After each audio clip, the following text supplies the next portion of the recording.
Orders of the day. Point of order, the Honourable Member for Renfrew, Nipissing, Pembroke. Yesterday, Mr. Speaker, I gave a speech when we were talking about the C-56, and after doing so, I received the Hansard emails, and there was one word that I caught off the top, so I tried to correct it using the Draft Blues. The Draft Blues had an error message on it. I tried another device, same error message. I called the Blues, nobody answered, but I left a voicemail. And I called the emergency number, and nobody answered, so I left a voicemail. All that being said, I'm told it's too late, and it does change the meaning when the interpreter mishears a word. For example, the word hole instead of hold. We were talking about a black hole. So that really does make a difference, and it is rocket science, I understand, and that's why I want to get it right.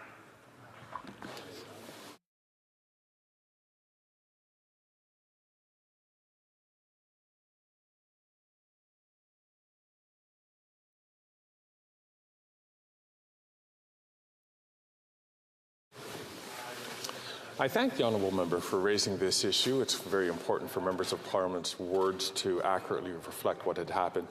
I will assure the Honourable Member that we will follow up with Hansard staff, and we will get back to the member directly as to what we can do for that. Thank you. Orders of the day.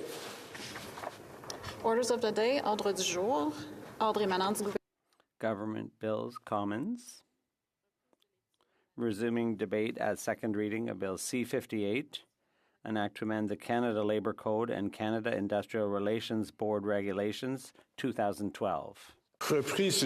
Resuming debate, the Honourable Member for Rosemont-La Petite Patrie has 17 minutes for his speech.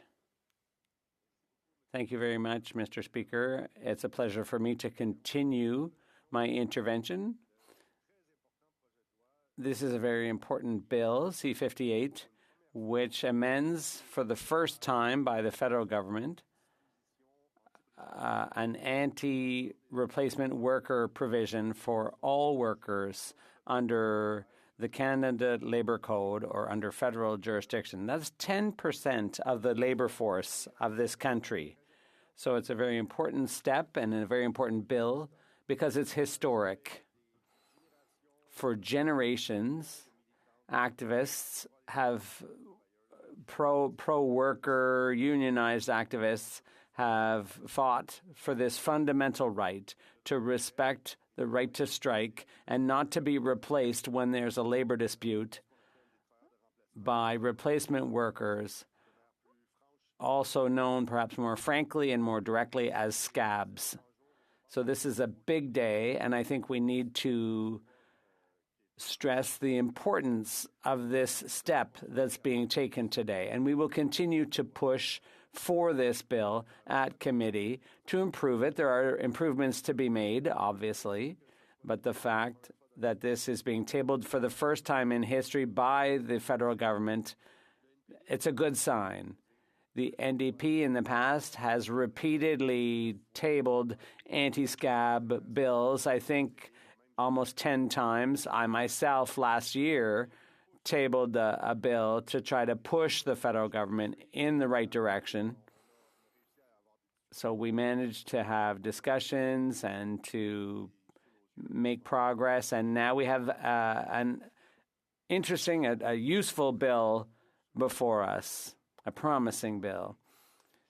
And just to show how much this will change things for tens of thousands of people, it would have been nice to have this in the past. There are people who have suffered from and who are suffering today from the lack of such a bill, such a law. And I'm disappointed to hear organizations representing management who say that this bill is not appropriate, it's not timely, it's not needed at this juncture. At a time when there are people, even today or up until very recently, people who've been on picket lines on strike or who've been locked out, and they've seen replacement workers taking their place during the labor dispute. That has an impact. It's a psychological impact. It has an impact on the bargaining power between management and labor, and it has a very serious, very significant impact on families going through difficult periods like that. And it's not true what management is saying in Quebec, that this is not timely, that it's not needed.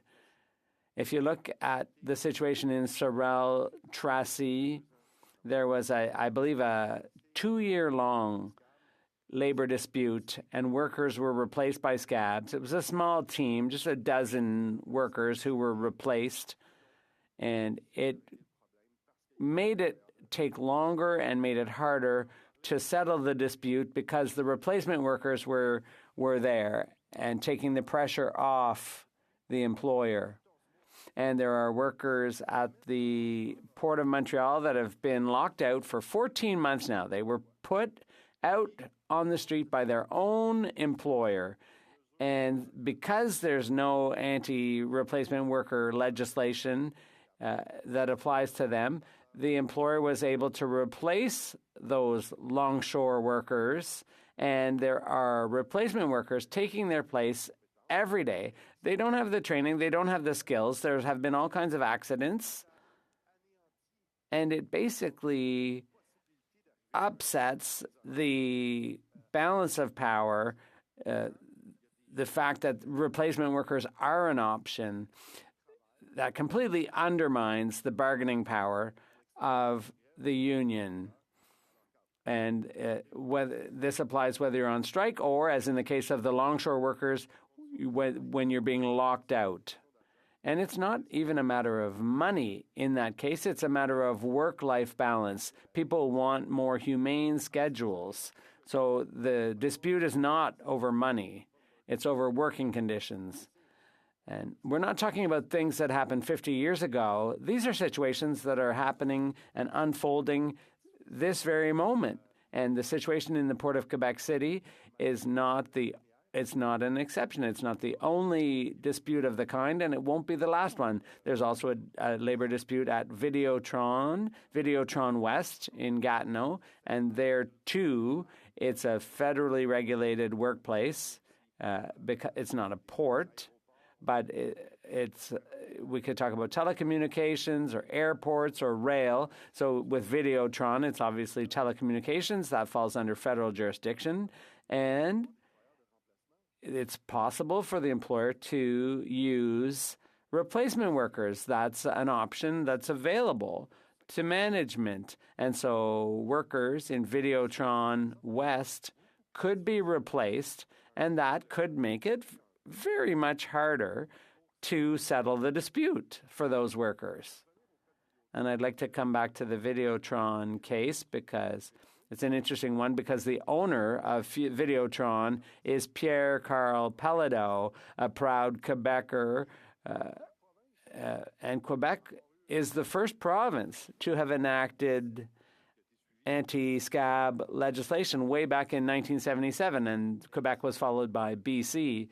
But if you were to respect the spirit of the Quebec law, Pierre-Carl Pellado should not be using replacement workers in his own business. And we'll see what happens with Videotron West or Videotron Gatineau. But, Mr. Speaker, I'd like to stress this point. Historically, when workers organize collectively to defend their rights and improve their working conditions, which is totally legit, Mr. Speaker. Thanks for the signal.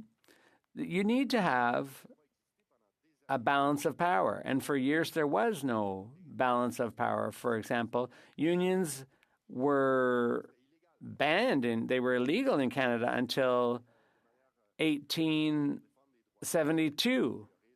Workers simply could not unionize. It was illegal.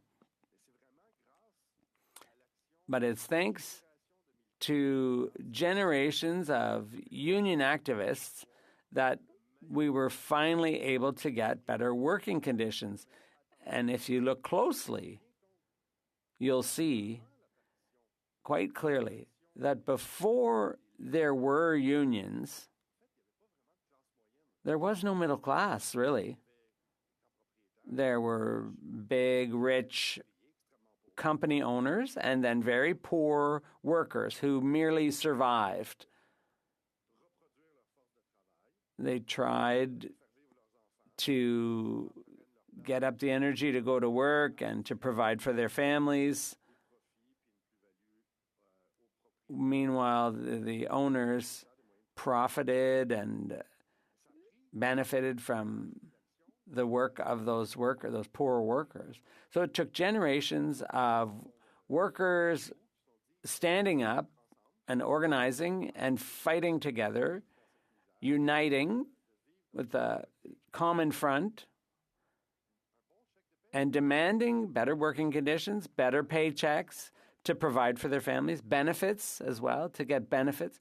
So the middle class, in fact, is a creation of the union movement. There was no middle class before there were unions. If you look back to the 1800s, there was no middle class. There were just very rich and very poor people who earned a meager existence. They barely survived, and their working conditions were terrible. So the idea was to create a balance of power so that management and labor can negotiate on an equal footing.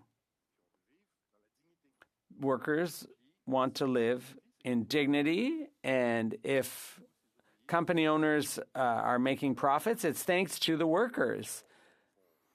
The workers do the work, they produce, and the goods and services that are sold, and that's where the profits come from. So that is how the middle class was able to extricate itself from poverty and have the possibility, all kinds of possibilities, buying a house, having benefits, getting insurance. So that is how in Quebec and in Canada and obviously in the U.S. and England and so on, that's how we were able to build a middle class. The problem is when there's no law against using replacement workers, the balance of bargaining power is completely upset.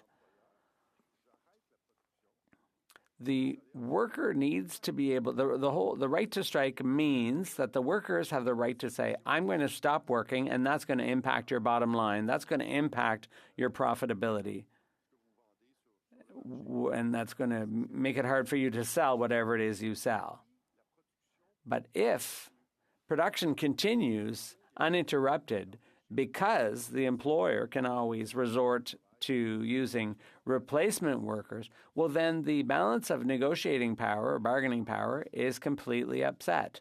And the employer can just carry on and can basically ignore the workers on strike and say, keep it up as long as you want. That's not my problem because I'm still making money here. No problem. So it destroys the bargaining power of workers, and it drags out labor disputes. The disputes are longer because the employer has no incentive to settle with the union or to concede better working conditions. And it also means that conflicts are more violent because there's more tension.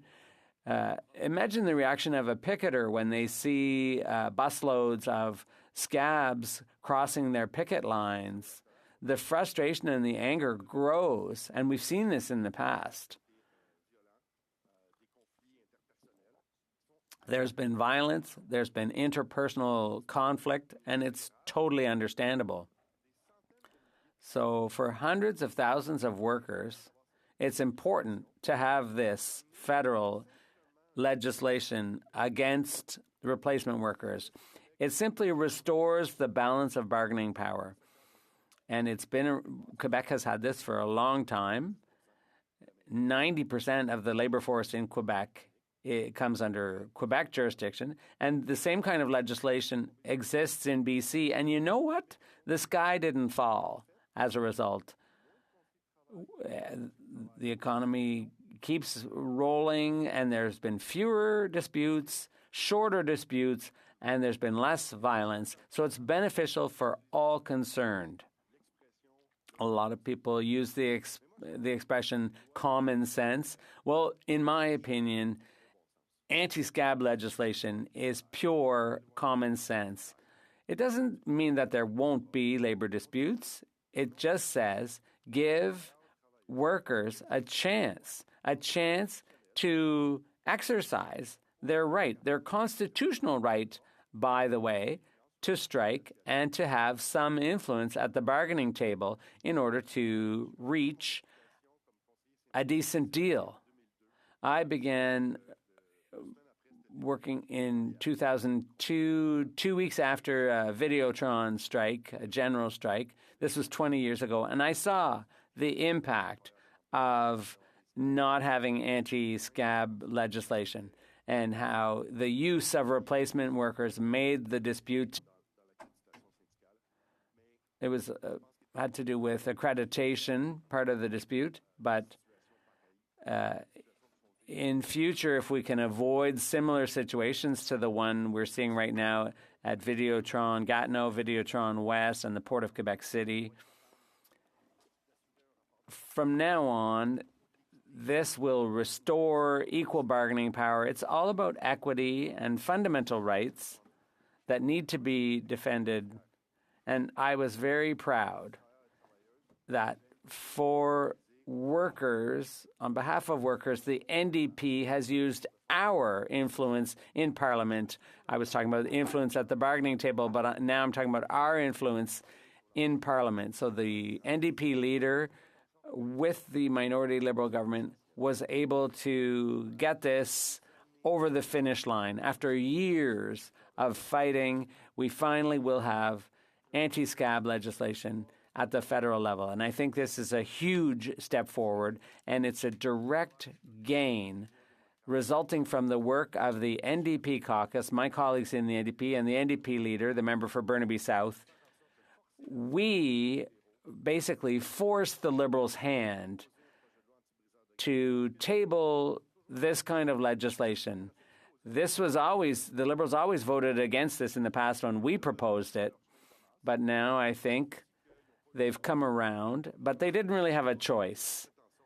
We basically forced them. We used our influence. We used our clout as a caucus, and we're going to get there. We're going to get it done. There are still some issues, and I'm looking forward to this bill going to committee so that we can work on it and improve it. One of the obstacles that is significant at this point is the time before this bill enters into force. There's all the stages the bill will still have to go through, second and third reading here, and then all three readings at the Senate. But then there's also a clause that says that it will be 18 months after royal assent before this comes into force. And that's far too long, in our view. There's no real reason why the Labor Council requires 18 months to adapt to this new legislation. We think it could be shortened to 12 or even 6 months. So we're going to press that at committee. We're going to push for that 18 months to be brought down to something more reasonable. This is important for our economy, for various sectors in our economy. We want workers to have good collective agreements, good working conditions, good wages, and so on for everyone in the country. Thank you very much, Mr. Speaker, and I'm ready now to take questions. Questions et commentaires. L'honorable député de Repentigny. The Honourable Member for Repentigny. Thank you, Mr. Speaker. I'd like to thank the member for Rosemont-la-Petite-Patrie. First of all, he talked about the union movement and all of its advantages, which is something that really touches me as the former leader of a union. I'd also like to thank the member for Bécancour, Nicolette Sorel. And the reason I'm doing that is that ever since the Bloc Québécois was founded in 1990, The Bloc Québécois has been asking for federal anti-scab legislation, and the first bill that was tabled was done by the current Dean of the House. I just wanted to take a moment to congratulate him on his hard work in this area. Now my question for the member for Rosemount. There is this 18-month period before the bill receives royal assent. The leader of the Bloc Québécois has been asking that to be done before Christmas. Does the member know why this delay has been brought in? The honourable member for Rosemont-la-Patrie.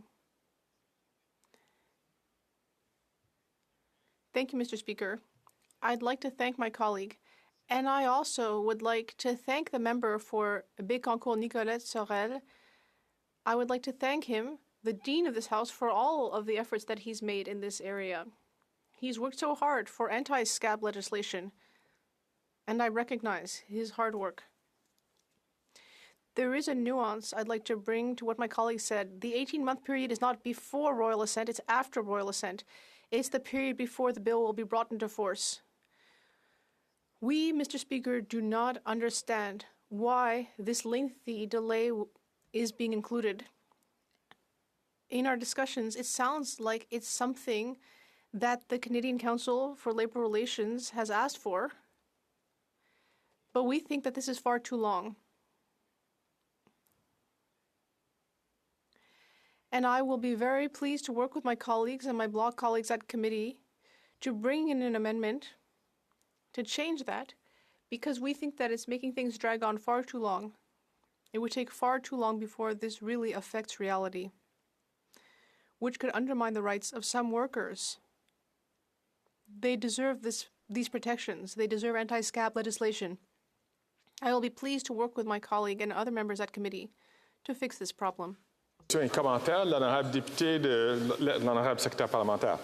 Thank you, Mr. Speaker. And, you know, I look at Bill C-58 as a substantial piece of legislation that will, in fact, make a wonderful difference for the labor movement, and not only the labor movement. And I think we get lost in this in the sense that I truly believe that it's in the best interest of all, whether it's labor or employers. Mr. Speaker, I genuinely believe it. I've been advocating for many, many years. My question to my colleague is in regards to the province of Quebec and the province of British Columbia have had it, in particular Quebec, for many years now. And if he could just, again, reinforce the benefits that those two provinces have received by having back-to-work legislation, and would ask him for his thoughts in regards to why it's important that other provincial jurisdictions follow suit now that we have two provinces and the national government moving forward on back-to-work anti-scab legislation. L'honorable député de Rosemont-la-Petite-Patrie. The honourable member for Rosemont-la-Petite-Patrie.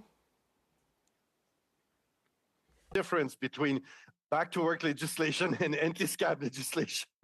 I'm happy that my colleague just rectified his wording at the end of his question. Monsieur le Président, effectivement, Mr. Speaker, indeed, in Quebec and BC, this has helped us reduce labor conflict. This helps everyone, employees, employers, society. The vast majority of collective agreements, 97 or 98%, can be settled without this type of conflict. And in Quebec and BC, these labor conflicts are actually on average shorter than if there were scabs brought in. So this is good news for everyone. Quebec ultimately set an example, then BC followed that example. We now need that from the federal government. We need anti-scab legislation that will help all of society and reduce labor tensions and the duration of labor conflicts in our country. Member from South Okanagan, West Kootenay.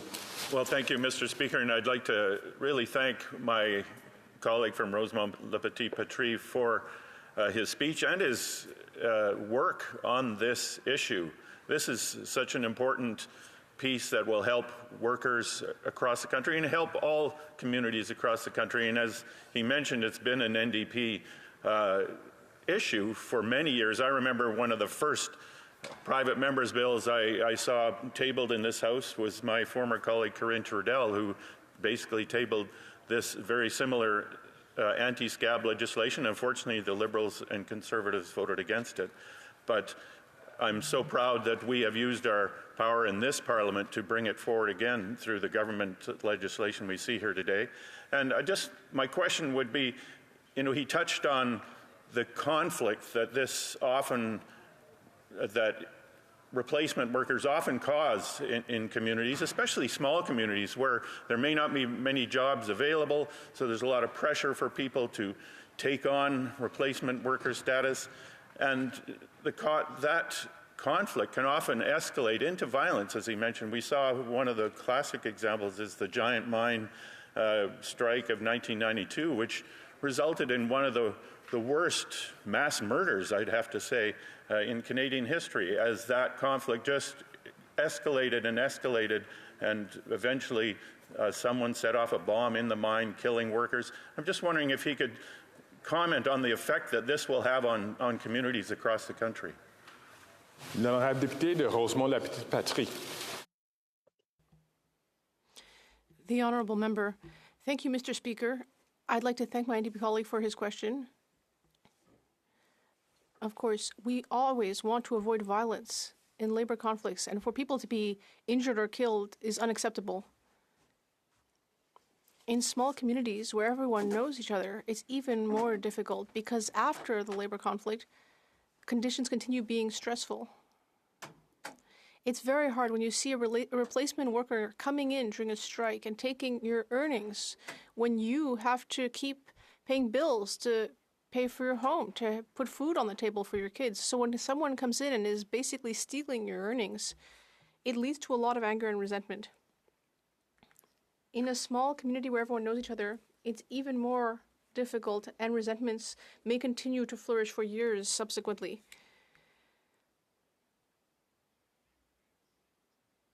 We must avoid situations like we're seeing at the Port of Quebec City after 14 months of lockout. And we hope that this will also improve at Videotron. We've needed this kind of legislation for many years. L'honorable député de Saint-Hyacinthe-Bagot. The honourable member for Saint-Hyacinthe-Bagot. Thank you, Mr. Speaker. I am very glad to see this bill finally brought in. As my colleague for Repentigny said earlier, we've been waiting for this since 1990, when the member for Bécancour-Sorel brought this in 1990 for the first time.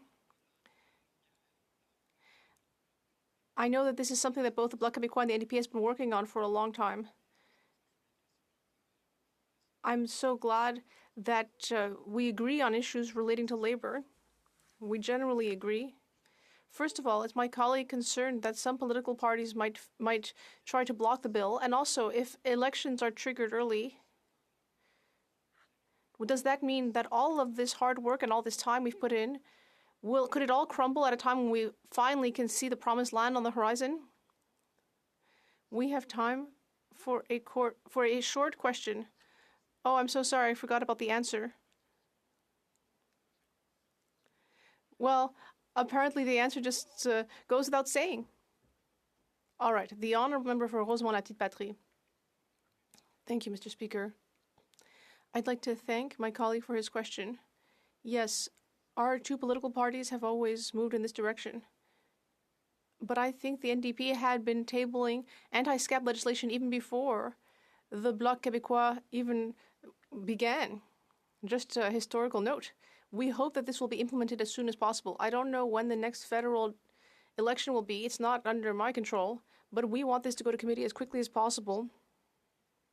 We want to improve it, and we want it to get adopted and sent to the Senate as quickly as possible. We don't want to have to start everything all over again. Tens of thousands of workers are waiting for this. We want this to be effective as quickly as possible. That is also why we are concerned about the 18-month period. I'm ready to work with all political parties. Of course, there's the official opposition, that doesn't seem too interested in doing anything about this bill. the Conservatives don't seem to want to talk about anti-replacement worker legislation, but I think if we can pass this as quickly as possible, that would be in everyone's interest. Prise du débat, l'honorable secrétaire parlementaire. Yes, thank you, Mr. Speaker. And it's a pleasure to rise today to talk about the anti-scab legislation. You know, one needs to take a look at the last federal election on page 22 of the Liberal Party platform. You'll find a commitment that the Liberal Party, under the current leadership, towards bringing forward anti-scab legislation. And this is a fulfillment of that commitment, Mr. Speaker. And it's really encouraging when you have before us legislation that is going to have a very positive impact in our labor movement across the country, coast to coast, Mr. Speaker. In fact, what I'm hoping is that other provincial jurisdictions will take a look at what the province of British Columbia and the province of Quebec have had in place for a number of years, and now what the federal government is proposing within this legislation to bring forward anti-scab legislation and do likewise. I know my daughter, who is the MLA for the Tyndall Park riding, just through a throne speech in the province of Manitoba, encouraged the provincial New Democratic Party in Manitoba to do likewise, to bring forward anti-scab legislation, and hopefully my home province of Manitoba will in fact be the third province to bring it in, Mr. Speaker. I approach this legislation based on a number of factors. Number one, being a member of Parliament of Winnipeg's North End and a North End MLA for almost 20 years, the issue of labor has always been important, Mr. Speaker. In fact, if we take a look at some of the things that I would like to state on it, would be the fact that the general strike of 1919, which was a very historical strike for Canada as a nation. It lasted for 6 weeks, Mr. Speaker, from mid-May to the virtually the end of June. And I've had the opportunity to actually raise the 1919 general strike on several occasions. And I'd like to highlight a couple of those occasions, Mr. Speaker, because it was back in 2019 in which I attempted to get recognition of that particular strike on the floor of the House. The first thing I would quote would be that particular request, Mr. Speaker. And before I do that, I want to emphasize the 1919 strike, the boiling point of the 1919 strike, I would suggest to you, Mr. Speaker, was over replacement workers in good part. So when you think in terms of what we are debating today, anti-scab legislation, and the fact that anti-scab legislation is to prevent replacement workers, Mr. Speaker, and that was a good part. That was a theme of the 1919 general strike in the city of Winnipeg. Mr. Speaker, I'm going to go to May the 7th of 2019, where I stood up in the House from this very seat, and I asked for leave. And I quote directly myself, which kind of sounds somewhat different. Mr. Speaker, I rise on a point of order, but first let me just recognize and appreciate the support from the member from Elmwood, Transcona. There has been discussion amongst the parties, and if you seek it, I hope you will find unanimous consent for the following motion: that the House of Commons recognize the historical significance of the Winnipeg General Strike of 1919, in particular on workers' rights, human rights, and social advocacy for over the past 100 years. Mr. Speaker, unfortunately, we didn't get unanimous consent in order to do that recognition, but I still thought it was an important issue to raise.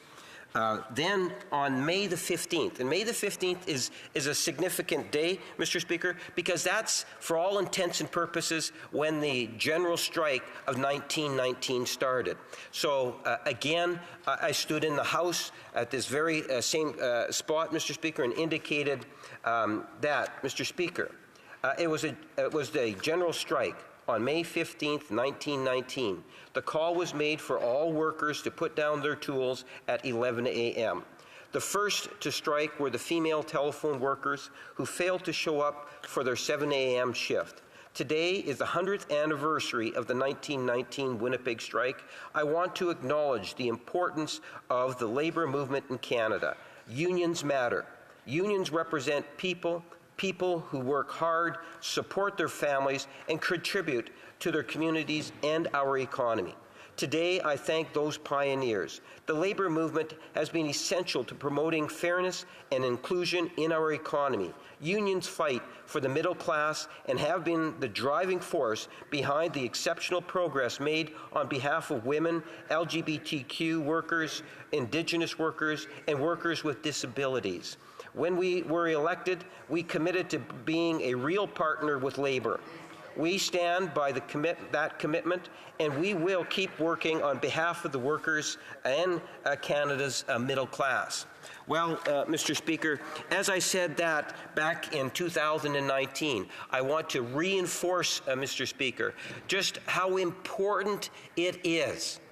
When I talk about the middle class, and I often do that on the floor of the House, it is something in which the Prime Minister has talked about even before he became the Prime Minister of Canada, supporting Canada's middle class. And one of the first actions that we had taken was to repeal labor legislation through the private members of the Conservative Party, Mr. Speaker. And that was the member and my colleague and friend from the Kildonan riding at the time, Mr. Speaker, the Minister of Labor under this government. We have worked very closely with labor to ultimately be able to materialize on a substantial piece of legislation. And as it's been, and I appreciate the fact that the NDP and the Bloc Party are going to be supporting this legislation. I would love to see the Conservative Party realize that the economy works better when you have harmony within the labor force, Mr. Speaker. There is nothing wrong with supporting anti-scab legislation. It's in everybody's best interest, Mr. Speaker. And I would ask my Conservative colleagues across the way to recognize that fact and support the legislation. It would send a very powerful message to everyone if, in fact, we could see that take place. One does not need to say, well, this is an area that was never been explored before. As I said, the province of British Columbia has had it for many years, and the province of Quebec has had it for many more decades. And I believe that the numbers and the stats would clearly demonstrate that as the end result, we have seen more harmony in terms of labor relations in those provinces as a direct result of having anti-scab legislation, Mr. Speaker, at the very least indirectly. And I don't say that lightly because it's been attempted before. You know, I'll go back to my home province of Manitoba. You know, back in 1988 when I was first elected, there was a big labor issue that was before the chamber. And it was based on the issue of what they called final offer selection. Final offer selection was, in essence, a compromise. The Premier, Howard Pauley, years prior had made a commitment to the union movement to bring in anti-scab legislation. Well, he didn't bring in the anti-scab legislation. Instead, he brought in final offer selection as a compromise. And the final offer selection, in essence, said that the employer and the employee would give their very best offer. And then the arbitrator would have to choose one of the two. Not to mix it up or in any way, Mr. Speaker, but to choose one of the two. Well, that legislation had a sunset clause on it. And that was the closest Manitoba ever came to having anti-scab legislation. It was that compromise. And I remember the debates quite well, Mr. Speaker, because we would be going till 2 o'clock in the morning in standing committees. I remember the presentations by, in particular, labor movement and the different types of businesses that were coming before the legislature, the Manitoba legislature. It was a very heated discussion that had taken place. But what people lost sight of is the bargaining table and the issue of collective bargaining. And you do not have a level playing field when an employer is allowed to bring in replacement workers, Mr. Speaker.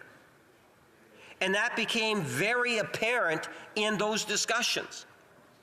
And that's the reason why we felt at the time, and at that time we were the official opposition, I can say, Mr. Speaker, we felt at the time that we had to fight to keep final offer selection in place in the province of Manitoba, because we knew that there was no way that we were going to be able to get the anti-scab legislation. So if we couldn't get that, then let's stick with Howard Pauly's compromise of final offer selection, Mr. Speaker. And we still, unfortunately, lost that because of a lot of political manipulation. And I suspect that Hansard back then in the Manitoba legislature will show that I was a very strong advocate for that, because I believe in, as much as possible, to strive for labor harmony, to support the collective bargaining system, Mr. Speaker. And that's the reason why it goes as far back as 1988, and you will find on labor issues, I am often standing inside the chamber, often on behalf of many of my Liberal caucus colleagues, in fact today on behalf of all my Liberal caucus colleagues, talking about how important it is to see this legislation pass, Mr. Speaker. Because you don't know what's around the horizon. Many, including myself, would like to think that we're going to be on this side for the next 10 years, but that's going to be the Canadians that are going to have to make that decision, Mr. Speaker. But for now, we have an opportunity to do something very positive for the labor force and business by getting behind this legislation. It's one of the ways in which we can actually support Canada's middle class. If you go back to the 1919 General Strike of Winnipeg, it was that grouping of the middle class that were feeling stepped on, that felt so compelled, Mr. Speaker, to get engaged in that strike. And interesting enough, what brought the strike to, I would suggest, an improper conclusion was, in fact, when there was a trolley car that came across from the old City Hall, what used to be an old City Hall in the downtown on Main Street, Mr. Speaker, where there was protests that were taking place for some of the union leaders that were actually arrested. So you had strikers that were there, and a trolley car that was being used for replacement workers was actually brought forward, and it incited the workers. And that incitement ultimately led to that trolley car being turned over, the windows being smashed, and ultimately set on fire. People died as a result, Mr. Speaker, not because of being burnt or anything, but the actions that followed immediately after that. There's a lot to be learned by history, Mr. Speaker. And the impact of the Winnipeg General Strike had a profoundly positive impact on the labor movement in Canada. Many of the social programs that we have today can be attributed to a lot of the strong labor personalities. And they came from different parties, Mr. Speaker. It doesn't have to be made a political issue. Each and every one of us can be an advocate. Supporting the labor movement is supporting Canada's middle class, Mr. Speaker. it is supporting our business community. If we learn from the past, we can recognize the value and the importance of the bargaining table and taking actions that is going to support that collective bargaining process. All one needs to do, and as I've referenced, is look at the provinces of BC and Quebec. And as I indicated, I truly believe, if not directly, indirectly, that it will provide more labor harmony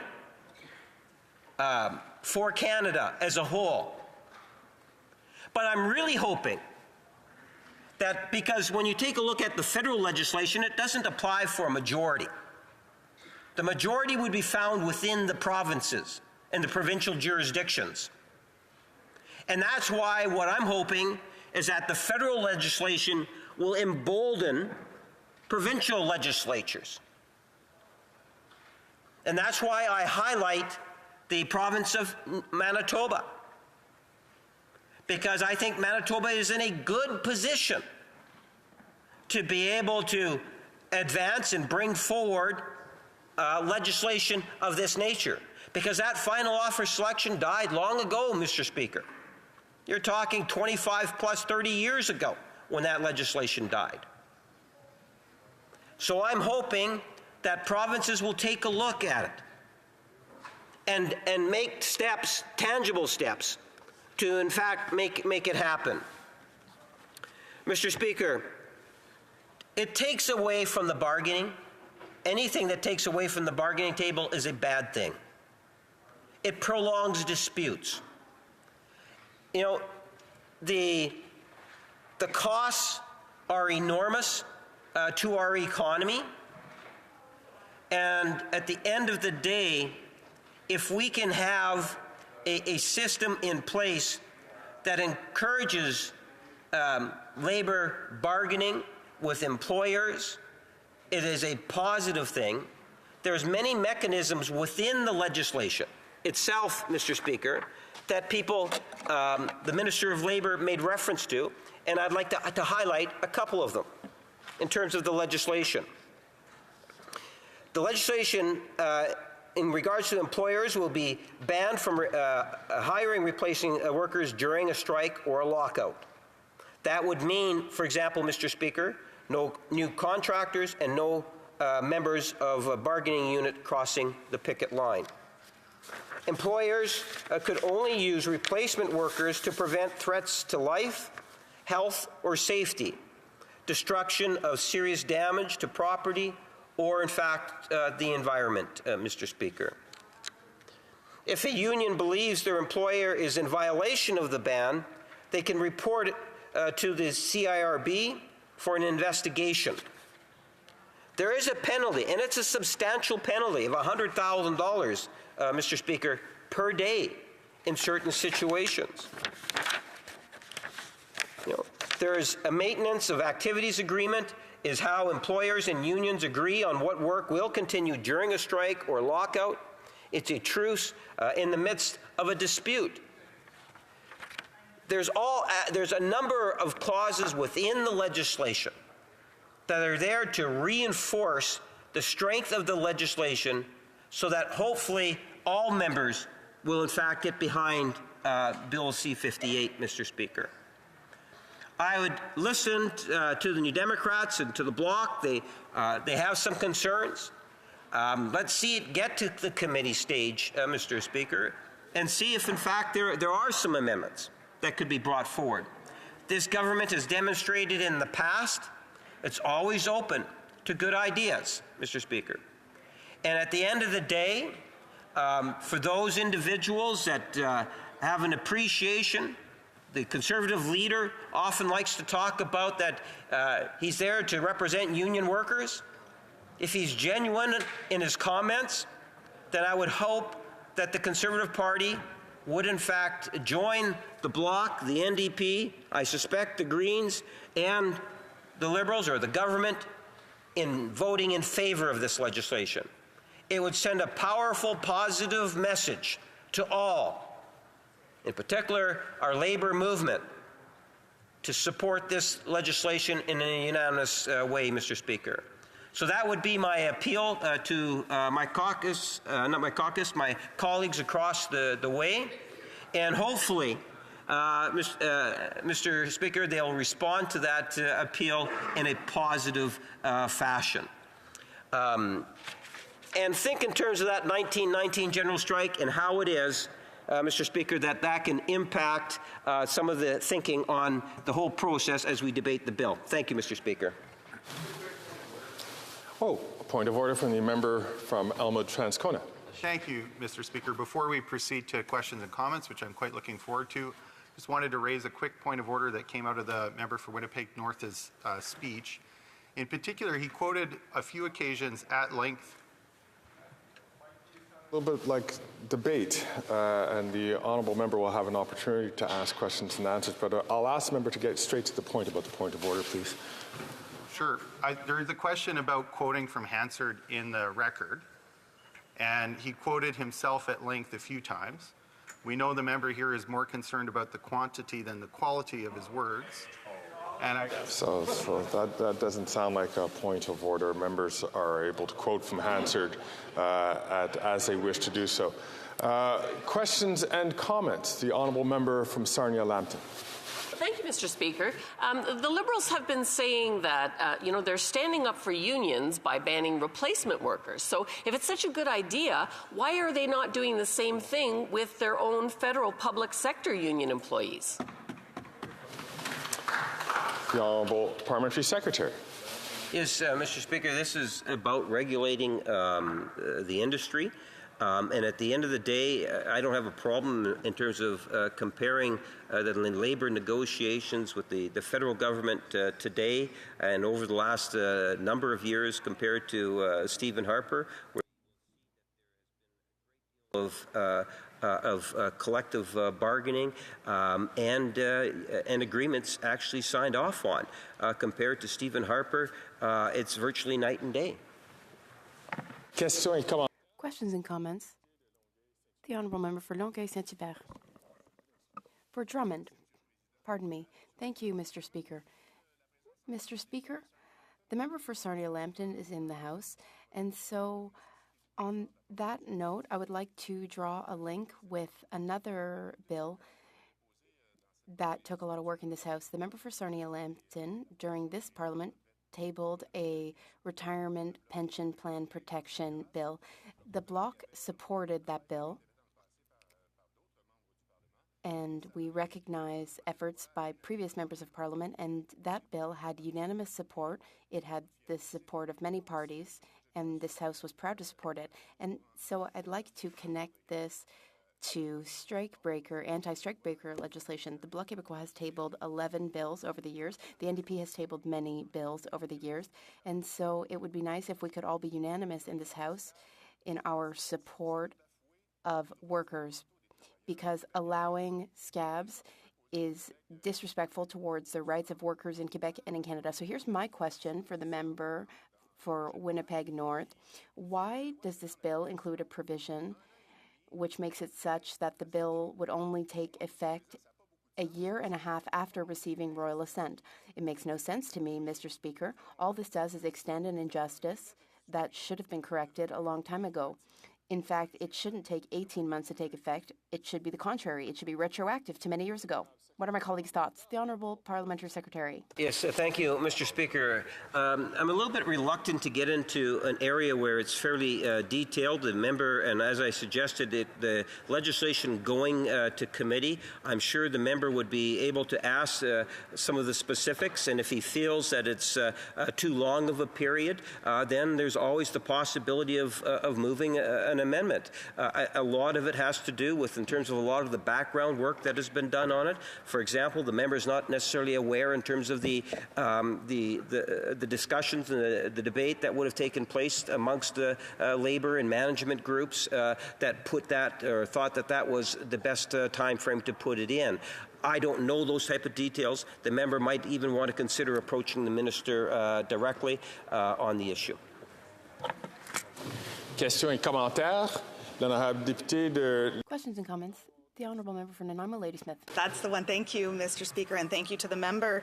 Mr. Speaker, the NDP has introduced anti-scab bill legislation, anti-scab bills, 8 times in the last 15 years. And the last time that it was put forward for a vote in 2016, the Liberals and Conservatives teamed up and voted against against us on this bill. Now, my question is, I'm hearing from workers around the fact that they are very happy to hear that the Liberals have finally seen the light, that they are understanding how the use of replacement workers has created tensions in the workplace and decreased the ability for workers to negotiate for fair working conditions. And they're wondering if you could share today, or if the member could share today, Mr. Speaker, with the workers, why did it take so long for the Liberals to see the light? And can we see the Liberals taking on more measures to protect workers moving forward? The Honourable Parliamentary Secretary. Mr. Speaker, I was being somewhat careful to make sure I didn't turn it into a partisan issue, but the members kind of invited me to do so. Let me remind the member that at the end of the day, it was a Liberal government in BC that brought it in. It was a Liberal government in the province of Quebec that brought it in. It was a Liberal commitment that was made in the last federal policy platform on page 22. As for the NDP, I was in the Manitoba legislature when Howard Pauley, the NDP premier, promised to bring in anti-scab legislation, broke that promise, and the NDP over 20 years has failed to bring in anti-scab legislation. And you know what, Mr. Speaker? Just last week, my daughter, who happens to be a Liberal MLA, encouraged the NDP to bring it forward in a thrown speech in which the current government failed to do so. But I'm optimistic, Mr. Speaker, that the new premier will in fact adopt what it is that my daughter is suggesting and bring in anti-scab legislation at the provincial level. By the way, Mr. Speaker, the provincial jurisdiction impacts more workers than the federal legislation would, so I would hope that all provinces would do likewise and follow the national lead along with BC and Quebec and have anti-scab legislation. You gotta love it when he comes with. It being very close to 11 o'clock, we are going to suspend debate on this point, and there'll be 4 minutes and 20 seconds left for questions and comments. Statements by members. Déclaration de député. L'honorable député de Kitchener Centre. Mr. Speaker, 24 years ago, Mary Jane Patterson left TV production to study at the University of Waterloo, and our community is so fortunate she would go on to take the reins of a new project that would grow into a 20-person hub for environmental action and a pillar in our community, REAP Green Solutions.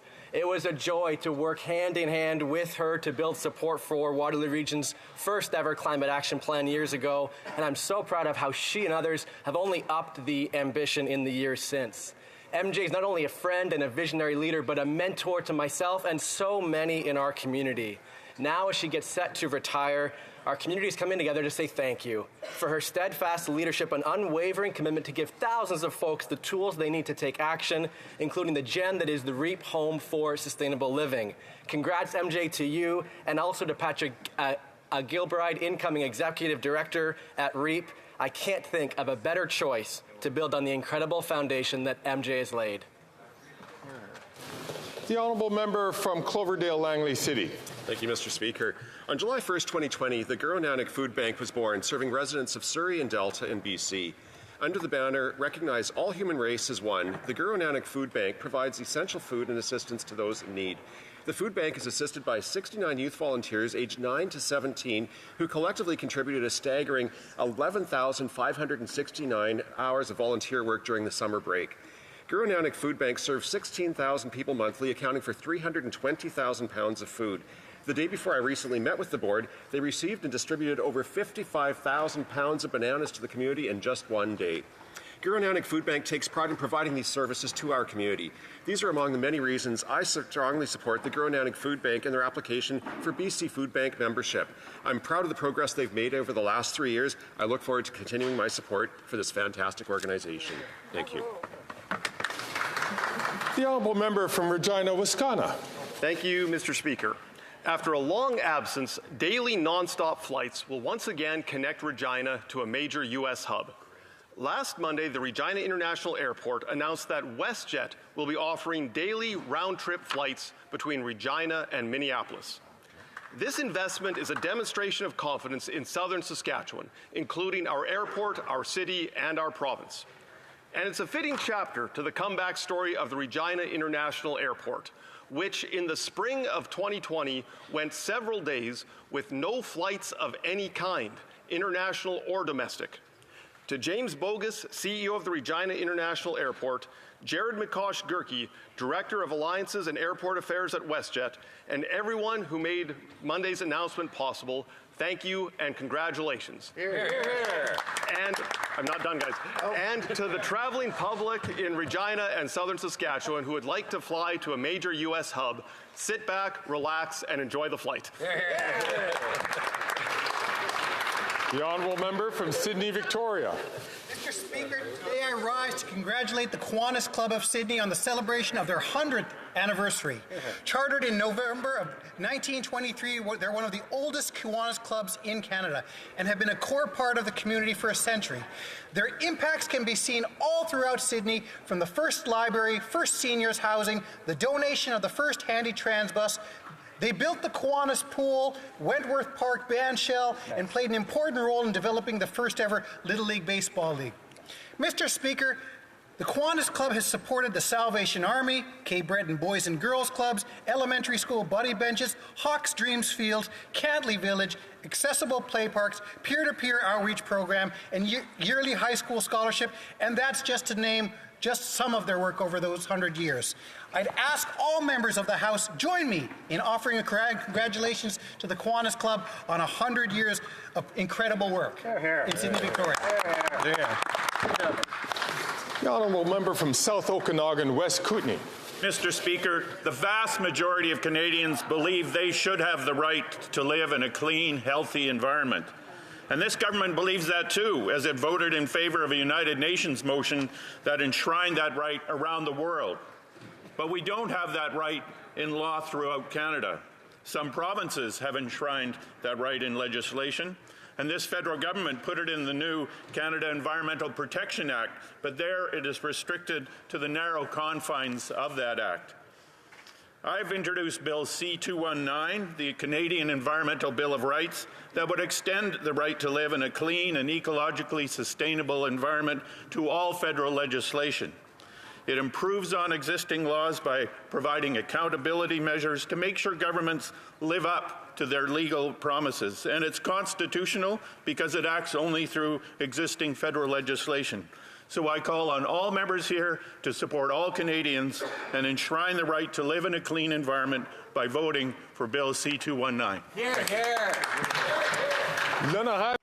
The honourable member for Sherbrooke.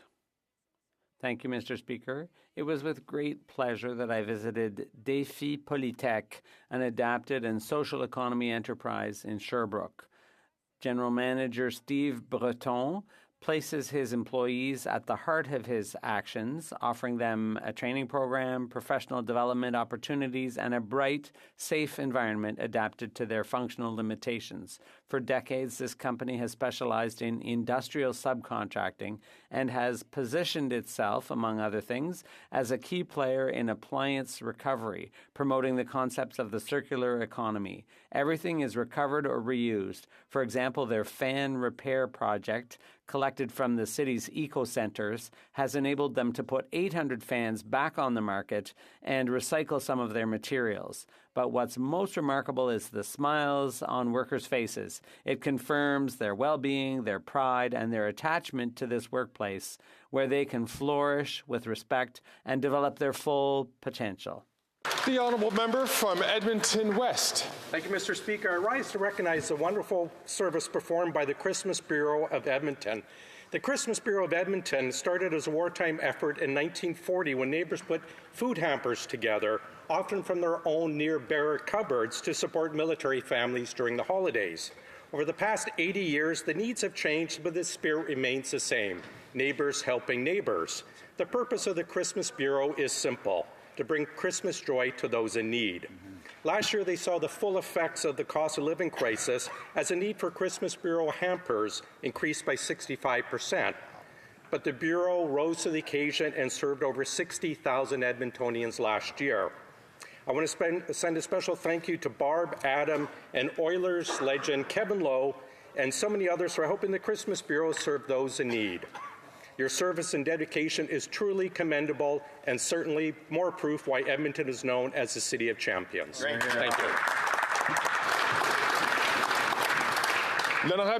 The Honourable Member for Pierrefonds-Dollard. Going to the Fine Arts and Crafts Holiday Market at the DDO Civic Center, I had the pleasure of meeting Zach Reisman. Zach is a talented artist. Zach est un jeune adulte autiste dans Zach is a young adult with autism in my writing of Pierrefonds-Dollard. Have operated Zach Designs. Their small business sells hand-illustrated greeting cards around the world. His cards are for every occasion, including Christmas and Hanukkah. They are a true work of art, and they are also cherished by our community.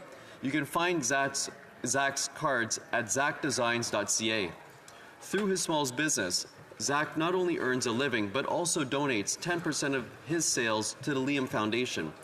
The foundation raises funds for mitochondrial disease awareness and research. Zach, I'm truly impressed by you, your art and your talent. Laurie, I'm truly moved by your perseverance and support of your son. À l'approche du temps de fête. As the holidays approach, let's support Zach by purchasing his beautiful cards. Thank you. The Honourable Member from Mississauga Lakeshore. Mr. Speaker, I rise today to acknowledge champions who run 'Twas a Bite Before Christmas Foundation. 15 years ago, leaders in Mississauga came together to make a real difference in fighting hunger, feeding hope, and empowering people. 'Twas a Bite runs multiple events throughout the year, including the annual holiday turkey drive that provides truckloads of frozen turkeys to local food banks. It all culminates in 'Twas a Bite Before Christmas dinner happening on December 5th this year. We're grateful to many individuals like Dan Meadowcroft who brought our community together in a common cause to help one another. They include church groups, businesses, and like-minded people who care about their neighbors. Since its inception, more than $1 million has been raised to help families in need during the holiday season. We especially appreciate the inspiration of Slavia Basilis and her tremendous team in continuing this generous work. Thank you to all the volunteers and donors for their dedication and kindness. The Honourable Member for Bellechasse-les-Etchemins-Lévis. Thank you, Mr. Speaker. Tomorrow is the International Day for the Elimination of Violence Against Women. Women don't feel safe on our streets. We're always hyper-vigilant. In the last 8 years under this Prime Minister, the number of sexual assaults has risen by 71%. But there is help. I'd like to salute the Women's Centre in Bellechasse, which does outstanding work in my community. I'd also like to highlight the work of Conservative Senator Boisvenu, who is sponsoring a bill to allow electronic bracelets to be worn by violent spouses awaiting trial. At the Status of Women Committee, Courageous Survivors implored us to pass this bill. The Conservative Party supports this tool to protect the freedom of victims of violence who dare to speak out. And that's the most powerful message of all. A world where women are free from violence is a world where women are free. That's what we wish for each and every one of us.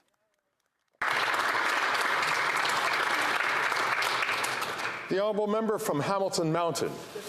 Last week I had the pleasure of meeting with a 15-year-old Hamilton Mountain constituent who highlighted the importance of the Pan Am Games, which are wrapping up in Chile this weekend. Charlotte McElroy has been playing wheelchair basketball since she was 6. She trains more than 15 hours a week to excel at the sport she adores. Last month she competed with authority at the Under-25 World Championships in Thailand, motivated and inspired by her teammates, who became like sisters during the tournament. Shortly after, she hit her first three-pointer. And let me tell you, this sport and these athletes are tough. Charlotte tells me wheelchair basketball is aggressive, high contact, and fast. She says it's so cool to see what people can do with a wheelchair. Charlotte learned by watching her idols, like Hamilton-born wheelchair basketball star Melanie Houghton. And I expect one day soon, we'll be cheering for Charlotte, living her dream and taking on the world as a Canadian Paralympian. Go, Charlotte, go! The Honourable Member from Calgary Heritage. For Ukrainians fighting a fierce winter Russian offensive, hope dies last. Canada's Conservatives unequivocally support Ukraine. But you know what doesn't help? NDP Liberals putting a carbon tax in their trade agreement right there in Section 13. A carbon tax on the concrete and steel, $300 billion worth of infrastructure that Ukraine needs to rebuild. From this Prime Minister, the same man that betrayed Ukraine and sent emissaries to be best friends with Vladimir Putin, betrayed Ukraine and refused to let Canadian gas break European dependence on Putin, betrayed Ukraine and supplied Putin a turbine to fund his war machine. That's right. Conservatives will deliver the deal that Ukrainians want, that their ambassadors told Canadians last night. Not for taxes, but for defense production. Not for taxes, but for energy partnerships. By advancing taxes over victory, they put their partisan interests over the national interests of Canadians and Ukrainians. We will never back down, never give in, never surrender. Conservatives will always stand for Ukraine. Yes. Hear, hear, hear.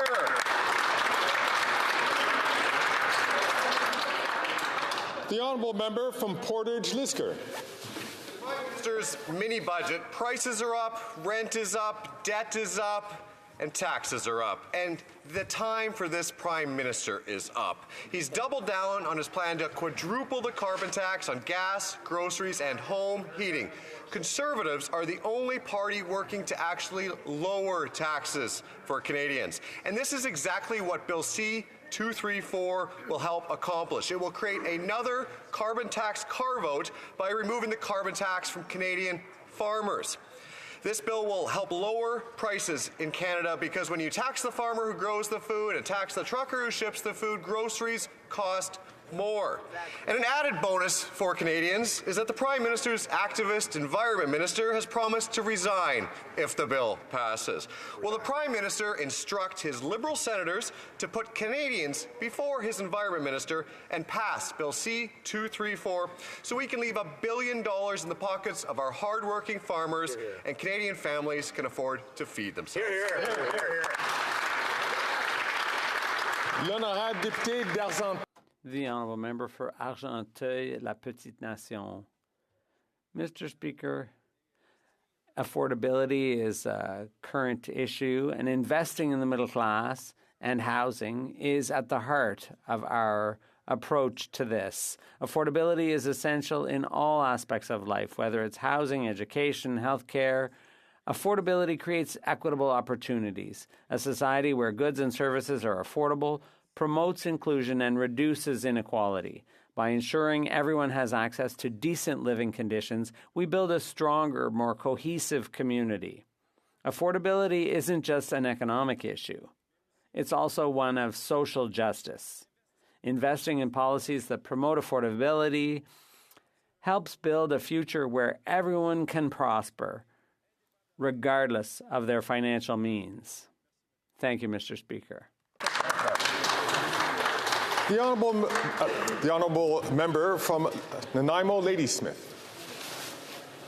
The Nanaimo Clippers Junior A hockey team in my riding of Nanaimo Ladysmith has been on fire. Not only are they playing hard and climbing up the leaderboard, but the talented team has been going above and beyond to engage with the community. Hear, hear. It was a great evening on November the 10th when I was able to not only join in the fun of watching the Clippers win yet another game, but also had the opportunity to do so along the crew of the HMCS Nanaimo, honoring all those dedicated to service, including veterans, military personnel, and first responders. The Nanaimo Clippers recently also welcomed 1,900 Nanaimo Ladysmith Public School students for the team's first ever school day game. For many of these students, it was their first time attending a hockey game, and the Clippers did not disappoint. From visiting schools to showing off their skills on the ice, Nanaimo is so fortunate to have this dedicated team representing our community.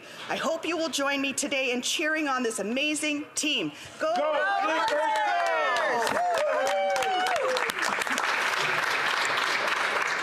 L'honorable député de Drummond. The honourable member for Drummond.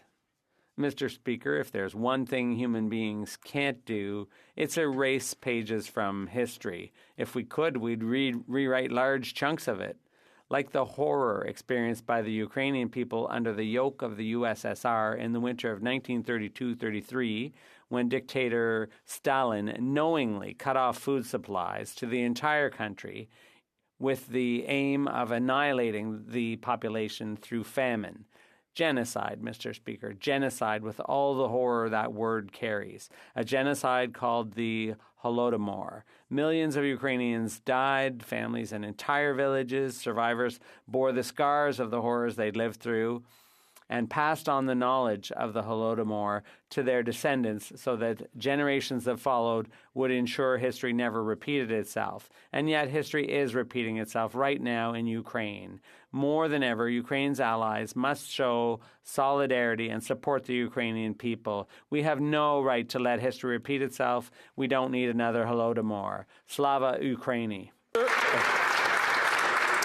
The honourable member from Central Okanagan, Similkameen, Nicola. Here. Mr. Speaker, what do grocery prices, tax, rents, and mortgage costs all have in common? They are all up and away after 8 years of this NDP Liberal government. This week, in his mini-budget, the Prime Minister has shown that he is not worth the cost.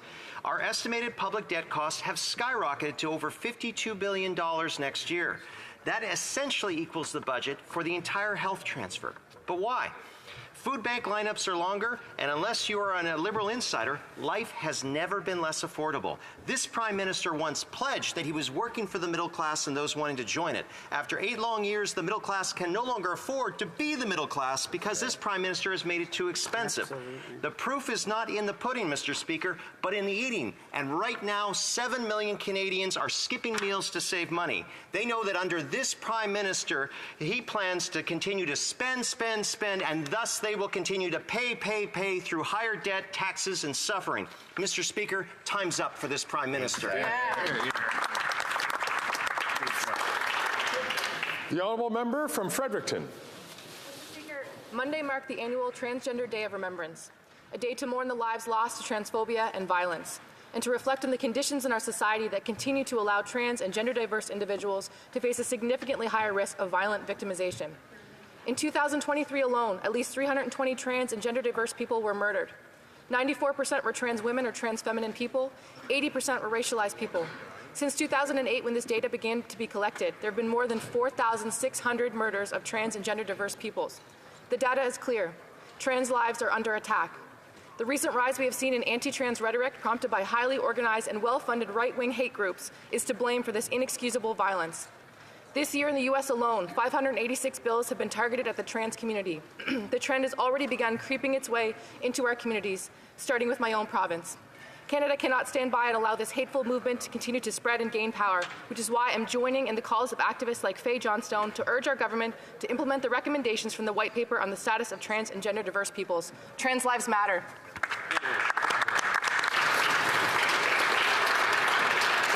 Questions orales, oral questions. The honourable member from South Surrey, White Rock. Breaking news, Mr. Speaker. Rent spiked in October at the highest rate in 40 years. Rent's up, taxes up, prices up, interest rates up. This Prime Minister's reckless spending is causing pain. Scotiabank says mortgage rates would be 2 full percentage points lower if the government would just control its spending. Canadians are at risk of losing their homes when they renew their mortgages. 2% is the difference between making it and breaking them. Will the Prime Minister end his reckless spending so that Canadians can keep their homes? The Honourable Parliamentary Secretary. The honourable member, Mr. Speaker, wishes to talk about Canadians keeping their homes. Let's look at the Conservative record on housing. When the now opposition leader was the so-called Minister of Housing, $300 million were allocated towards housing. How many homes were built? Less than 100, Mr. Speaker. Wow. The record speaks for itself. Across the country, we've signed deals with many municipalities: Kelowna, London, Hamilton, Halifax, Calgary. The list continues. We're going to continue to work with municipalities, with partners across the way, to make sure that we get homes built. This is an obligation, and we are up to the task. Hear, hear. The honourable member from South Surrey, White Rock. Mr. Speaker, photo ops don't build homes. And when our leader was not the so-called minister, he was the minister, rent was lower, down payments were lower, housing was lower, It was a much more affordable place 8 years ago than it is today in Canada. Here at home, at a time when Canadians are struggling with the cost of everything, the Prime Minister wants to quadruple the carbon tax. He's just not worth the cost. Will he show some compassion and cancel the NDP Liberals' cruel plan to quadruple the carbon tax on the back of struggling Canadians? The Honourable Parliamentary Secretary. In a week where that party has been exposed for what they are, that is, a party that does not stand in alignment with the principles of freedom. They've turned their back on the Ukrainian diaspora and on Ukrainians. It's hard to take anything that side has to say seriously today. But on the matter of housing, Mr. Speaker, $46 billion has been allocated towards housing, and the result is that 2 million Canadians have been housed, they've had homes built, they've had homes repaired, and homes subsidized, Mr. Speaker. We're going to continue this work. Here, here. The Honourable Member from South Surrey, White Rock. Mr. Speaker, this is the government that sent turbines to Putin so he can pump natural gas into Europe and fund his war machine. We should end dollars for dictators and turn them into paychecks for our people. The Prime Minister gave $15 billion to Stellantis in Windsor without protecting Canadian jobs. $15 billion being used to bring up to 1,600 foreign replacement workers. Let's see the contract. Let's see the details. Will the Prime Minister release the contract? Let Canadian workers see for themselves how many jobs are going to foreign replacement workers. The Honourable Parliamentary Secretary. Yes, Mr. Speaker, what's becoming clearer and clearer every day is that the Conservative leader of today is just not worth the risk. Quite frankly, the far-right element of Canada is actually taking over the Conservative Party today. We saw that, Mr. Speaker, in the actions of all Conservative members voting against the Canada-Ukraine trade agreement. Completely amazing, Mr. Speaker. It shows a lack of leadership. The leader of the Conservative Party is moving it far to the right. Inexcusable, Mr. Speaker, and shame on every Conservative member for joining with... L'honorable député de Mégantic-L'Érable. The Honourable Member for Mégantic-L'Érable. Mr. Speaker, these budget projections that only a contortionist could appreciate. That's a quote from Desjardins about this mini budget. This Prime Minister has lost all fiscal credibility. Next year, we will be paying $51 billion to service the debt. That's double the amount we're using for national defense and as much as our health transfers. It shows that this Prime Minister is just not worth the cost. Will the Liberals show some common sense, balance their budget, and help Canadians balance their own budget and be able to put food on the table? The Honourable Minister of Innovation. Mr. Speaker, for those watching us at home this Friday, they know that these Conservatives are just not worth the risk. There is something that's going up here, and that's foreign investment in the country. But the Conservatives don't want to talk about that. Canada is now third in the entire world in attracting foreign investment after the US and Brazil. We have received record investment in the auto sector, the mining sector, in batteries, steel, aluminum. Mr. Speaker, we will continue fighting to make sure that Canada joins the economy of the 21st century. The Honourable Member for Mégantic-L'Érable. Well, my colleague should fight more for Canadians. Does he want numbers? Well, we have the fastest inflation in 40 years. 2 million people, a record number, going to food bags in 1 month. Housing costs doubled. Mortgages have increased by 150%. Deposits to buy a house have doubled. Housing overall is 50 to 75% higher in Canada than the US. This government should be ashamed. All experts agree. Liberal spending has made costs go up. When will this government finally tell us when they will return to an accountable, balanced budget? The Honourable Minister of Innovation. Mr. Speaker, what people want in this country, what they need is leadership, and that's what we showed in our mini budget. Canadians told us two specific things. help us with affordability and help us with housing. And that's exactly what we're doing with a mini budget, Mr. Speaker. And what's more, we have announced the biggest reform in 30 years of the Competition Act, because in this country we want less consolidation, more competition, better prices for Canadians. We will continue fighting for Canadians every day. The Honourable Member for Saint-Jean, Mr. Speaker, the federal government must give to Quebec the $460 million that it has spent to help asylum seekers. This is an area of federal jurisdiction. Quebec is doing much more than its fair share, and now the federal government must do its own work to help with the situation. And not only did the Minister of Immigration refuse, but he actually had the arrogance to claim that too much money had been given to Quebec. He even said that he might be sending the bill to Quebec. Instead of picking fights like this, why doesn't the minister go get his checkbook out so that we can actually help asylum seekers? The Honourable Minister of Immigration, Mr. Specker, what I said publicly yesterday is that we need to sit down with Quebec, with our respective finance ministers, so we put all our cards on the table. If we add up all of the excess sums that we included in the Canada-Quebec agreement, we'd see that actually Quebec would be the one receiving the bill. But that's something that I really hesitate to do in public. I'd much prefer to discuss it privately with my colleagues from Quebec, because we want to work together for immigrants and asylum seekers. The Honourable Member for Saint-Jean. Mr. Speaker, the minister spoke about excess monies. Has he ever even met an asylum seeker or an organization that supports them? Because on the ground, no one is going to say that there's too much money for asylum seekers. It's not a matter of too much money.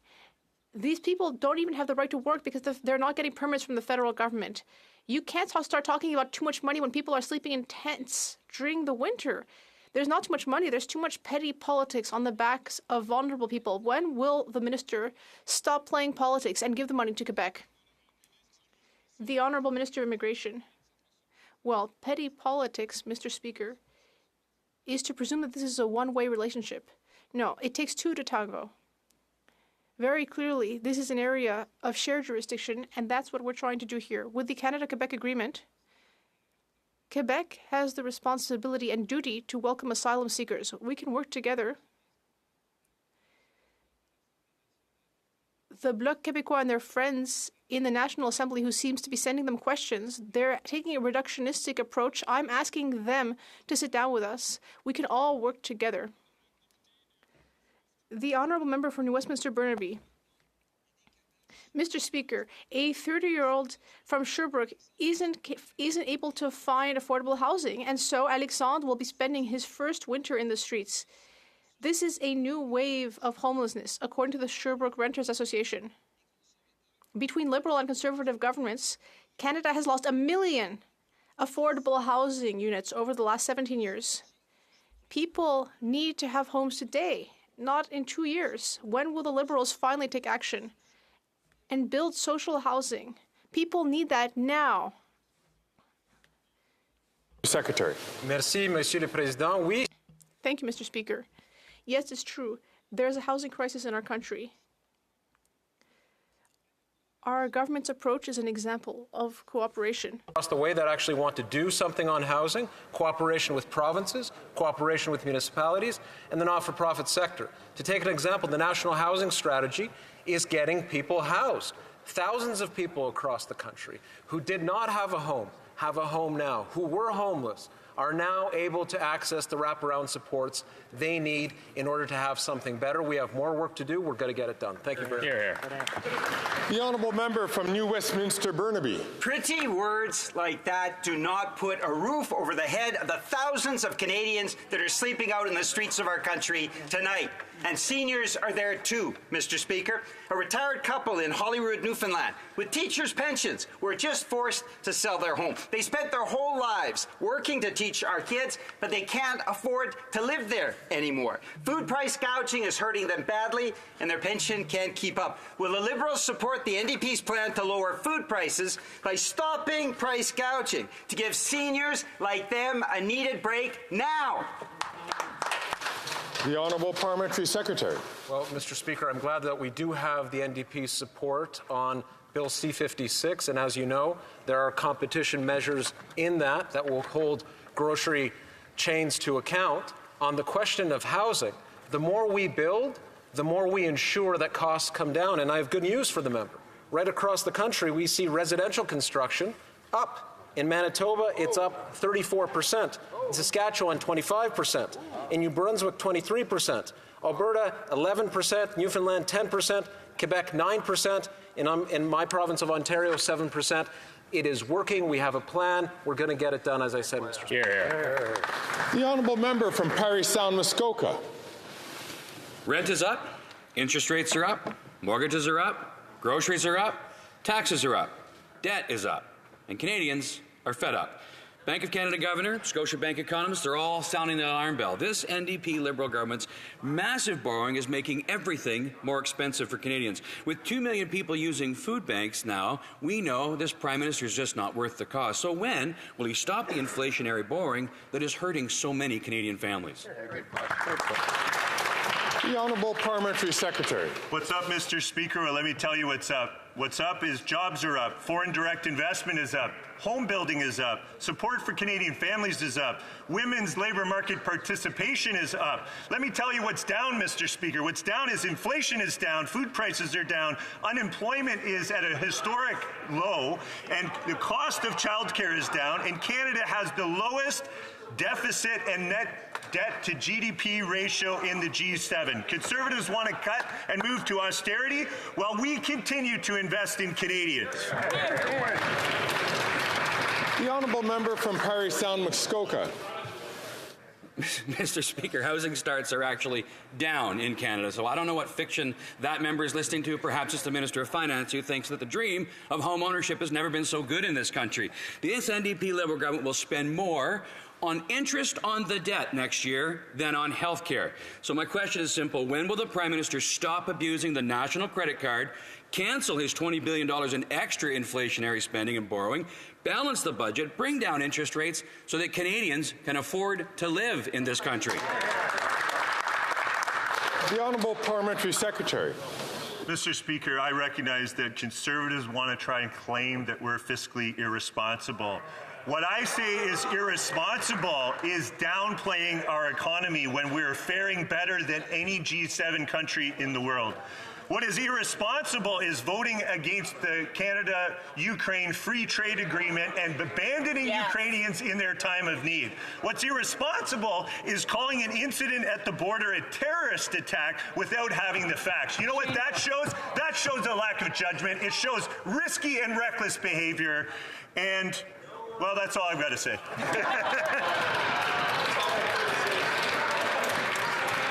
The honourable member. The honourable member from Saskatoon Grasswood. Thank you very much, Mr. Speaker. After 8 long years of this Liberal government, Canadians by the millions are depending today on food banks. Yet on Tuesday, this NDP Liberal government released its mini-budget, adding another $20 billion in inflationary spending. This Prime Minister is not worth the cost. When will this government cut the line of credit so Canadians can afford to eat, heat, and keep a roof over their heads? The Honourable Parliamentary Secretary. Mr. Speaker, while our government has stayed steadfast in our commitment to support Canadians with affordability challenges, evidenced by Budget 2023 and now the Fall Economic Statement, we've seen the Conservatives this week flip-flop multiple times and showcase their risky and reckless behavior and judgment. They say they're committed to supporting Ukraine, but then they abandon them in their time of need. We also have seen Conservatives stand up and oppose the Affordability Act, and yet last night they all stood up and voted for it. So why don't they come clean and let Canadians know where they stand? Hear, hear. The honourable member from Saskatoon Grasswood. Well, thank you very much, Mr. Speaker. That member should know that Conservatives actually were the ones to successfully negotiate the current Canada-Ukraine trade agreement. And a common-sense Conservative government would modernize the existing agreement without this expensive liberal carbon tax. Ukraine does not need this woke agenda. This Prime Minister has added more debt than the previous 22 Prime Ministers combined. When will he put the checkbook away? The Honourable Parliamentary Secretary. Yes, Mr. Speaker, we hear more and more that the leader of the Conservative Party is just not worth the risk. The bottom line is that the Conservatives might have supported the free trade agreement with Canada and Ukraine years ago, but just the other day, every one of them, with the leader of the Conservative Party leading the pack, voted against the Canada-Ukraine trade agreement. There is no way they can get out of that fact, Mr. Speaker. That is the reality. You have betrayed Ukraine, and it's shameful in terms of what you have conducted yourselves in the last couple of days. I would like to remind all members, of course, that comments are brought through the chair. The Honourable Member for Bellechasse-Léger-Lévis. Thank you, Mr. Speaker.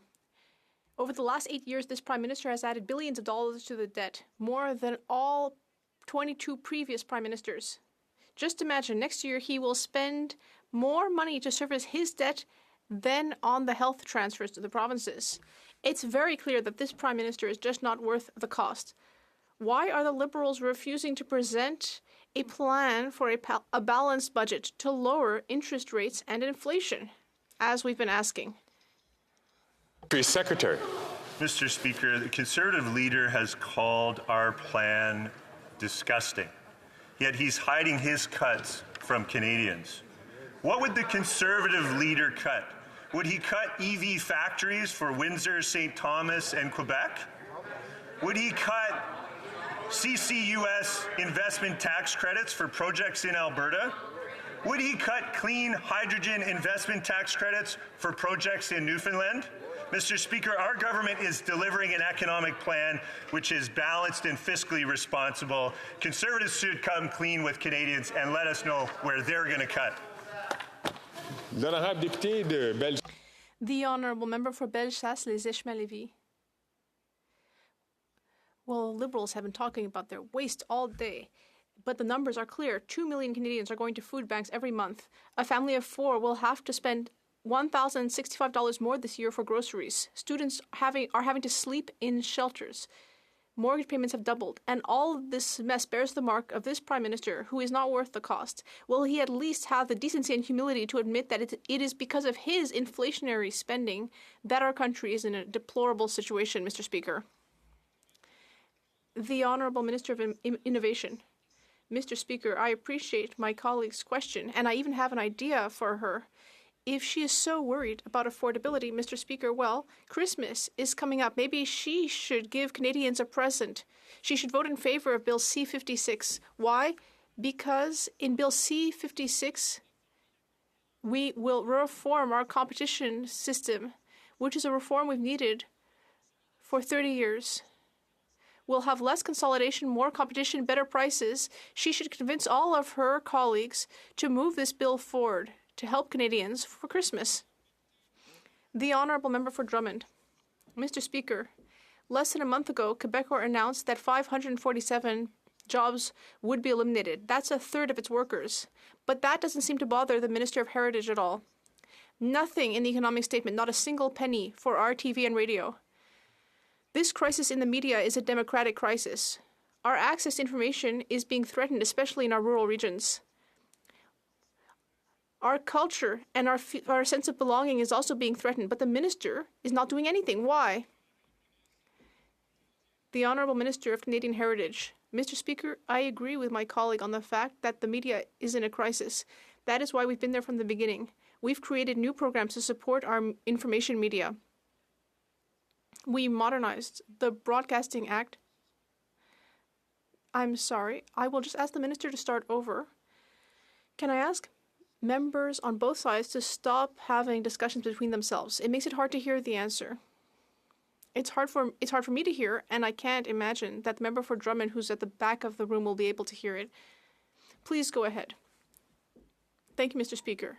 As I was saying, Our government has been there since it came to power in 2015 to help the cultural sector, to help it face the crises and disruption brought by foreign platforms into our market. That's why we modernized the Broadcasting Act, and the CRTC is currently consulting with broadcasters, platforms, and people in the cultural industry to see how we can better support our TV and radio and help them face our current reality.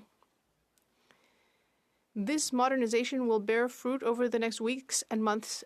I will continue to work closely with my colleague on these matters. Thank you. The Honourable Member for Drummond. Mr. Speaker, the work has been going on for a long time. We need to see some results. We've seen a lot of reactions from the cultural sector, and these are people who are horrified to see that there's nothing for them in the economic statement. Even the Fédération Nationale des Communications, an organization the minister knows well, has said that electronic media has been completely forgotten in the economic update. The Bloc Québécois is asking for an emergency fund of $50 million to give the media a break while waiting for the minister to finish negotiating with the web giants. $50 million is nothing for the federal government, but it's a lot for our media. Ottawa is refusing to do this not for financial but political reasons. Why is the minister abandoning our information media, especially our electronic media? The Honourable Minister of Canadian Heritage. Thank you, Mr. Speaker. And of course, we looked at the Bloc Québécois idea. We have spoken with various stakeholders in the cultural sector. But unfortunately, this $50 million fund would not fix the problem. What will be a long-term solution would be modernizing our legislation, as we've done, and improving the payroll tax credit program, which we amended in the fall economic statement, to continue helping our newsrooms. We will keep looking at all possible solutions, but what people know in the cultural sector is that the Conservatives wouldn't have done anything, and that our government has been doing things since it came to power in 2015. The Honourable Member from Yellowhead.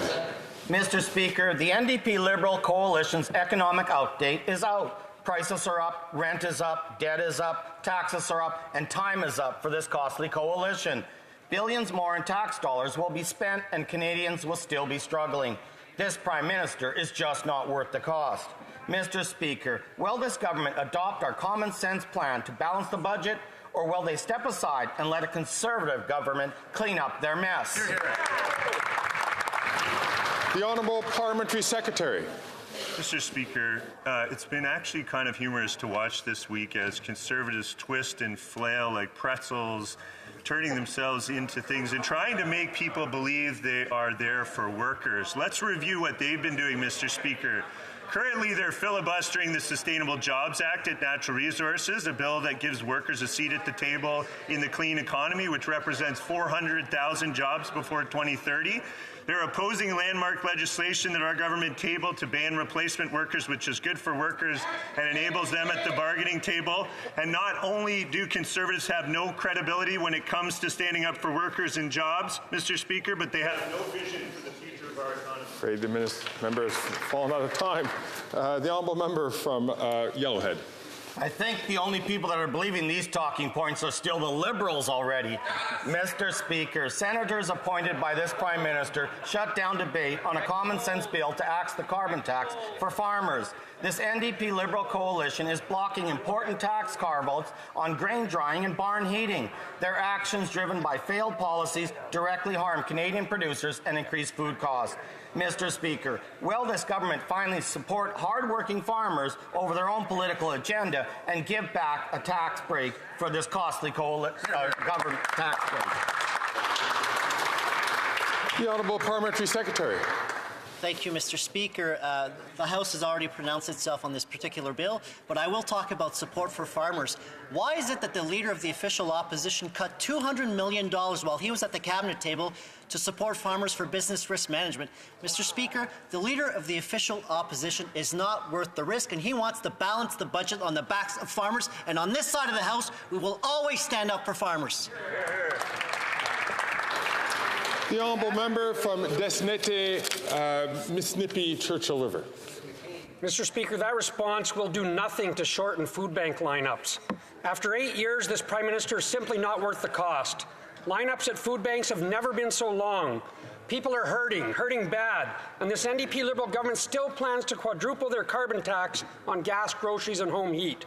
Bill C-234 will lower taxes for farmers who produce our food. this will lower the cost of groceries. It's just common sense. Mr. Speaker, will the Prime Minister tell his appointed senators to put people first and pass Bill C-234 so Canadians can afford to eat? Great question. The Honourable Minister. Thank you, Mr. Speaker. And I would like to remind the member that putting a price on pollution is what enables us to reduce emissions by the equivalent of removing from our roads 11 million vehicles. That's right. So imagine Canada right now. There's 26 million vehicles on our roads. Imagine if we added 11 million vehicles, the pollution that we would see in our cities, the level of asthma that our kids would have to go through. This is not happening because we've put a plan in place to help fight pollution, to help fight climate change, and to support Canadians in the process, Mr. Speaker. The Honourable Member from Lakeland. After 8 years, just like they wanted, the NDP Liberal bloc's carbon tax hikes the cost of heating, cooling, and fuel, so it hikes the price of food. The PM showed it when he paused it for some, but not for 97% of Canadians. Common sense Conservatives will axe the tax for all for good because we know it's not worth the cost, and so do Canadians. But will Liberal senators stop blocking the Conservative Bill C-234 to cut the tax on farm fuels so farmers can afford to feed Canadians and so Canadians can afford to eat? The Honourable Minister for the Environment. Thank you, Mr. Speaker. And I think facts matter in this conversation. According to the Bank of Canada, the Governor of Bank of Canada, putting a price on pollution has contributed to inflation for 0.15%, Mr. Speaker.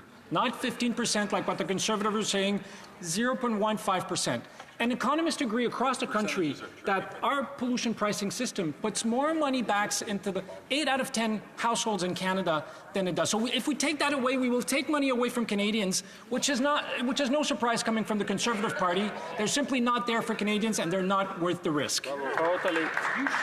The Honourable Member from Edmonton Strathcona. Mr. Speaker, it's being reported that Russia is getting made-in-Canada landmine detonators through Kyrgyzstan. This would mean that Russia is using Canadian-made detonators in Ukraine. Mr. Speaker, this is outrageous. Canada used to be a leader in demining efforts, and we should be doing everything we can to help Ukraine demine. Instead, because of weak arms and sanction enforcement, Canada may actually be inadvertently arming Russia. Can the minister confirm these reports and explain why Canada is even exporting landmine detonators at all? The Honourable Parliamentary Secretary. Thank you, Mr. Speaker, and I thank the honourable member for her question. We will look into what she has brought to our attention and report back. Thank you. The Honourable Member from Nanaimo Ladysmith. Mr. Speaker, people in Nanaimo Ladysmith are struggling to find an affordable place to call home. All the while, the Liberals delay needed help. They've even put off housing funding in the fall economic statement until 2025. But it's not shocking, since the Liberals and Conservatives have spent years putting people on the back burner so their rich friends can get richer off of housing. People need homes now, not in 2 years. So will the Liberals immediately release the promised funding to finally build affordable homes? The Honourable Parliamentary Secretary. As a result of measures introduced by this government, Mr. Speaker, 2 million people are now living in homes. Homes that have either been built, repaired, or subsidized through programs introduced, and that work continues. In fact, we saw this week, through the fall economic statement, that there are a variety of other supports being introduced. Low-interest loans for builders, taking a very close look at the work that municipalities, are doing on short-term rentals, freeing up short-term rentals to make them into long-term homes for individuals and families. We have more work to do. We're going to do it in collaboration with parties that actually want to help. Here. L'honorable député de Lac-Saint-Louis. The Canadians are struggling with the cost of housing. Unlike the Conservative leader's plan, we're making the investments necessary to get Canada building again. And guess what, Mr. Speaker? It's working. Statistics Canada has reported that investment in multi-unit home construction is up over 8%, with all provinces reporting increases. But we're not stopping there. The fall economic statement is bringing more solutions to make sure we're building homes and building them faster. Can the Parliamentary Secretary for Housing, Infrastructure and Communities tell Canadians what new housing measures we're putting forward through the fall economic statement? The Honourable Parliamentary Secretary. That member, Mr. Speaker, has served his country and his community since 2004, and this caucus and this chamber are better for it. He continues to advocate for measures, as does this caucus, and what is the result? In the fall economic statement, we saw, as I just mentioned, real action to deal with short-term rentals. The result will be up to 30,000 short-term rentals turned into long-term homes for Canadians. Wow. We'll work with municipalities on that. Low-interest loans for builders. All of these measures make a difference, Mr. Speaker. On the Conservative side, we see nothing. We see no tangible measures. They want to put a tax, in fact, on the construction of middle-class. The Honourable Member from Leeds, Grenville, Rideau Lakes, Thousand Islands. The Prime Minister is spending billions of taxpayer dollars on foreign workers to fill jobs at a manufacturing plant in Ontario. He's not worth the cost, and his NDP Liberal government can't keep their story straight. The minister from Edmonton says it's just going to be one. This minister here said it's going to be a few. The hiring firm said it's going to be 900. The Windsor Police say it's 1,600 workers from overseas to fill this plant in southern Ontario. Will they release the contract so Canadians can find out how many workers from overseas $15 billion buys? The Honourable Minister for Innovation. Speaker, instead of talking the Canadian economy down, they should celebrate that someone is investing $3.4 billion of their money, Mr. Speaker, to build a plant in Windsor. But let me say what an expert says about the Conservative, Mr. Speaker. Here's what Brendan Sweeney of the Trillium Network for Advanced Manufacturing had to say about them. I think those making this noise are hypocritical. What they're saying is erroneous and factually incorrect. They don't have the faintest knowledge of the industry, Mr. Speaker. That's what experts are saying about the Conservative. We're going to continue to fight for Canadian workers. The Honourable Member from Leeds, Grenville, Thousand Islands and Rideau Lakes. I guess it's a question of who Canadians want to believe, the NDP Liberal cover-up coalition or the Windsor Police, who say it's 1,600 replacement workers coming from overseas to work at this plant in southern Ontario. $15 billion taxpayer dollars to fund workers from foreign soil. After 8 years, it's clear that this NDP Liberal Prime Minister simply isn't worth the cost. So, will the minister put his disinformation and distraction aside and finally release the contracts so Canadians can get the truth about how many replacement workers Canadians get for $15 billion? Good job. The Honourable Minister for Innovation. Well, one thing that Canadians know, and I know them, they're watching this morning, they know not to believe the Conservative, Mr. Speaker, because they have seen this week what they're able to do when it comes to misinformation and disinformation, Mr. Speaker. But let me bring some facts to this story, Mr. Speaker. The company is going to invest $3.4 billion of their money to build one of the largest battery plants in Canada. The CEO is saying that they're going to have 2,500 Canadian workers at the plant and up to 2,300 workers to build the plant, Mr. Speaker. We're going to continue to fight for Canadian workers, fight for industry, and fight for Windsor. The Honourable Member from Calgary, Rocky Ridge. Mr. Speaker, this NDP Liberal government is spending billions on taxpayer-funded foreign replacement workers to build a battery factory in Windsor. The Liberal minister from Edmonton said there was only one foreign replacement worker. The Liberal Minister of Industry said there would be a fairly small number. Now the company itself says at least 900, and the Windsor Police said 1,600. Since these NDP Liberals can't get their story straight, will they release the contract to show Canadians how many taxpayer-funded foreign replacement workers will be replacing Canadian workers? The Honourable Minister for Innovation. Mr. Speaker, I will take no lesson from this Conservative, Mr. Speaker. It might be Friday morning, Mr. Speaker, but Canadians know something. They've done nothing for Windsor. They've done nothing for our auto industry. They've done nothing for our workers, Mr. Speaker. If it was not for us, Mr. Speaker, the auto industry would not be thriving, Mr. Speaker. Not only we landed a Stellantis plant in this country, Mr. Speaker, we now have Volkswagen, we now have Northvolt, we have Ford, we have GM, Mr. Speaker. While they talk down our countries, we're going to continue to fight to get investment in this place. The honourable member from Calgary, Rocky Ridge. Well, anything to avoid answering the question, Mr. Speaker.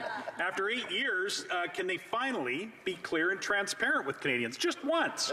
We know that this Prime Minister is not worth the cost, and this subsidy to a private business will cost every Canadian household $1,000.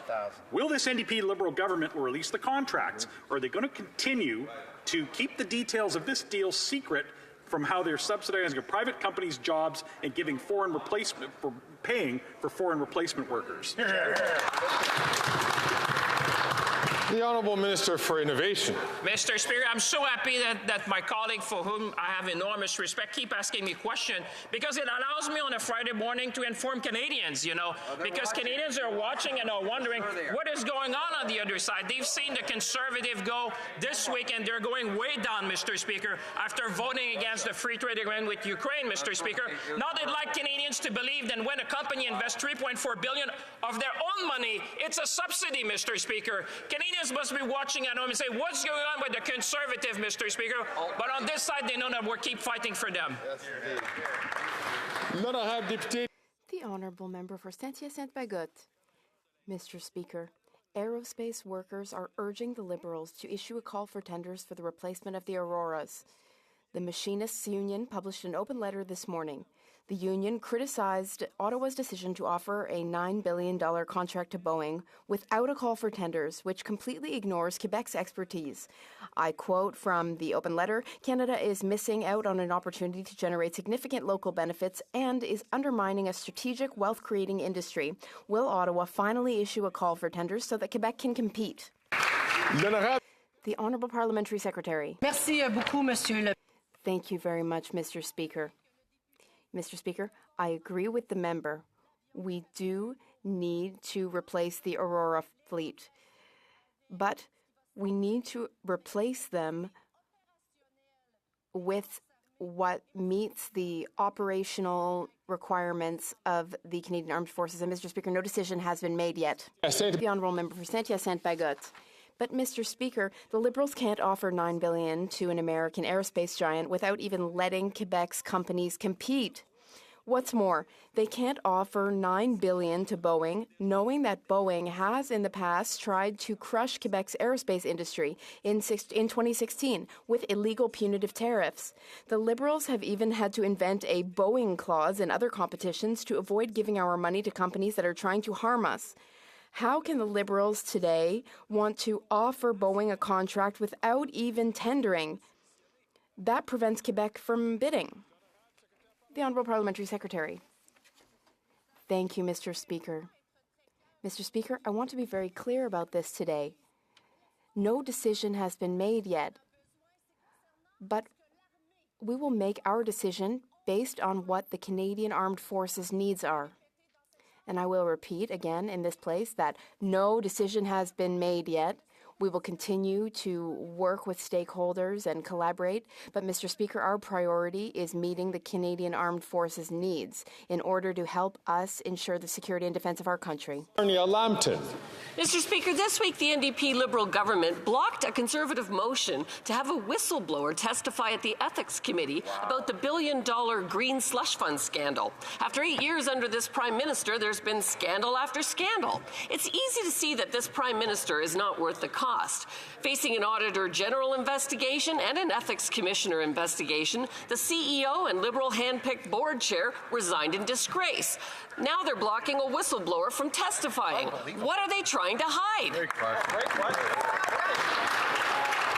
The Honourable Minister for Innovation. Mr. Speaker, I'm grateful for the question from the member. In fact, Mr. Speaker, from the moment we had the allegation, I am the minister who ordered an investigation to make sure that we could get to the bottom of this, Mr. Speaker. But not only, I suspended the fund to make sure that there would be good governance before we could restore the funding of the organization. The CEO of the organization has resigned. I have accepted the resignation of the chair of the board. And, Mr. Speaker, we have appointed an independent law firm so that whistleblower can go to them, tell their story, so to make sure that we go to the bottom of this, restore governance, and restore funding to Canadian companies. The honourable member from Sarnia-Lambton. Well, Mr. Speaker, that's not the way it happened. Okay, it was the Conservatives that called for the investigation at committee. It was the Conservatives that got the Auditor General and the Ethics Commissioner to start an investigation. Now we want a whistleblower to come to committee and talk about who got rich, and they are being silenced by these NDP Liberal governments. So what are they hiding?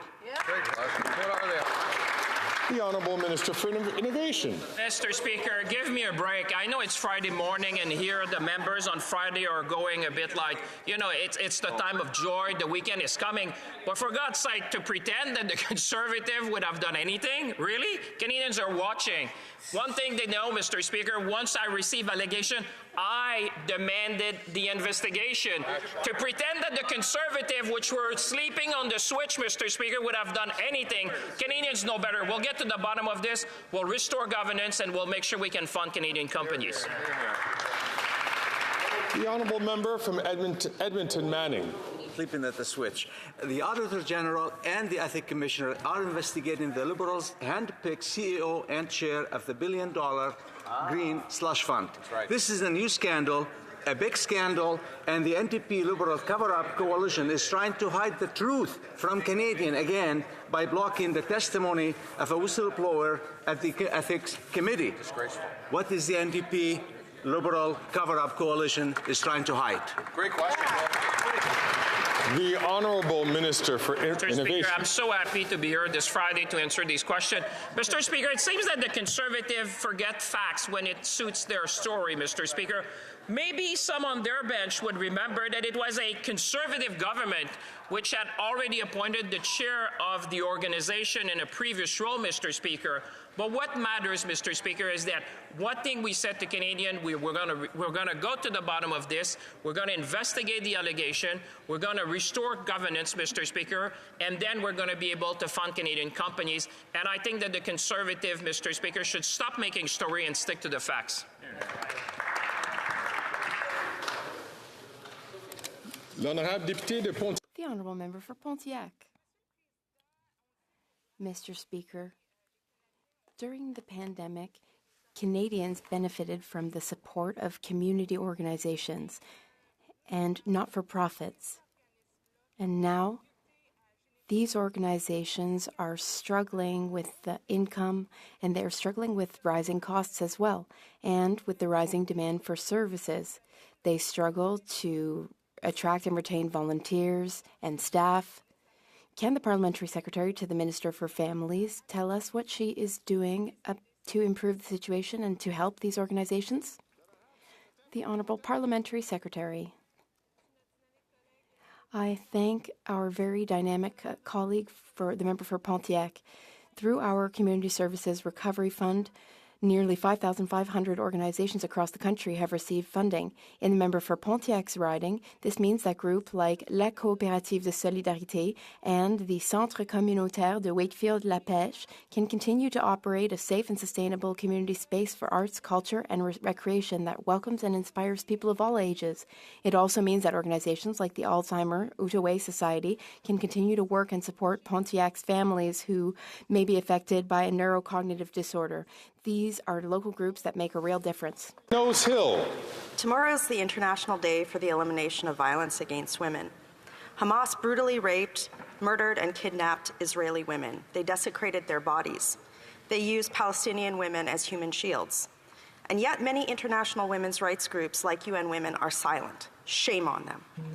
These groups' refusals to denounce Hamas's violence against women is normalizing anti-Semitic violence around the world. It has to stop. Will the government join me today in harshly denouncing UN Women's silence and publicly demand on the eve of tomorrow's day that they end it? Hear, hear. The Honourable Parliamentary Secretary. Thank you, Mr. Speaker. And we condemn Hamas, a terrorist organization. We condemn their actions against women and other civilians. Today, we actually got good news out of the region when the first hostages have been released under the agreement that was signed, and imminently there will be aid flowing into the region. We continue to call for the protection of Palestinian and Israeli civilians. We call on Canadian and foreign national hostages to be released, for foreign nationals to leave, and for all hostages to be released. The honourable member from Sturgeon River Parkland. Mr. Speaker, the Liberals' least restrictive condition prison reforms have led to a skyrocketing number of dangerous offenders being transferred out of maximum security. Last year, it was a shocking 505 transfers, and one of these was the notorious serial killer Paul Bernardo. Now, the review into Bernardo's transfer cited the Liberals' least restrictive policy multiple times. The Liberals are responsible for this failure. Why are they doubling down instead of committing to fix this terrible law? The Honourable Minister. Mr. Speaker, I think it's important when talking about issues as serious as a notorious killer like Mr. Bernardo that we stick to the facts and not mislead Canadians. We've seen earlier this week what happens when you're talking about a sensitive, concerning matter and you use language that doesn't respect the facts of the situation. My honourable friend knows very well, Mr. Speaker, that decisions around the classification of inmate security are properly in the hands of correctional service officials, and those officials are accountable for those decisions, and those decisions are guided by what keeps Canadians safe. The honourable member from Lanark, Frontenac, Kingston. Thank you, Mr. Speaker. Also on the subject of corrections, Mr. Speaker, on a recent visit to Georgetown Institution, I was informed that personnel at Corrections Canada have been trying to introduce Red Seal apprenticeship programs so that inmates can re-enter the workforce with real job training. So, after 8 years of Liberal government and the Liberals running the Corrections Service, how many federal inmates are enrolled in Red Seal programs? Which programs are they enrolled in? And how many per program? How many have graduated and from which trades? And finally, is there a plan to assist inmates to finish their respective programs upon release? The Honourable Minister. Mr. Speaker, I thank my honourable friend for what is a very good question. I will be very happy to get those exact details and provide them to the member. I can tell him that as a member of Parliament for Beausejour, when I visit the medium security prison, the Dorchester Penitentiary, I have met inmates and Corcan staff that work on exactly those programs, and I share his view that if we can give inmates the skills and ensure that, for example, they complete high school education, learn a trade, it'll make them much more likely to successfully reintegrate into society when they finish their sentences, and that keeps Canadians safe as well. Hear, hear. The honourable member from Etobicoke Centre. Mr. Speaker, climate change costs the Canadian economy and Canadians in their pocketbooks every day. So if you don't have a plan for the environment, you don't have a plan for the economy. Despite Conservatives denying climate change, our government understands the need to act now, with an economic plan that supports the middle class, creates good jobs, all while protecting the planet. So could the Parliamentary Secretary to the Minister of Industry please share with Canadians more about our government's work in building a clean economy? The Honourable Parliamentary Secretary. Mr. Speaker, first let me start by thanking my colleague from Etobicoke Centre for the great question and for his advocacy. Canadian workers need an economic plan that will deliver good jobs that last for generations as the global economy shifts toward net zero. We've already seen over 90 clean growth projects choose Canada in the last 3 years alone, which is valued at over $40 billion. More and more companies are choosing Canada thanks to our plan and our workers. The fall economic statement lays out clear timelines for the delivery and implementation of a clean economy investment tax credit regime, all with labour requirements to ensure good jobs for Canadians. Hear, hear. The honourable member from Churchill-Kiewatnakaski. Mr. Speaker, earlier this week, the UN voted to create a historic global tax convention. But instead of voting with most of the world for tax fairness, Canada voted no. This government chose to stand with billionaire corporations committed to hiding their money. If the Liberals really wanted to take on corporate greed and tax evasion during a period of record profits, they should have supported this resolution. Canadians struggling with sky-high grocery prices and rent deserve an explanation. Why are Liberals opposing the world's efforts for tax fairness and choosing to stand with billionaires instead of hardworking Canadians? The Honourable Parliamentary Secretary.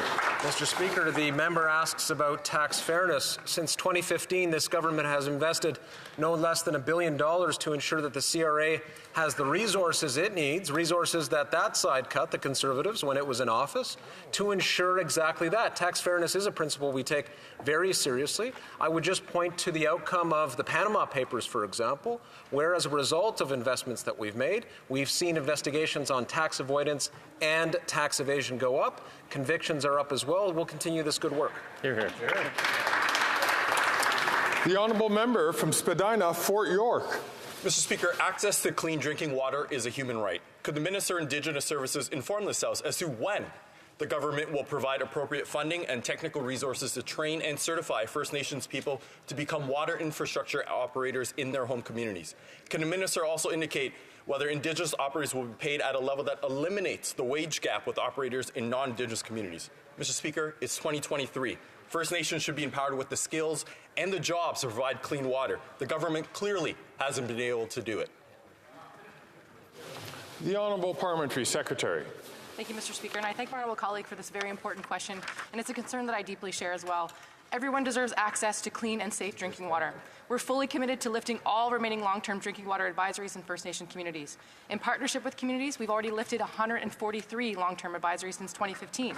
There is now clean water in more than 96% of First Nations communities, and we're committed to finishing the work of the remaining 4%. For each of these remaining advisories, there is a project team, a fully funded plan in place. We will not stop until we get the job done and make clean water a reality for every community.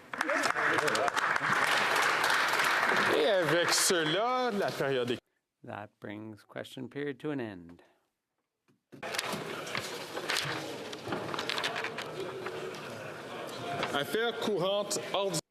Daily routine of business. Tabling of documents. Introduction of government bills. Statements by ministers. Reports from interparliamentary delegations. Presenting reports from committees. The honourable member for Scarborough-Guildwood. I have the honour to present in both official languages 2 reports of the Standing Committee on National Defence. The 6th report entitled Canadian Armed Forces Healthcare and Transition Services, and the 2nd Public Procurement of the CP-140 Aurora Replacement. Pursuant to Standing Order 109, the committee requests that the government table a comprehensive response to each of these 2 reports. Thank you, Mr. Speaker. Dépôt de projet de loi émanant des Introduction of private members' bills. Première lecture de projet de loi First reading of Senate public bills. Motion. Motions. Présentation de pétitions. Presenting petitions. Questions inscrites. Questions on the order paper. Oh, is this on presenting petitions? To present today petition E4603, signed by 868 petitioners, that calls attention to the grave human rights abuses that are happening in Eritrea and the surveillance of by the Eritrean regime of pro-democracy Eritrean newcomers in Canada.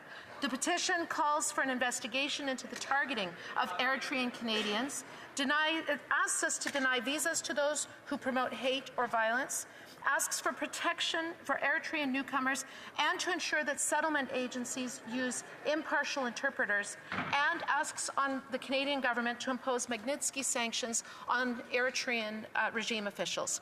Thank you, Mr. Speaker. Other petitions? Honourable member from Kingston and the Islands. Thank you very much, Mr. Speaker. I have 2 petitions to present today. The first actually is the 17th petition that I've presented on this particular topic. It is signed by Canadians across the country and are calling to the government's attention the Intergovernmental Panel on Climate Change's most recent report, warning that rising temperatures over the next 2 decades will bring widespread devastation. And in particular in Canada, we will continue to see flooding, wildfires, and extreme temperatures. And the petitioners are calling on the Government of Canada to move forward immediately with bold emissions caps for the oil and gas sector that are comprehensive in scope and realistic in achieving the necessary targets that Canada has set to reduce emissions by 2030. Mr. Speaker, I have a petition here I'm starting to receive several of these from various different school communities in the Kingston area that are bringing to the government's attention the incredible need now more than ever for healthy food programs within schools. They bring to the government's attention that Canada is the only G7 country without a national school food program. They also draw to the attention that new data from Statistics Canada indicates that 1 in 4 children in Canada live in a food insecure household. And so the petitioners from the Loyola Community Learning Centre, Open Book Campus, community and residents of Kingston, Frontenac, Lennox and Addington region call upon the Minister of Finance, the Minister of Families, Children and Social Development, and the Minister of Agriculture and Agri-Food to prioritize funding for a national school food program through Budget 2024 for the implementation in schools by fall of 2024. I thank the members from the community, the Loyola Community Learning Centre, for bringing this matter to my attention so I could deliver it to the House. Thank you, Mr. Speaker.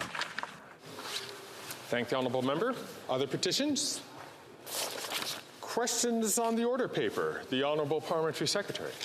Yes, thank you, Mr. Speaker. I'd ask that all questions be allowed to stand at this time, please. Orders of the day.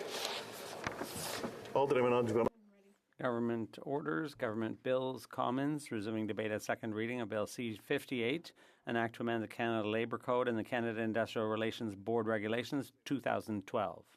Resuming debate, the honourable parliamentary secretary to the government House Leader has 4 minutes and 20 seconds left on the clock. I'm sorry, for questions and comments, of course. The honourable member from Edmonton West. Thank you, Mr. Speaker. I was about to rise on a point of privilege because I don't think anyone in this House wants to hear another 4 minutes and 27 minutes from the member. No, I trade barbs back and forth in good nature with the member from Winnipeg North all the time. I will point out to him, though, in his speech he talked about how replacement workers was a cause of the 1919 strike. Canadian Labour Congress itself on their website state it has no mention of replacement workers. Where it does state is a big cause of the strike was inflation. I'm wondering if the member could tell the House how much is the cause of the Liberal-induced inflation right now causing the need for this legislation that he's promoting. The honourable member, parliamentary secretary, member for Winnipeg North. Mr. Speaker, I suspect if the member was to peruse the answer in exactly what I said in good part the replacement workers was a reason for the 1919 strike, especially the conclusion of it. And in regards to, there was a number of factors that led to it. And in good part, it was the employers in the sense of being exploited at a time in which there was inflation. But the member makes reference to it, trying to bring it to a comparison to today. And it is important that we put things into proper perspective in the sense that around the world, Canada's inflation rate is doing quite well in comparison. But having said that, at least we are moving now even more in the right direction. In the June of 2022 is at over 8%. Now we're getting close to that 3%. We're moving in the right direction. We'll continue to have Canadians back. But the other thing that I would emphasize based on the question that the member has asked is in regards to Canada's middle class. And Canada's middle class is something that has been supported, whether it's through this legislation or middle class tax breaks from the very beginning. People in the middle class know that this government has their back in all ways. Question et commentaire, l'honorable député. The honourable member for Saint-Jean. I'd like to thank my colleague for his speech. I am pleased to be able to ask him a question rather than hear another 4 minutes, as my colleague was joking.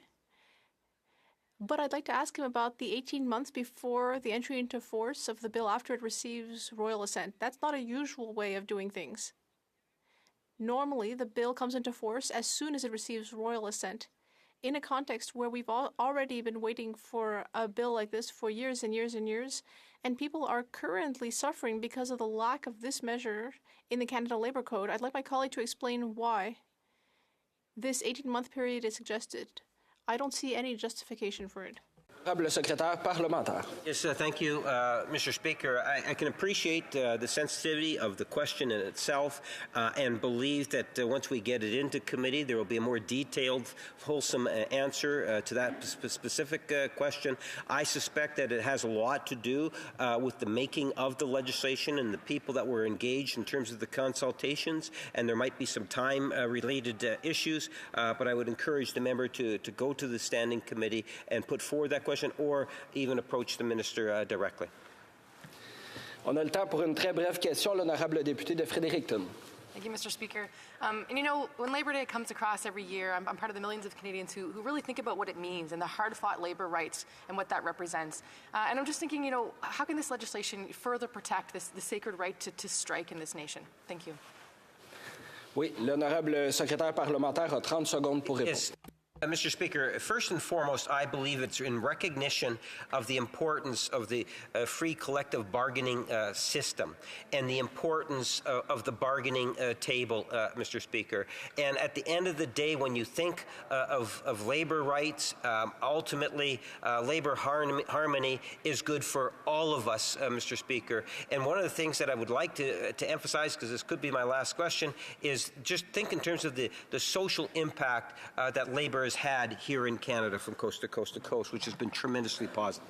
Reprise du débat, l'honorable député de Yellowhead. Thank you, Mr. Speaker, and I would like to inform you that I'll be sharing my time with the honourable member from Edmonton Manning. Mr. Speaker, I stand before the House today to discuss Bill C-58, a piece of legislation concerning the Canadian Labour Code and the Canada Industrial Relations Board regulations. This bill brought forth by the Minister of Labour and Seniors is a clear product of NDP Liberal Coalition's agenda. While it is important to look at the contents of this bill, it is also very much an equal importance to look at how this NDP Liberal Coalition is hurting workers that we claim they are helping. In this debate, we must be mindful of the delicate balance between protecting workers' rights and maintaining a healthy, competitive business environment. It is our duty to examine how this bill fits into a larger narrative of the current Liberal government's failed policies, which have wide-reaching effects on the Canadian workforce and the overall economic landscape. As representatives of the Canadian people, we have a responsibility to evaluate this legislation not just in isolation, but within the context of its potential impact on our nation's prosperity and the well-being of its citizens. Mr. Speaker, in recent years, we have witnessed an escalating trend in labor disputes across Canada, with a staggering total of 269 major work stoppages. This includes both lockouts and strikes just in the past 2 years. This disturbing rise in labor unrest is a direct consequence of the current Liberal government's policies over the last 8 years. The Prime Minister's inflationary policies have significantly contributed to this turmoil, leaving workers in a dangerous position, struggling just to make ends meet. The harsh reality is that Canadian workers are increasingly finding themselves backed into a corner. The cost of living has skyrocketed, eroding the purchasing power of their wages. Many feel the demanding higher wages is their only remedy to keep pace with the escalating costs. This sense of desperation is a clear indication of the government's failure in handling labor relations effectively. The policies enacted have not only failed to alleviate the pressures on Canadian workers, but have actively made their lives harder, fueling discontent and unrest in the workforce. This situation calls for urgent attention and a reevaluation of the government's approach to their inflationary policies that make life more unaffordable. It's crucial that we address the root causes of these issues rather than merely applying temporary fixes. The government must take responsibility for the current state of labor relations in Canada and work towards sustainable solutions that truly support and uplift the working class. Mr. Speaker, in continuing to address the current state of affairs under this NDP Liberal government, it's important to highlight how these policies are intensifying the hardships faced by Canadian workers. A prime example is the carbon tax, which has resulted in a significant increase in cost across the board. This tax, far from being a simple environmental measure, has had a domino effect, affecting everything from transportation to the cost of basic needs. The burden of these increased expenses is disproportionately put on the working class, who find their paychecks stretched thinner every day. Moreover, the housing crisis under the NDP Liberal government has reached a critical point. Housing costs have not just risen, they have doubled. The situation is made worse by mortgage payments, which are now 150% higher than they were when Harper was Prime Minister. This financial strain is pushing Canadian families to the brink, with over 50% living within $200 of insolvency. The reality is that Liberals, now hand in hand with the NDP, have had long abandoned the workers they claim to represent. Their policies, rather than offering relief, have contributed to the reality where everyday Canadians struggle to afford the basic cost of living. This abandonment is not just a failure of economic policy, but a betrayal of the trust that workers place in their government to safeguard their interests and well-being. The implications of these policies are far-reaching and deeply concerning. They paint a picture of a government disconnected from the realities faced by its citizens, especially the working class. Mr. Speaker, the recent revelation concerning the Stellantis battery plant is a striking example of the current government's mismanagement and lack of transparency. It has come to light that 1,600 foreign replacement workers will be employed at the facility, a project funded by Canadian taxpayers to a tune of $15 billion. Even yesterday, we learned that up to 900 foreign replacement workers will help build the Netstar battery plant in Windsor. The fundamental question arises: why aren't these jobs created with Canadian money being offered to Canadian workers?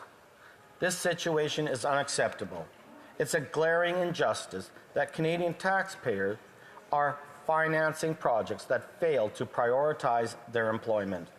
The Prime Minister's office has been silent on the details of the massive corporate subsidies granted to electric vehicle battery plants. The recent revelations by the Parliamentary Budget Officer have only intensified concerns, indicating that the actual costs and implications are far more substantial than initially presented by the Prime Minister. Moreover, Canadian workers and taxpayers deserve full transparency. Is the Prime Minister planning to use taxpayer-funded foreign replacement workers at other facilities, such as Volkswagen and Northvolt plants? This lack of clarity should be especially concerning for my Quebec colleagues, who might see jobs in their region being outsourced to foreign workers, potentially at the Northvolt plant located in the Bloc leader's own riding.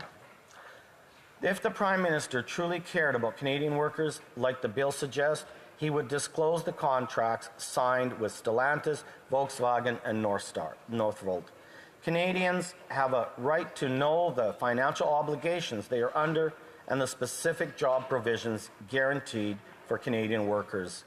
The Prime Minister should have already ensured that Canadian tax dollars fund jobs for Canadian workers, not for employment of foreign workers.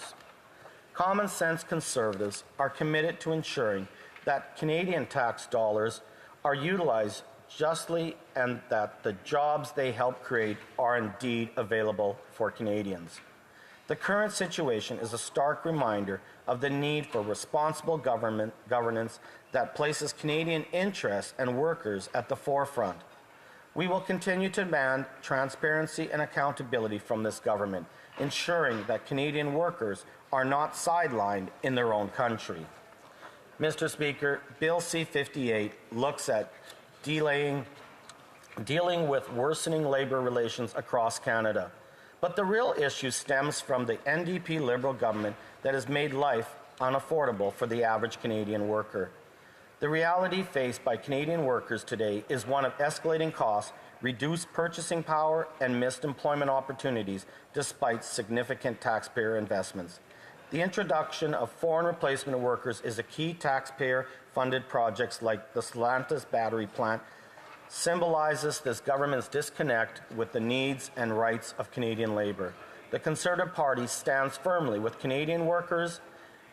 We advocate for transparency, accountability, and above all, ensuring that Canadians are first in line for jobs created with the hard-earned tax dollars. It's time for this government to stop neglecting these vital principles. Canadian workers deserve a government that champions their cause, protects their interests, and utilizes tax funds to actually benefit Canadians. That is the commitment of the Conservative Party, and we will relentlessly pursue this goal in the interest of all Canadians. Thank you, Mr. Speaker. Questions et commentaires, l'honorable secrétaire parlementaire du ministre des Relations couronnes autochtones.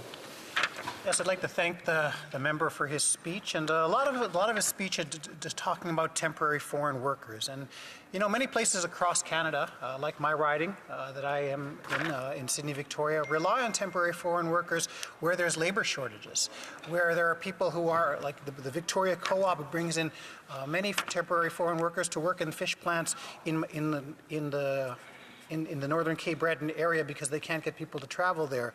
You know, in Canada, we believe that diversity is strength. I'm wondering if the member opposite isn't concerned a little bit about the narrative that the Conservatives continue to be using that really focuses on foreign workers.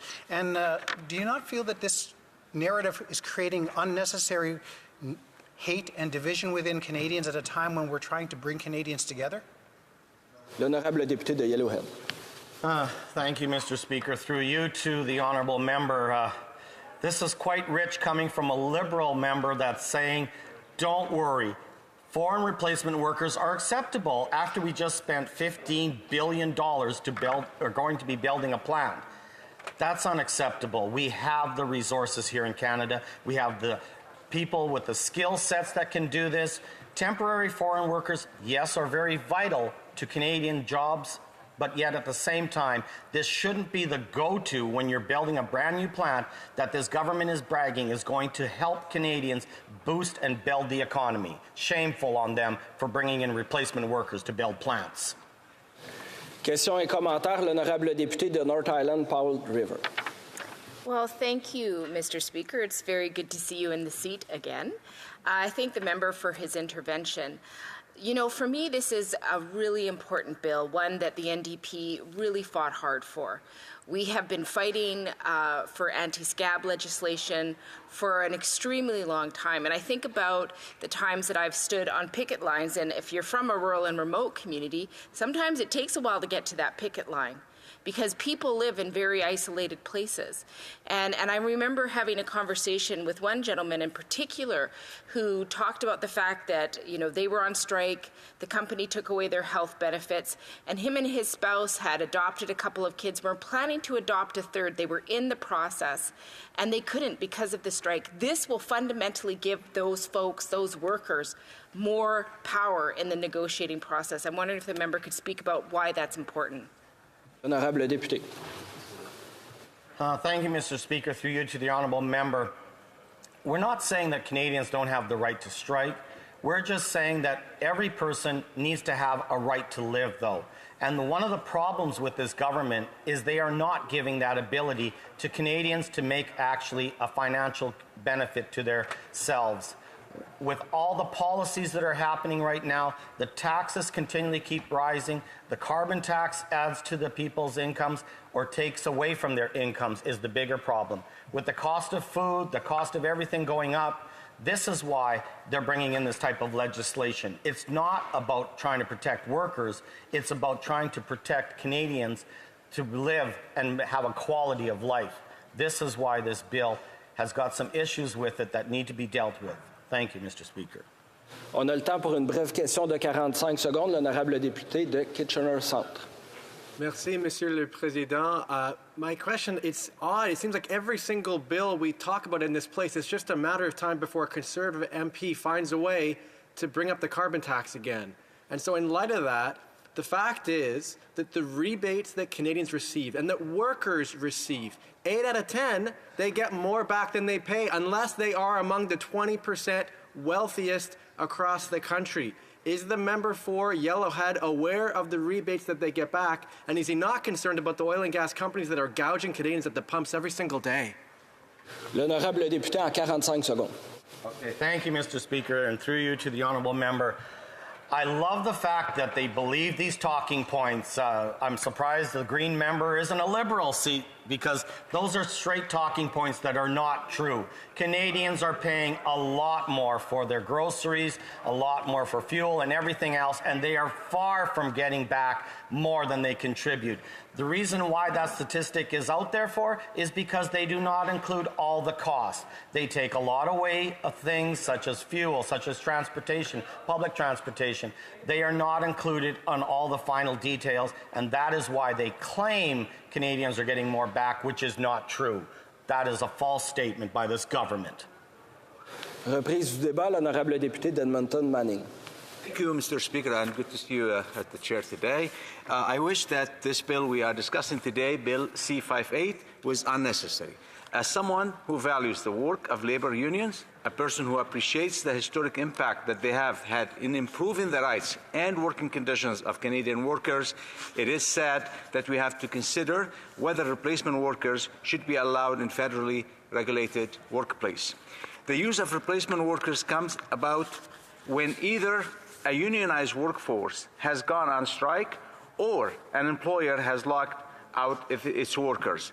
In neither case are there any real winners. So, what would bring workers or employers to such a position? Why would they feel it necessary to take such drastic measures if nobody wins in such a situation? The answer is simple. If it seems that Canada is seeing more labor strife than any other time in recent history, the reasons are simple. The policies of this Liberal government have made it difficult for Canadian workers to make ends meet. Workers expect government to look out for their own best interest.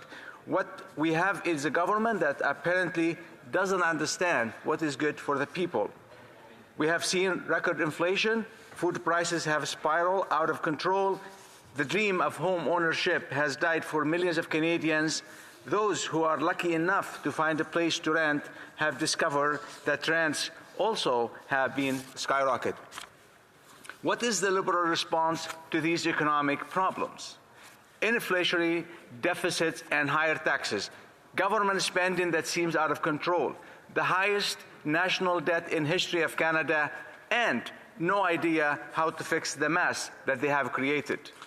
When the carbon tax is increasing the cost of everything for everyone, when housing costs have doubled, when mortgage costs are 150% higher than they were before this Liberal government took office, when half of Canadians say that they are $200 or less from going broke, it is no wonder workers feel abandoned by this government.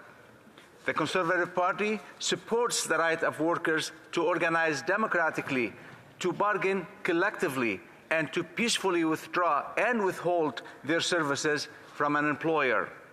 We also believe that government should work with unions and employers in areas of federal jurisdiction to develop dispute settlement mechanisms and encourage the use to avoid or minimize disruption to services for Canadians. Bill C-58 will apply to about 1 million workers in federally regulated industries, many of which are sectors which are critical to national life. For this reason alone, it is important to study this legislation in committee, to hear the witnesses from both in favor and against this legislation, and to allow members to better understand the implications of this bill. The Liberals will, and I'm sure, tell me that such a study isn't really necessary, that they know what they are doing, and this legislation should be passed with a minimum of scrutiny. After all, The Liberals tell us that they know what is best for the country. But anyone who questions that dogma, they view as heretic. In the church that is the Liberal Party, I would indeed be a heretic. I have seen too many Liberals ministers telling Canadians that they know what is best for them when they obviously don't. The government would like us to believe that the Liberals are infallible, but all too often the truth is they haven't had a clue on what they are doing. That may be true also with this bill. I would think that unions would view C-58 as correcting a tilted playing field that has been in favor of employers. They expect that once this act is passed, the strikes and lockouts will be shorter. In the same way, I would think employers would see C-58 as favoring unions with the potential of prolonged strikes and lockouts. These are conflicting viewpoints, and whichever one you adopt may depend on your view of the current balance of power between unions and employers. Our job in this House is to find a way to craft legislation that is fair to both workers and employers, which is another reason to ensure we consider this bill carefully so that we don't have to return to the subject to fix mistakes made by a rushed process.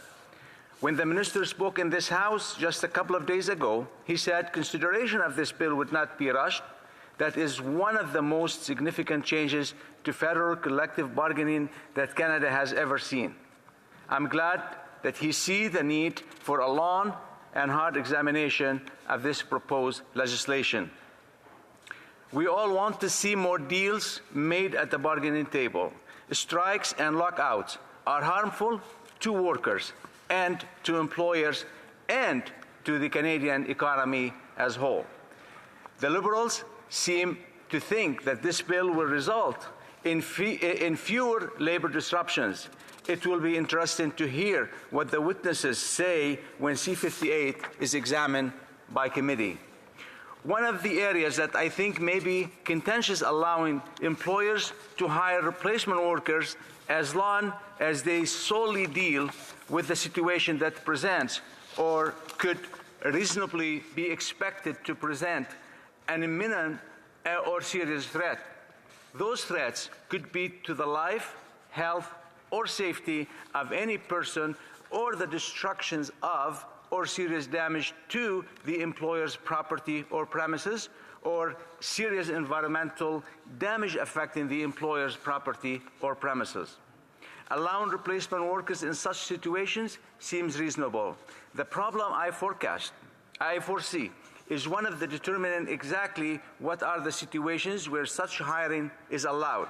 I would expect unions would quietly, naturally attempt to limit the use of replacement workers, while employers would try to stretch the definition as much as possible. But maybe I'm wrong. Maybe employers or unions alike will be reasonable in all situations, and there will be a clear understanding of what represents a safety threat, property damage, or environmental damage. More likely, the Canada Industrial Relations Board will find itself much busier if this legislation is passed, as it tries to work out the details of the legislation in practice as opposed to theory.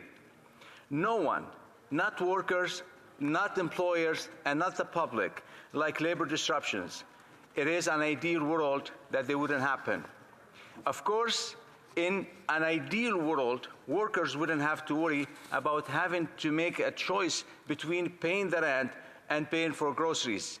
In an ideal world, Canadians wouldn't be wondering why their government was offering tax exemptions on one of the home heating fuel and not the others, and that contributed less to the greenhouse gas emissions. In an ideal world, food bank use would be decreasing instead increasing. Canadians wouldn't have to worry if they would afford that ever-increasing cost of food. But we don't live in an ideal world under this government. We live in a world where the Liberal carbon tax keeps going up increasing the cost of everything, Canadian workers and employers alike are feeling squeezed by a government that has shown by its fiscal policies that it doesn't care about either of them. Union and businesses may be differing views on Bill C-58, but they do have one thing in common. They all know that it is time for this Liberal government to go. Thank you, Mr. Speaker. Questions et commentaires. L'honorable secrétaire parlementaire. Questions and comments, the Honourable Parliamentary Secretary to the Housing Minister. The Honourable Member started out his speech by saying a bill to ban replacement workers was unnecessary. And I think that really speaks to the Conservative view on labour rights, their track record in the past under the Harper government. This is a bill that will allow workers to stand up and be able to receive powerful paychecks. They say they stand up for workers, but when it comes time to vote, why are they always on the other side of workers? L'honorable député. The Honourable Member. Mr. Speaker, thanks for the Honourable Member for the question. I did not see it as unnecessary. I said I wish it was unnecessary. That's what I said, and I hope that the Liberal side will listen better so we can have better conversation. Thank you. Questions et commentaires. L'honorable député. Questions and comments, the Honourable Member for Sturgeon River Parkland. Speaker, I want to thank my honourable colleague for his speech. And one possible unintended consequence of this legislation that I haven't heard brought up yet is that it could possibly incentivize employers to make increased investment in automation and artificial intelligence and other things to replace workers. Yes, this legislation proposes to ban replacement workers in certain circumstances, but if this is incentivizing employers to invest in technology that will end jobs, how is this going to be a net benefit to workers in the end? Thank you. L'honorable. The Honourable Member. An excellent question by the Honourable Member, and it's a very, very good point. And that's why this bill needs to be studied well and studied at committee, so we know that we can understand, we can examine, we can make the proper scrutinies needed to make sure that this bill is perfect. But knowing what this government is always hiding under their belt is something that could be dangerous enough for them to rush it through and not allowing the proper consultation and witnesses to go through so we know exactly what this bill is all about. Thank you. Questions et commentaires. Questions and comments, the Honourable Member for Saint-Jean. Mr. Speaker, I was listening to my colleague's speech, and I get the impression he was saying, okay, we will support anti-strike breaker legislation as long as there are enough exceptions that if this legislation passes, there are all these exceptions. So usually an employer doesn't care about the consequences for employees when the employer puts them on lockout. So here's what I'd like to know. Does my colleague agree with the fact that when there is a strike, it is normal that the employer should experience some consequences and impacts? The Honourable Member for Edmonton Manning. The Honourable Member for her question. I remind her, under the Chrétien government, there was something called partnership between employee and employers. And for the employers not to care about the employee, that will go against all the productivity and the good results for the business. So I hope that such thing doesn't ever exist in Canada. But she's a legislator, she's an MP, and I'm an MP, and every MP in this House would want to have the most perfect piece of legislation coming through, not something that we take it lightly, as important and critical as this one. I think that's why I was advocating for, in my speech, is to have enough time to study this bill carefully to make sure it's going to do the job, and that's our intention, and I think that's why we're here. Thank you. Questions et commentaires. Questions and comments. The Honourable Member for Nanaimo, Ladysmith. Thank you, Mr. Speaker, and thank you to the member for his speech. I'm a little curious to get more information from the member. Specifically, I was reflecting on, while he was speaking, on the fact that the Conservative leader stands frequently saying that he's there with workers. And now the member is saying that he wants to see deals happening at the bargaining table. But at the same time, I'm not hearing a clear answer around what his stance is on this bill. We know that, that workers need to have the capacity to be at the bargaining table when they are forced to do so, to fight for fair and respectful working conditions, and replacement workers take away that capacity for workers to fight for what is right, for them to have a dignified and respectful working environment. And so can the member please clarify, will he and his Conservative colleagues be voting in favor of this bill, or will they be doing what they've always done and not being there for workers? Thank you. L'honorable député de... The honourable member for Edmonton Manning. Mr. Speaker, thanks to the honourable member. I do reject the notion of the question that we are all against workers. This is absolutely unacceptable. And besides that, if we're asking for better examination, if we're asking for a bill that to be carefully done, and by the way, we're not hearing yet the unions or the workers. We're hearing the NDP. If they think that they're just the only party that represents unions and workers in this place, that we're in bad shape here. So the answer is we need this bill to be studied properly and carefully, and that's what we're asking for. Reprise du débat. Resuming debate, the honourable member. Much, Mr. Speaker, and it's an honor today to rise to speak to Bill C-58, a very important piece of legislation, a commitment that has been made by both Liberals and NDP in the last election, something that we have been able to work together on in order to bring forward legislation to this House so that we can provide a better environment for workers to be able to negotiate new or renegotiate existing contracts with employers. And that's what this bill seeks to do. Mr. Speaker, we know that when we have individuals that want to go on strike, they're usually doing it for a fairly important reason. They're doing it sometimes because their wages aren't reflecting the reality of what they believe they should be paid. They're doing it because they're worried about the conditions in which they're working. They're doing it because they're worried about job security and what their employer is providing for them.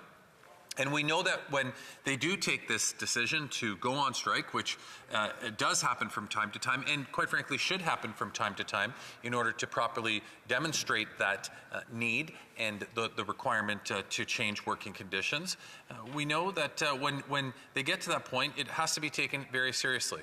And so for the employer to have the opportunity to bring in scab labor, to bring in replacement workers that are there while negotiating, significantly takes away from the employer's ability to be able to negotiate in good faith. Now, just think about that for a second, Mr. Speaker. If you were on the management side of a firm and you had to negotiate, and the only thing being held against you was the ability for people to strike, but then at the same time, you had the opportunity to bring people in to replace them while you're in the process of negotiating with these striking employees, you wouldn't face the same realities that those that were on strike would. When a union decides to go on strike, the extreme hardships can be felt by the employees. They're not paid anymore, and sometimes they're given small stipends from their union, but it's nowhere near what they would be making normally, and they're taking on hardships in order to stand up for their rights.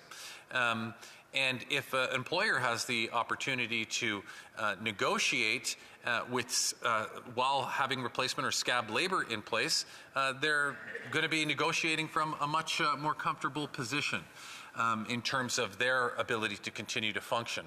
So while employees have the hardships done upon them through either a strike or a lockout, in the same vein, you have to make sure that the negotiating position is balanced, and that's by ensuring that employers have to feel the same kind of pain, for lack of better expression. They have to be faced with the same reality of, if we don't get to a deal quickly, we can't continue to function our business, we can't continue to function the manufacturing sector or whatever sector it might be, and as a result, they have to be motivated. We know, Mr. Speaker, that the best deals are those that are made at the bargaining table.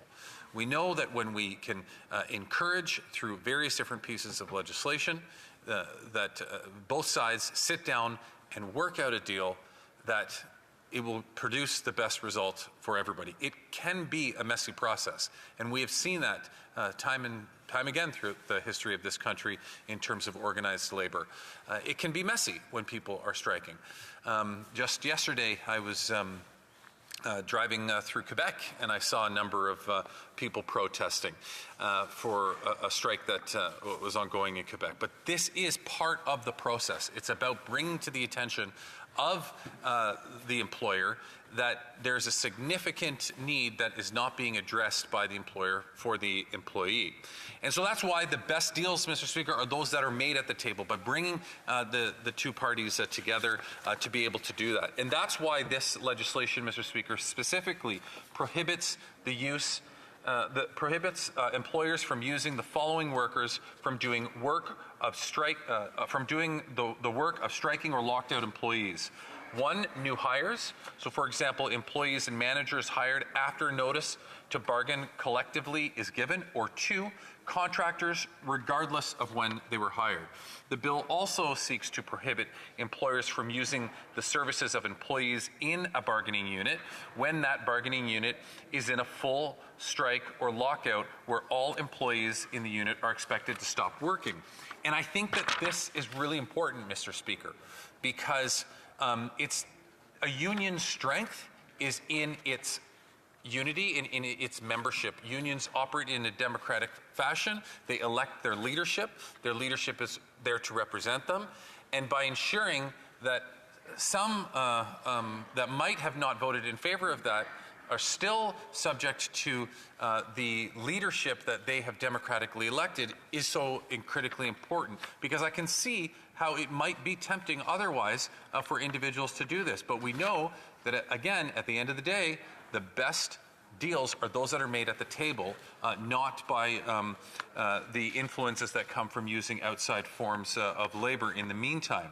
And of course, there are some exceptions to this, Mr. Speaker. I won't get into detail, but they relate primarily to health and safety and environmental impacts on property of the employer. But this bill also does seek to ensure that unions, if they believe that an employer is violating the ban, may complain to the Canada Industrial Relations Board. The board is an independent administrative tribunal whose job is to resolve workplace disputes and certain appeals that arise under the criminal code, among other acts. The board can investigate, and if it agrees with the complaint, can order the employer to stop the violation. And it's also really important that a hefty fine comes along with this to further discourage the employer from moving towards this kind of action. And it sets out a maximum fine of $100,000 per day if the employer is prosecuted and convicted of violating the prohibition.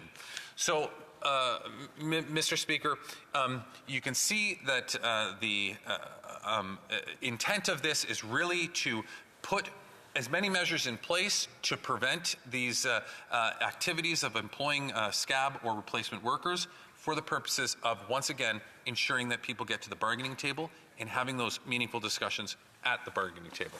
Now, I know one other thing I wanted to address, Mr. Speaker, and perhaps I preempt a question from my NDP colleagues, that the NDP have been steadfast in their support of this. And the NDP have said, you know, we forced the government to do this. I don't quite look at it like that, Mr. Speaker. You know, we did run on this in page 22 of our last election platform. It may have been slightly different. We may have worked on this in a way with the NDP to make it even stronger, and that's great. And that's what this entire process is about. Our Westminster parliamentary system is based on the idea that if one party doesn't form a majority, you work with other political parties to develop strategies and policies that you can bring forward on behalf of the Canadian people, in our case anyhow. And that's what we're seeing. So I think that the NDP should rightfully take credit for some of this. I think that they have done good work on this. I think that this government has done extremely good work on this. I think this party has been committed, the Liberal Party has been committed to this as well. So I hear that call from the NDP, but I respectfully disagree that it wasn't a force. Nobody forced anybody to do anything. This was this was one of the terms of that agreement that we came to in order to work together in a productive manner. And so to that end, Mr. Speaker, I am very glad that there is another political party. I would say that there are two, Mr. Speaker, one of which you belong to, that are adults in this room when it comes to doing meaningful things for the people that we represent. It's not always just about saying no because the objective is to be an obstructionist at any cost. The objective is genuine. In this agreement, I quite often see a genuine objective from the Bloc as well to advance better policy, better ideas, better legislation for the people that we individually represent. Now, I will say, Mr. Speaker, as I work towards the end of my speech here, that I am very concerned, once again, about the lack of clarity on this issue from my colleagues on the other side of the House, the Conservatives. Now, they have given a couple speeches on this. They've been asked a direct question just moments ago from my NDP colleague about whether or not they will support this. They skate around it. They don't answer it. They give vague statements. They are not concrete on it. They won't even say that they will support it to get to committee, which is just an initial step. They're heckling me now, but they won't even say that they will support it just to get it to committee, where they want to do this work. We heard the member from Edmonton just say that moments ago. They want to do this work. They want to see this thorough discussion, thorough examination of this. So a lot of that happens at committee. So will they support getting it to committee? And I raise this because it's an important observation, Mr. Speaker, because we've seen this happen a couple times now with the Conservatives, especially since we got back in September, where they're very non-committal to an issue. They will barely even talk about it. When they do get up and speak about it, like a bill that we were debating yesterday, they don't mention even the issue at hand. Thankfully, they're at least talking about workers in this context. And then what do? They vote against it. Now, where did we see that recently, Mr. Speaker? With the Canada-Ukraine Free Trade Agreement. They never committed in all the speeches that they gave in this House to what their position was on it. And then one by one, they stood up and voted against Ukraine and showed exactly who they were. Now listen, we didn't let them get away with that. They're not going to get away with that. The Canadian people are going to know how they voted, and the Canadian people do know. Because if you were following the news cycle yesterday, Mr. Speaker, a lot of talk about the leader of the opposition and his right-wing politics and where he's going, where he's taking this party, and even some of the most conservative pundits out there writing opinion pieces on what is the position of the Conservative Party, this fake notion of a price on pollution, when it clearly states in the agreement that no particular country's environmental policies can impact another country in this agreement. It says there, right there in that agreement, they look for these red herrings to be able to do this. So we did not let them get away with that, Mr. Speaker. And if the Conservatives' plan again this time is to just skate around the issue of workers, stand up and say, we support workers, we're there with workers till the end, we will always support workers, and then turn around and vote for it when it's time to vote, guess what? We're going to report that back to Canadians on every single one of them, and I'm sure my colleagues in the NDP are going to help us do that, because Canadians deserve to know where they stand. When they get up in this House and they talk about an issue, they need to be able to say, we support it or we don't support it. They cannot any longer get away with the rhetoric that we hear from across the way and the approach that they've been taking. So I am very happy, Mr. Speaker, to tell you that I will be supporting in this. I support this. I want to see this go to committee. I know that there have already been a couple issues that have been brought up, and I think in good faith, that can be discussed at committee, where committee can look into the issue to make even better legislation. But the thought or the idea that you're going to be able to just get up and stand up and talk about how amazing Conservatives have been for workers when the record does not come anywhere near to reflecting that. I don't know why they would clap for that, but anyways, the record doesn't come anywhere near to reflecting that. The reality is, Mr. Speaker, is that the vast majority of Canadians know that Conservatives don't support workers. They support, big corporation, and that's always been their MO. It's they come from the position of trickle-down economics from the Ronald Reagan era. As long as we make things better for the most wealthy, as long as we make things better for the corporations, as long as we strip more taxes from the corporations, I swear it's going to trickle down to the workers, and they're going to be impacted by that, and they'll be so much better off as a result. Well, we know that Reagan economics failed, Mr. Speaker. We know that it has only, over the last several decades, contributed to a wider gap between the haves and the have-nots, and that's why we need meaningful legislation like we have before us today, Mr. Speaker, that will force the employer to be able to come to the bargaining table under the same conditions that the employee has come to the bargaining table. The condition of fighting for their job, fighting for job security, fighting for fair wages, fighting for fair benefits from their employer, just like we expect an employer, just like we expect an employee to do that, we need to expect the employer is going to come with the same restrictions and the same hardships associated to them if they do not negotiate in good faith.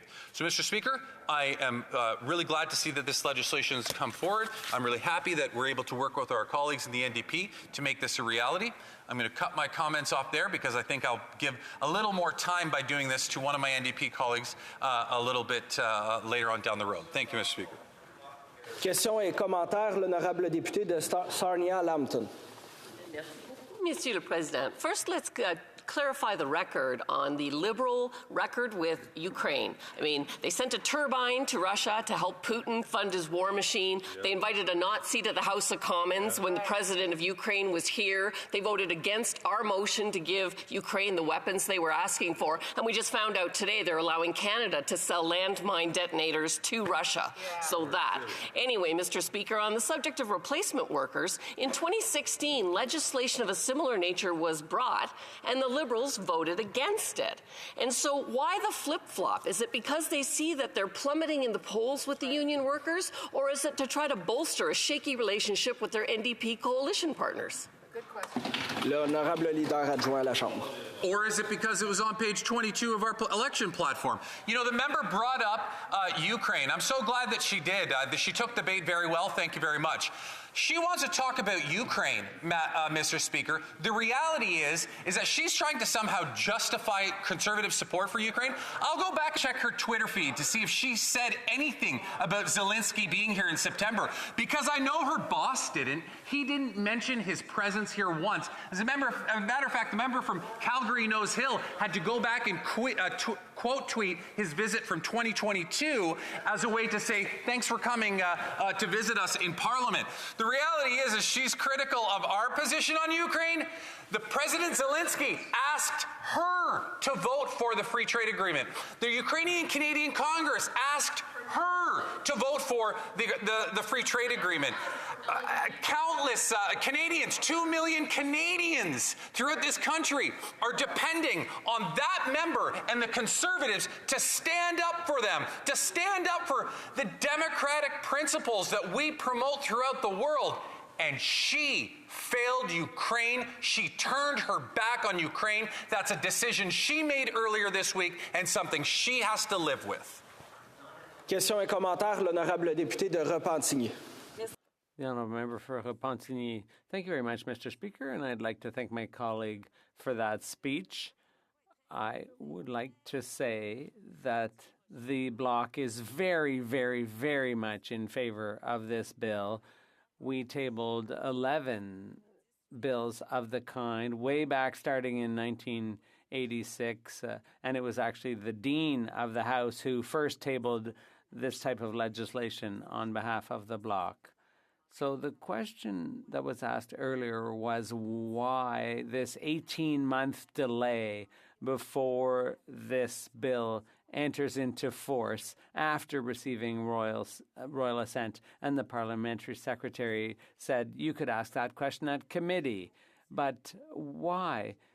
Normally, legislation enters into force upon receiving royal assent. So why the delay? Thank you very much, Mr. Speaker. And I was unaware of the fact that it was the Dean of the House, sitting member of the Bloc Québécois, who first introduced this legislation decades ago. I didn't know that until just now. But you know what? I'm not surprised, Mr. Speaker, because the reality is, once again, we're seeing how Quebec has shown leadership in issues like this. Quebec has had anti-scab legislation in place for decades now, because Quebec continually does this to the rest of the country, and to their benefit and to their credit. You know, when it comes to environmental legislation, when it comes to getting equitable workplace, getting more women into the workplace, Quebec once again leads the path. And so I'm not surprised to hear once again that this is an initiative that Quebec's been fighting for a long time. We can learn a lot from the lessons that we've seen from Quebec on issues like this. But just very quickly, to her question about the timing, I am not exactly sure why 18 months was a requirement, but I know if we get this to committee, we can have the questions asked there and perhaps, if necessary, amend it. Questions et commentaires, l'honorable député Delmoud Transcona. Well, thank you very much, Mr. Speaker, and I want to thank my colleague for talking so much about the Liberal platform commitment on anti-scab legislation, because I think what's important to note, but I didn't hear him say, was that commitment was to legislate against scabs in the case of a lockout. So it wasn't actually about protecting the right to strike, which is fundamental to workers being able to bring home more powerful paychecks.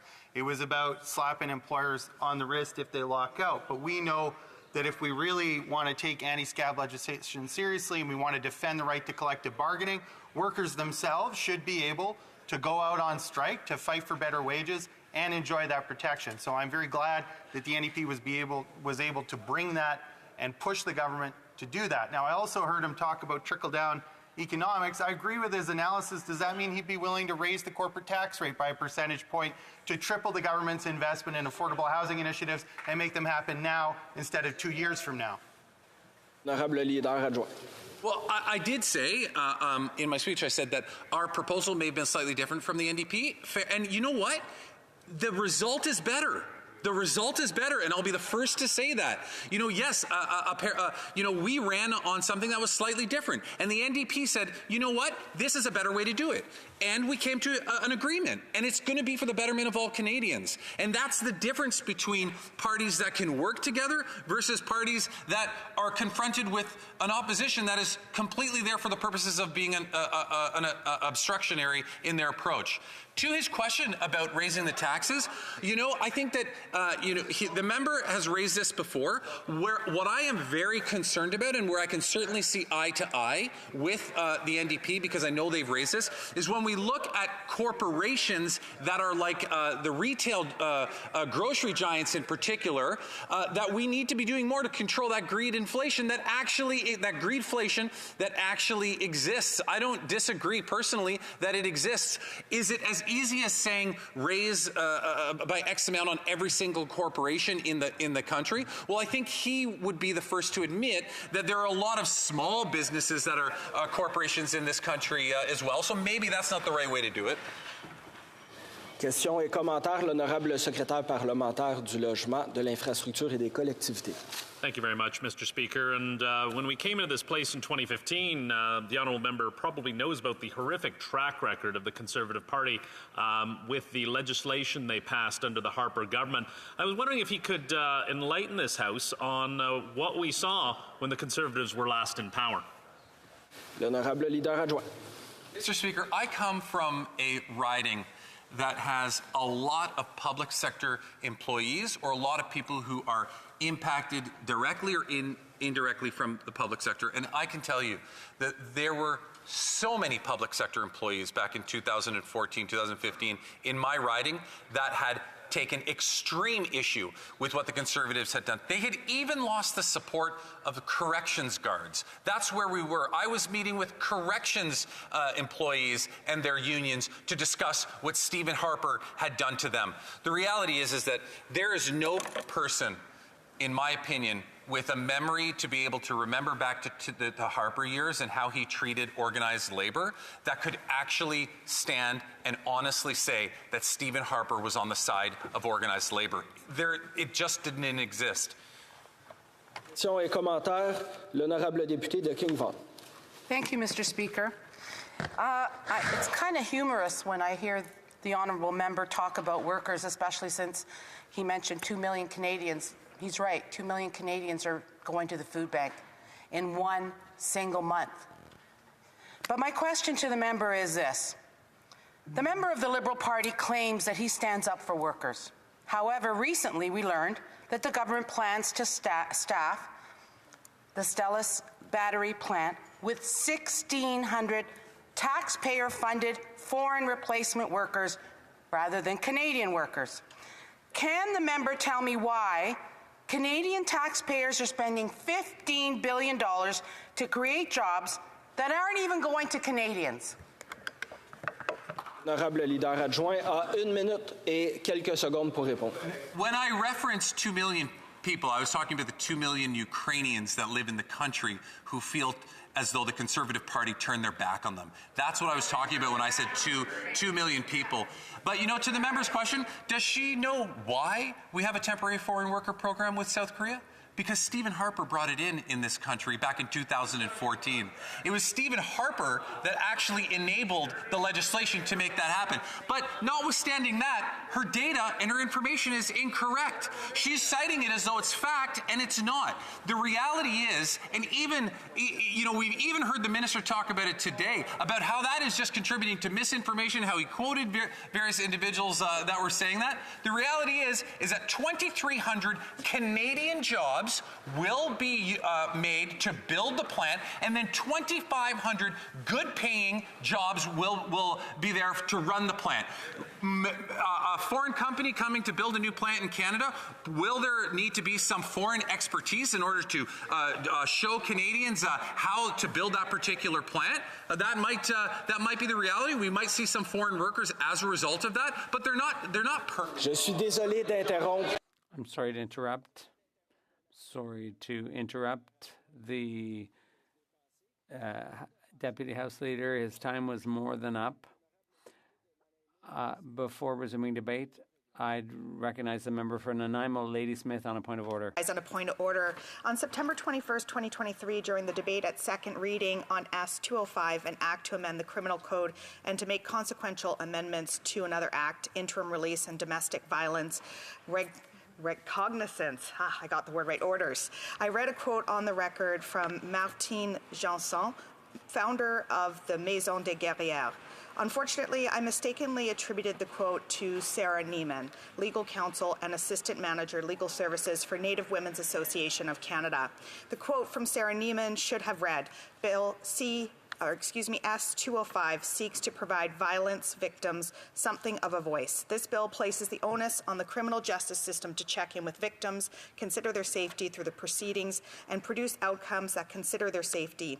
Bill S-205 does not create a response specifically tailored to Indigenous women, but it does create a framework for them to be seen and heard in a system that otherwise does not. I deeply apologize for this error. I want the record to reflect accurately what was said and by who.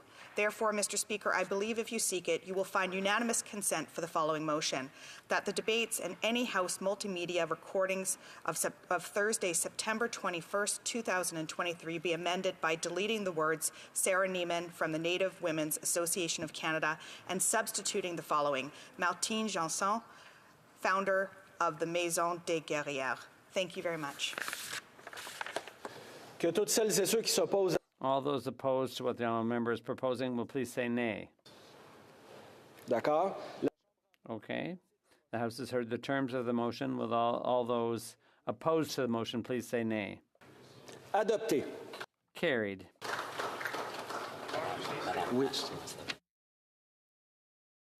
Un deuxième appel au règlement. On a second point of order, virtually, the honourable member for Churchill Katsawan. Thank you, Mr. Speaker. Point of order, because I believe that earlier today, the parliamentary secretary to the Minister of National Revenue misled the House during question period. I asked a question as to why Canada is acting as a voice for billionaires on the world stage in fighting against an international system for tax fairness at the UN that would make the wealthy pay their fair share. Instead of explaining Canada's shameful position, this member chose to mislead the House by saying that his government is taking issues of tax fairness seriously and pointed to this government's work in response to the Panama Papers, claiming that, quote, convictions are up and will continue this good work, unquote. Earlier this year, I filed an order paper question asking exactly what Canada's response was to the Panama Papers. The result, Mr. Speaker, is not a whole lot. Convictions are certainly not up, as the parliamentary secretary indicated. From the order paper question, I read, quote, Panama Papers. There have been 7 referrals to the CRA's Criminal Investigations Program, known as the CIP, related to the Panama Papers. Of the 7 referred cases, 5 proceeded to criminal investigations. Of the 5 cases that proceeded to criminal investigations, 3 were discontinued. 2 are still ongoing. End of quote. I understand that this government is very comfortable paying lip service to Canadians, but this is just straight up dishonesty. My preference would be for this government to prosecute billionaire tax cheats, including based on what's in the Panama Papers. But I guess we will just have to wait to ask the parliamentary secretary to withdraw his remarks. Thank you very much, Mr. Speaker. Merci, l'honorable député. Je peux lui... I'd like to thank the honourable member. The chair will review the matter and come back to the House if necessary. I now give the floor to the honourable parliamentary secretary to the Minister for Housing, Infrastructure and Communities, who rises on a point of order. I believe it. If you seek it, you'll find unanimous consent to time travel, Mr. Speaker, and see the clock at 1:30. Yes, thank you. Toutes celles et ceux qui s'opposent à ce que l'honorable secrétaire parlementaire... All those opposed to what the honourable member is proposing will please say nay. D'accord, la Chambre a entendu l'énoncé de la motion. The House has heard the terms of the motion. Will all those opposed to the motion please say nay? Carried.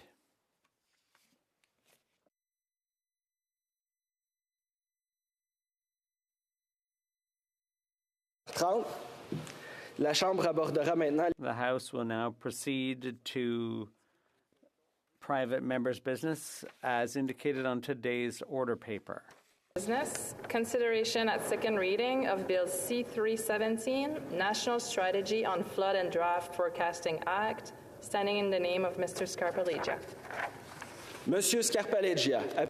Mr. Scarpaleggia moves that Bill C-317, an act to establish a national strategy respecting flood and drought forecasting, be now read a second time and referred to the Standing Committee on Environment and Sustainable Development. Debate.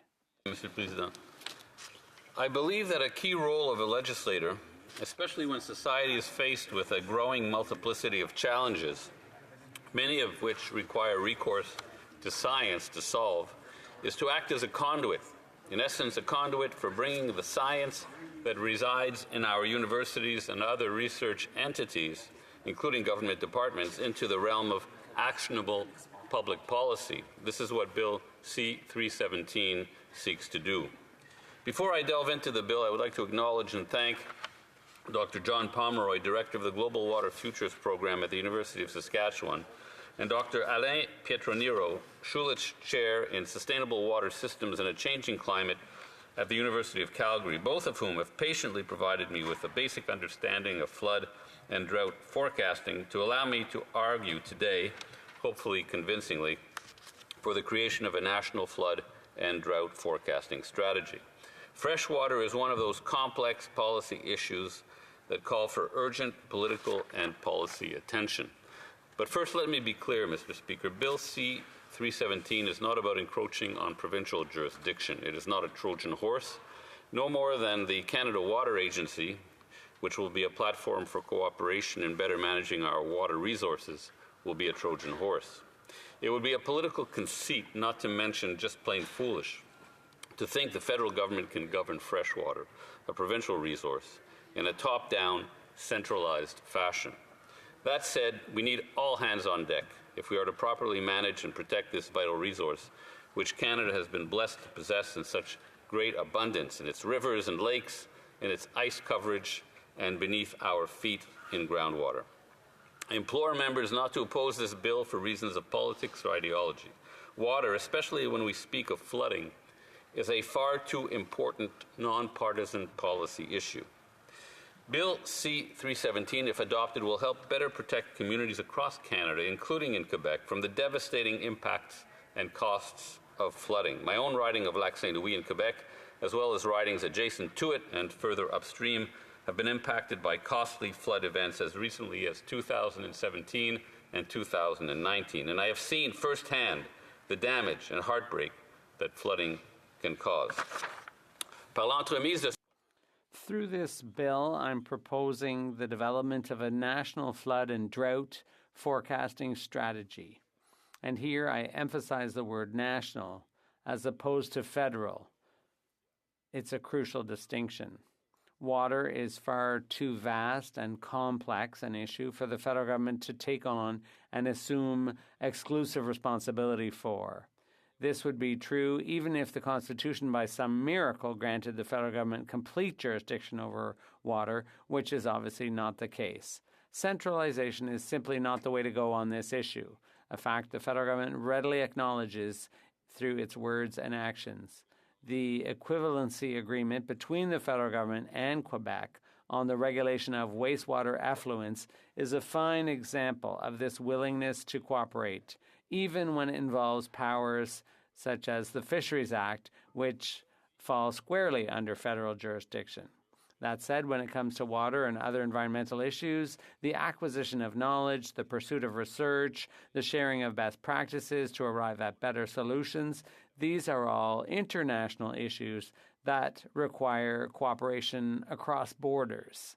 There's nothing in this bill that calls into question respect for jurisdictions, including provincial jurisdiction over water.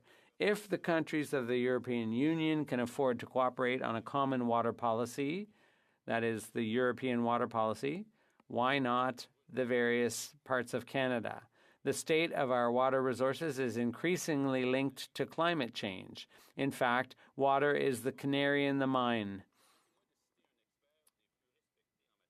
Allow me to quote one of the most respected experts on water policy, Jim Bruce. Feels its sharp bite.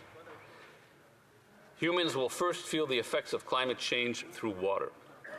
Or put another way, to quote water policy guru Bob Sanford in his book Flood Forecast, Climate Risk and Resiliency in Canada, water is a child of climate. If we follow what is happening to our water, it will tell us what is happening to our climate. In other words, Mr. Speaker, we experience climate change through water.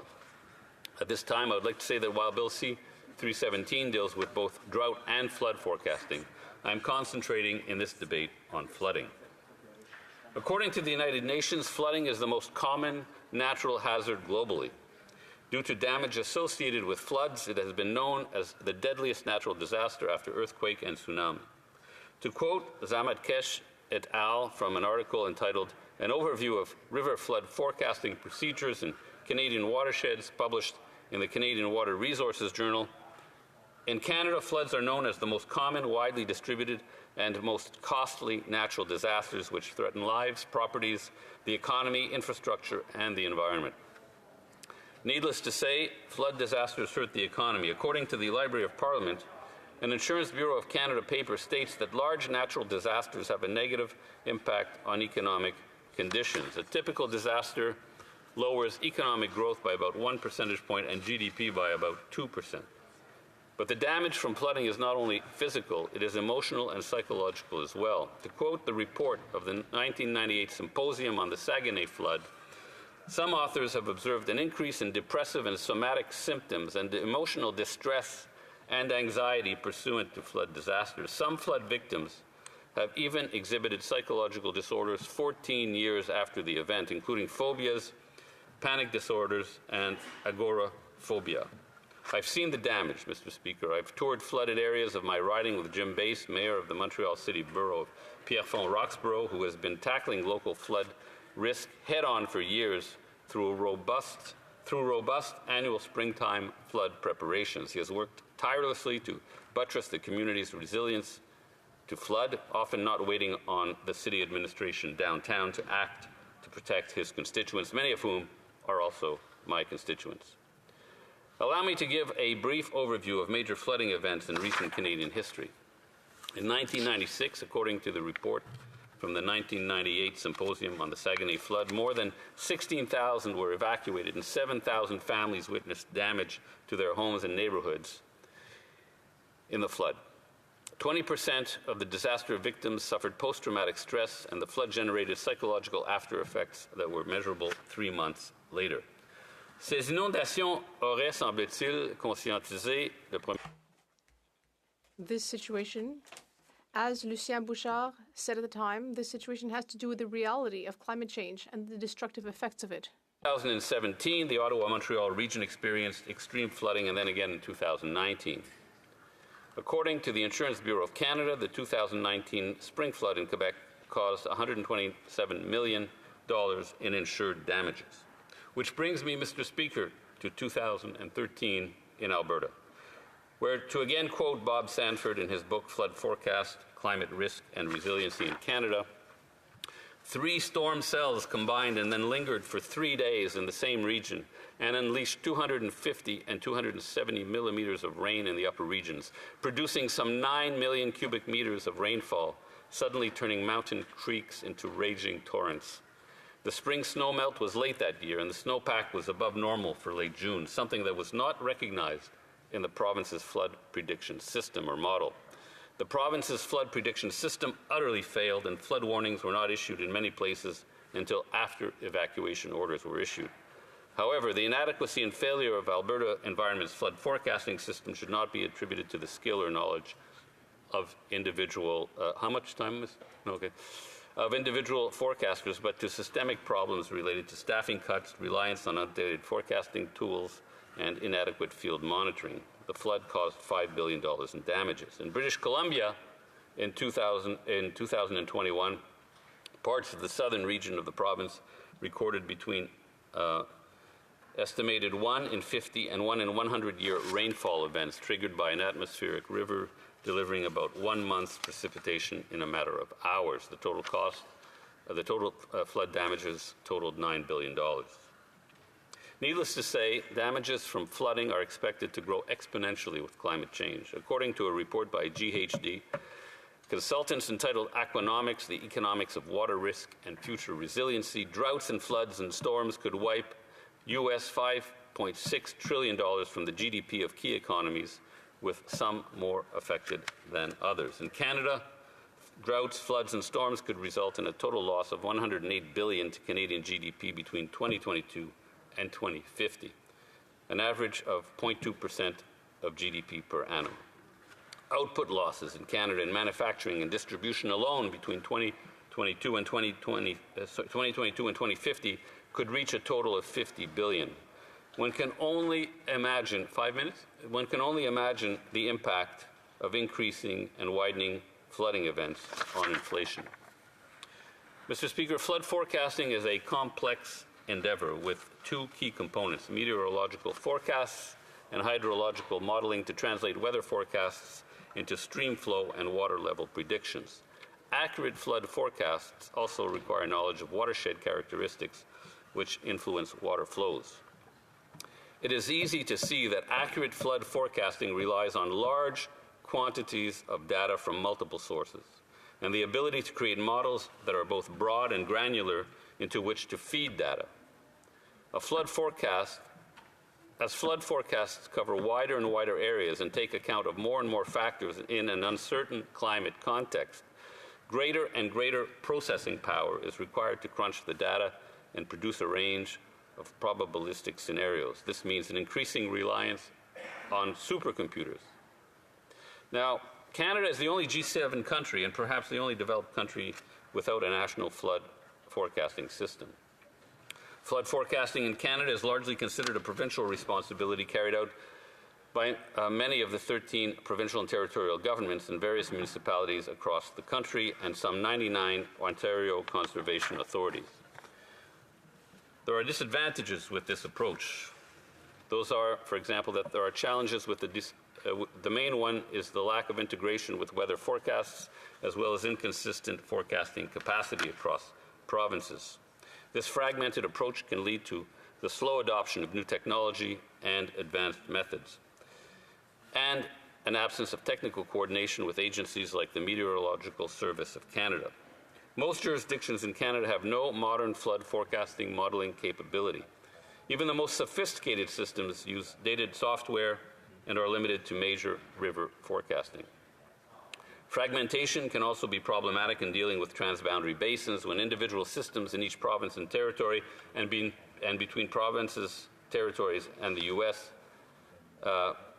And between provinces and the U.S. really are not necessarily compatible.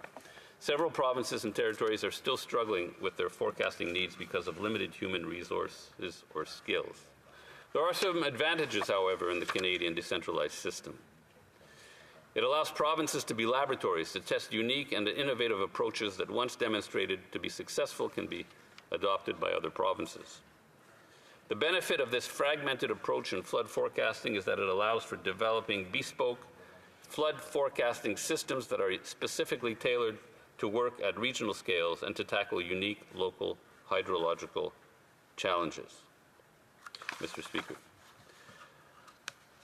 Mr. Speaker, I have much more to say on the technical level about what this bill is trying to accomplish, and I expect to be able to touch on those technical aspects in future speeches, hopefully in this House, but also if this bill gets to committee, in committee. But I would like to end by saying that the benefit of a national forecasting system is that its models are of higher quality, producing more accurate large-scale forecasts with longer timelines than is possible with local forecast models only. The ability to connect national models with local forecasting efforts is crucial for accurate flood forecasting, but also for long-term capacity building. National modelers gain experience on a regular basis from floods in different parts of the country. A national modeler could very well predict a flood almost every year. Local modelers, on the other hand, might not predict a flood in their whole career. Working with national modelers facilitates knowledge transfer that strengthens the overall system. Mr. Speaker, this is what this bill is trying to accomplish. It's just trying to accomplish a formal structure of collaboration among the stakeholders in this area, the scientists and the forecasters, which is something I believe they all want. At the moment, they do meet informally to share best practices, but there is a need for a more permanent structure that can bring them together to better predict floods for the benefit of all Canadians. Thank you, Mr. Speaker. I thank the honourable member. Questions? We have time for questions and comments. The honourable member from South Okanagan, West Kootenay. Well, thank you, Mr. Speaker, and I'd like to thank my colleague from Lac St. Louis for his speech. I know he's a real champion for all things water in this House and in this country. And I'd like to thank him also for mentioning my old friend Bob Sanford, who I worked with in the Rockies back in the early 70s and has gone on to be a real global spokesman for water issues on behalf of Canada. And the bill before us, it's hard not to agree with, because the issues are so dire and the need is so great. But it makes me wonder why his government hasn't been doing this over the last 8 years. But I want to ask him about what we really need for flood protection in Canada, on top of the prediction, is to have communities ready for floods. It's one thing to say a flood is coming in the next 2 days, but it's another thing to have that community ready. And we need dedicated federal funding to help communities reshape their defenses for floods ahead of time. And we don't have that. The honourable member from Lac St. Louis. Thank you, Mr. Speaker, and I thank the honourable member for his question. I'm sure Bob will be very pleased to hear the honourable member mention his long-standing friendship with him. The federal government has been investing in climate adaptation infrastructure. One can always invest more. And it has recently tabled or released its climate adaptation strategy, which is a framework, and I'd be in favor of as much funding as possible to strengthen the resiliency of communities. In regards to why hasn't the government been doing this already, In defense of Environment and Climate Change Canada, they are working on the issue. I feel personally that they are not going far enough, and this is why I introduced the bill, to push the issue forward a little more. Thank you, Mr. Speaker. L'honorable député de Repentigny. The honourable member for Repentigny. Thank you, Mr. Speaker. I'd like to thank my colleague for Lac Saint-Louis. He cares deeply about water, fresh water, and the environment generally. He's very engaged. In his speech, he spoke clearly about the links between the environment and health. He spoke about how they're closely related. He also spoke about the economic cost of floods and droughts, and that these could create economic costs and health problems. It all adds up. However, with regard to Bill 317, we already have Canada's drought monitoring tool. We also have meteorological services from Environment Canada. Do we really need more legislation? The honourable member for Lac Saint-Louis. Thank you, Mr. Speaker. My colleague is right. We already have pieces in place.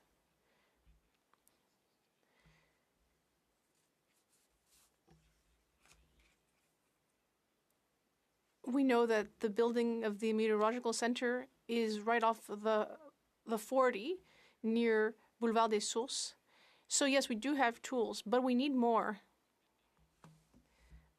so that these programs can actually help the country more. That's the goal of a bill here.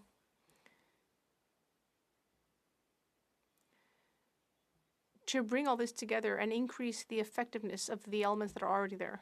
A brief question and comment from the honourable member from Brandon Souris.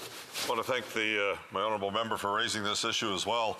I too know Bob Sanford, and he, when I was the shadow cabinet member in Manitoba for either conservation, environment, or rural development at different times, I might add, we spoke with him quite often in regards to the issues of Manitoba being the basin of all the water in Western Canada coming into Lake Winnipeg.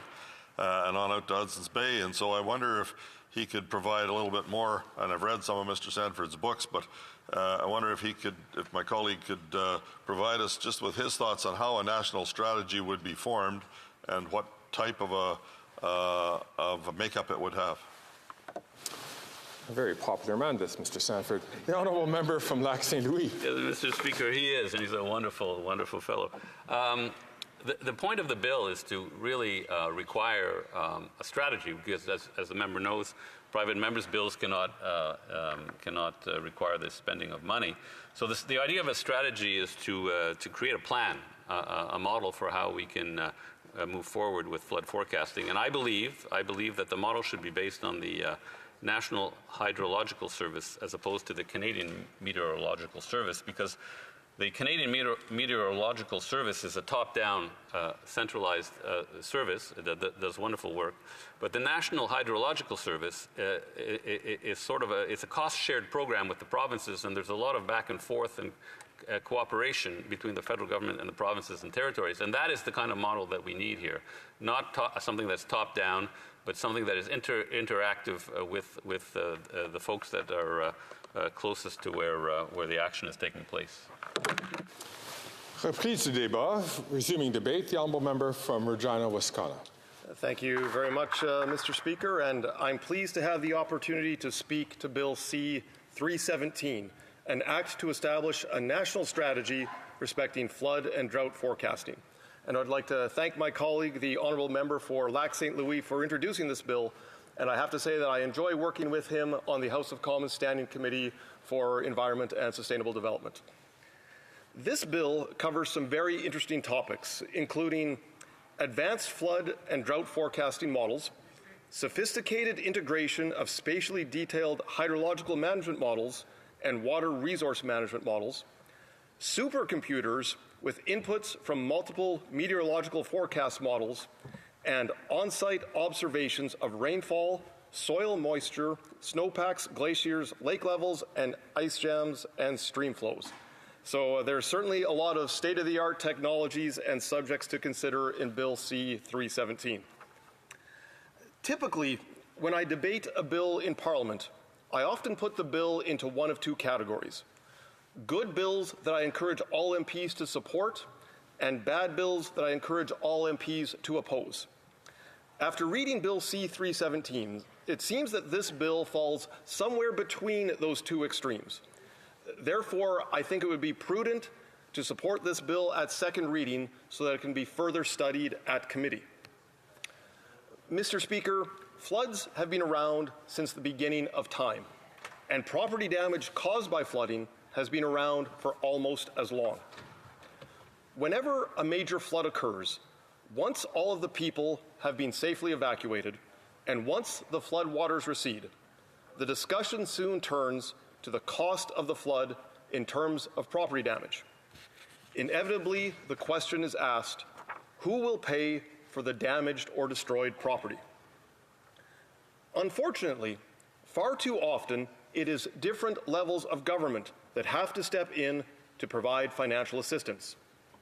In fact, the federal government's Disaster Financial Assistance Arrangement Program has spent approximately $8 billion in compensation since the program was established in the 1970s.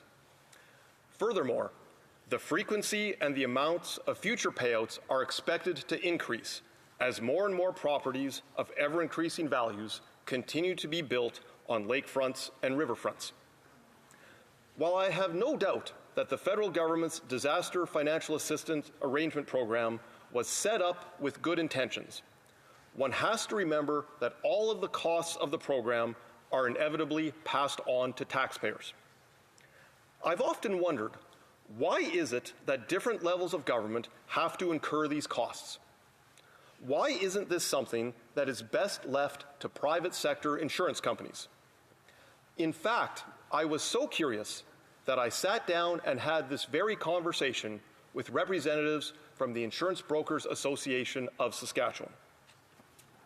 It turns out that insurance markets function very well when there is a high level of predictability in which the insurance companies and their policyholders can operate. If insurance companies and their actuaries can predict with a reasonable level of accuracy that in any given year, so many houses will be destroyed by lightning strikes, and so many more will be destroyed by fires, and so many more will be destroyed by some other type of disaster, then insurance companies can develop their policies and set their premiums accordingly.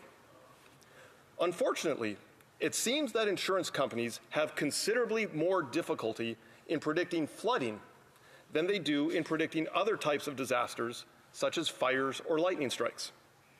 As a result, they simply do not offer flood insurance to many Canadian homeowners. And when those homes get damaged or destroyed by floods, government programs, such as the Disaster Financial Assistance Arrangement Program, get activated, and it is taxpayers who are ultimately left paying the bill. Clearly, there is room for improvement. There has to be a better way to structure the federal government's policy than to have the Disaster Financial Assistance Arrangement Program, as well as similar provincial programs, simply dole out billions of dollars to uninsured property owners whenever there is a flood.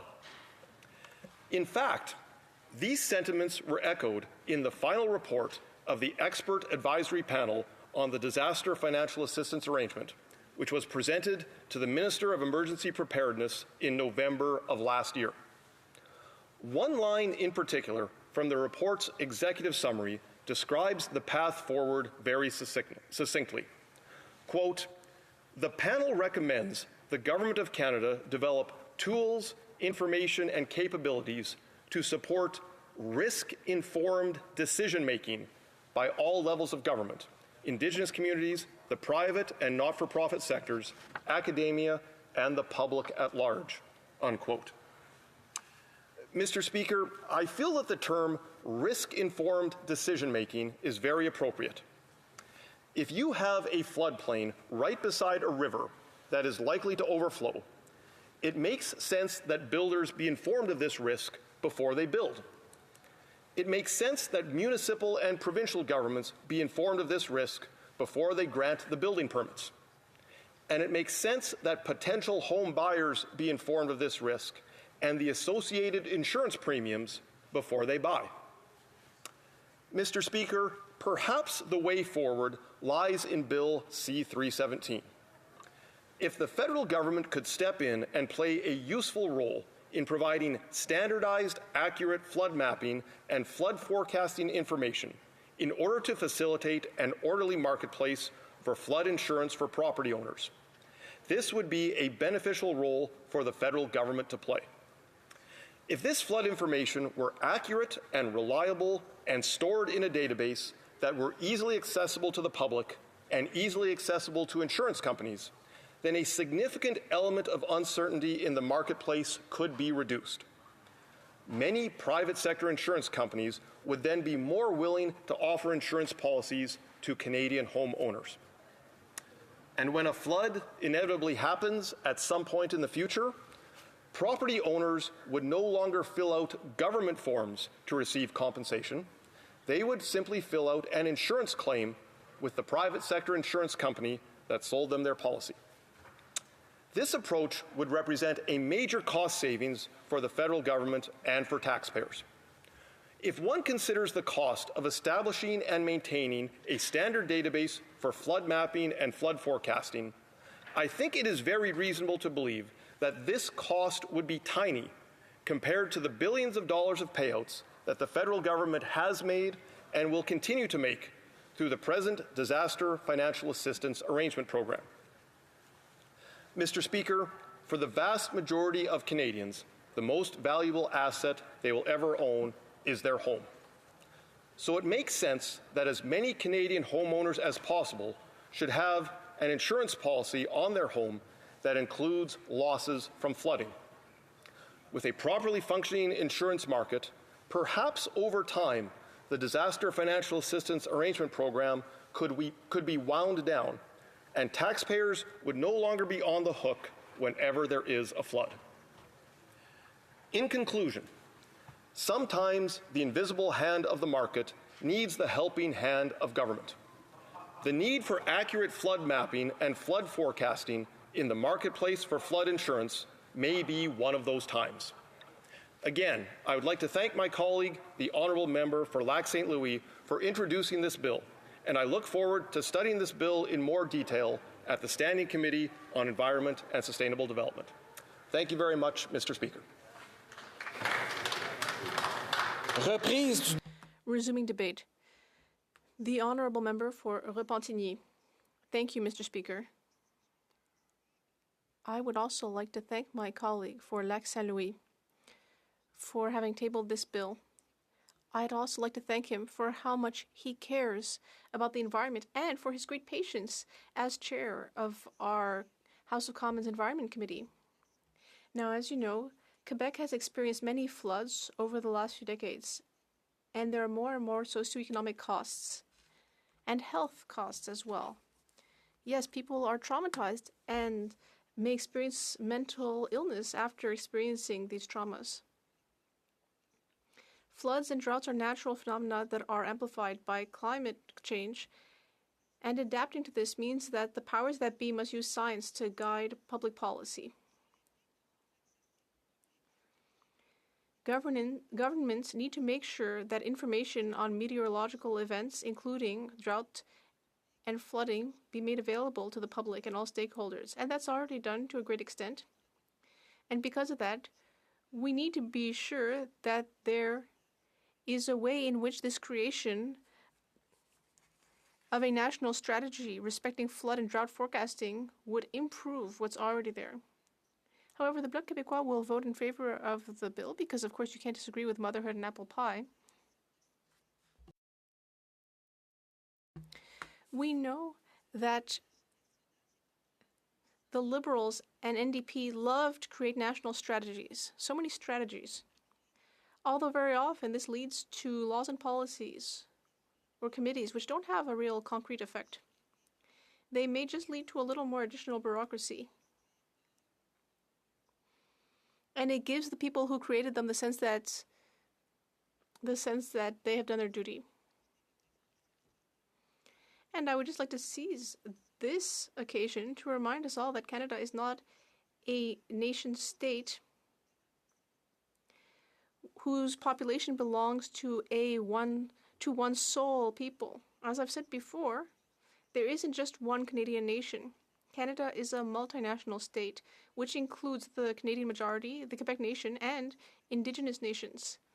So the use constantly of these expressions, national policy, national strategy, well, this use is fallacious.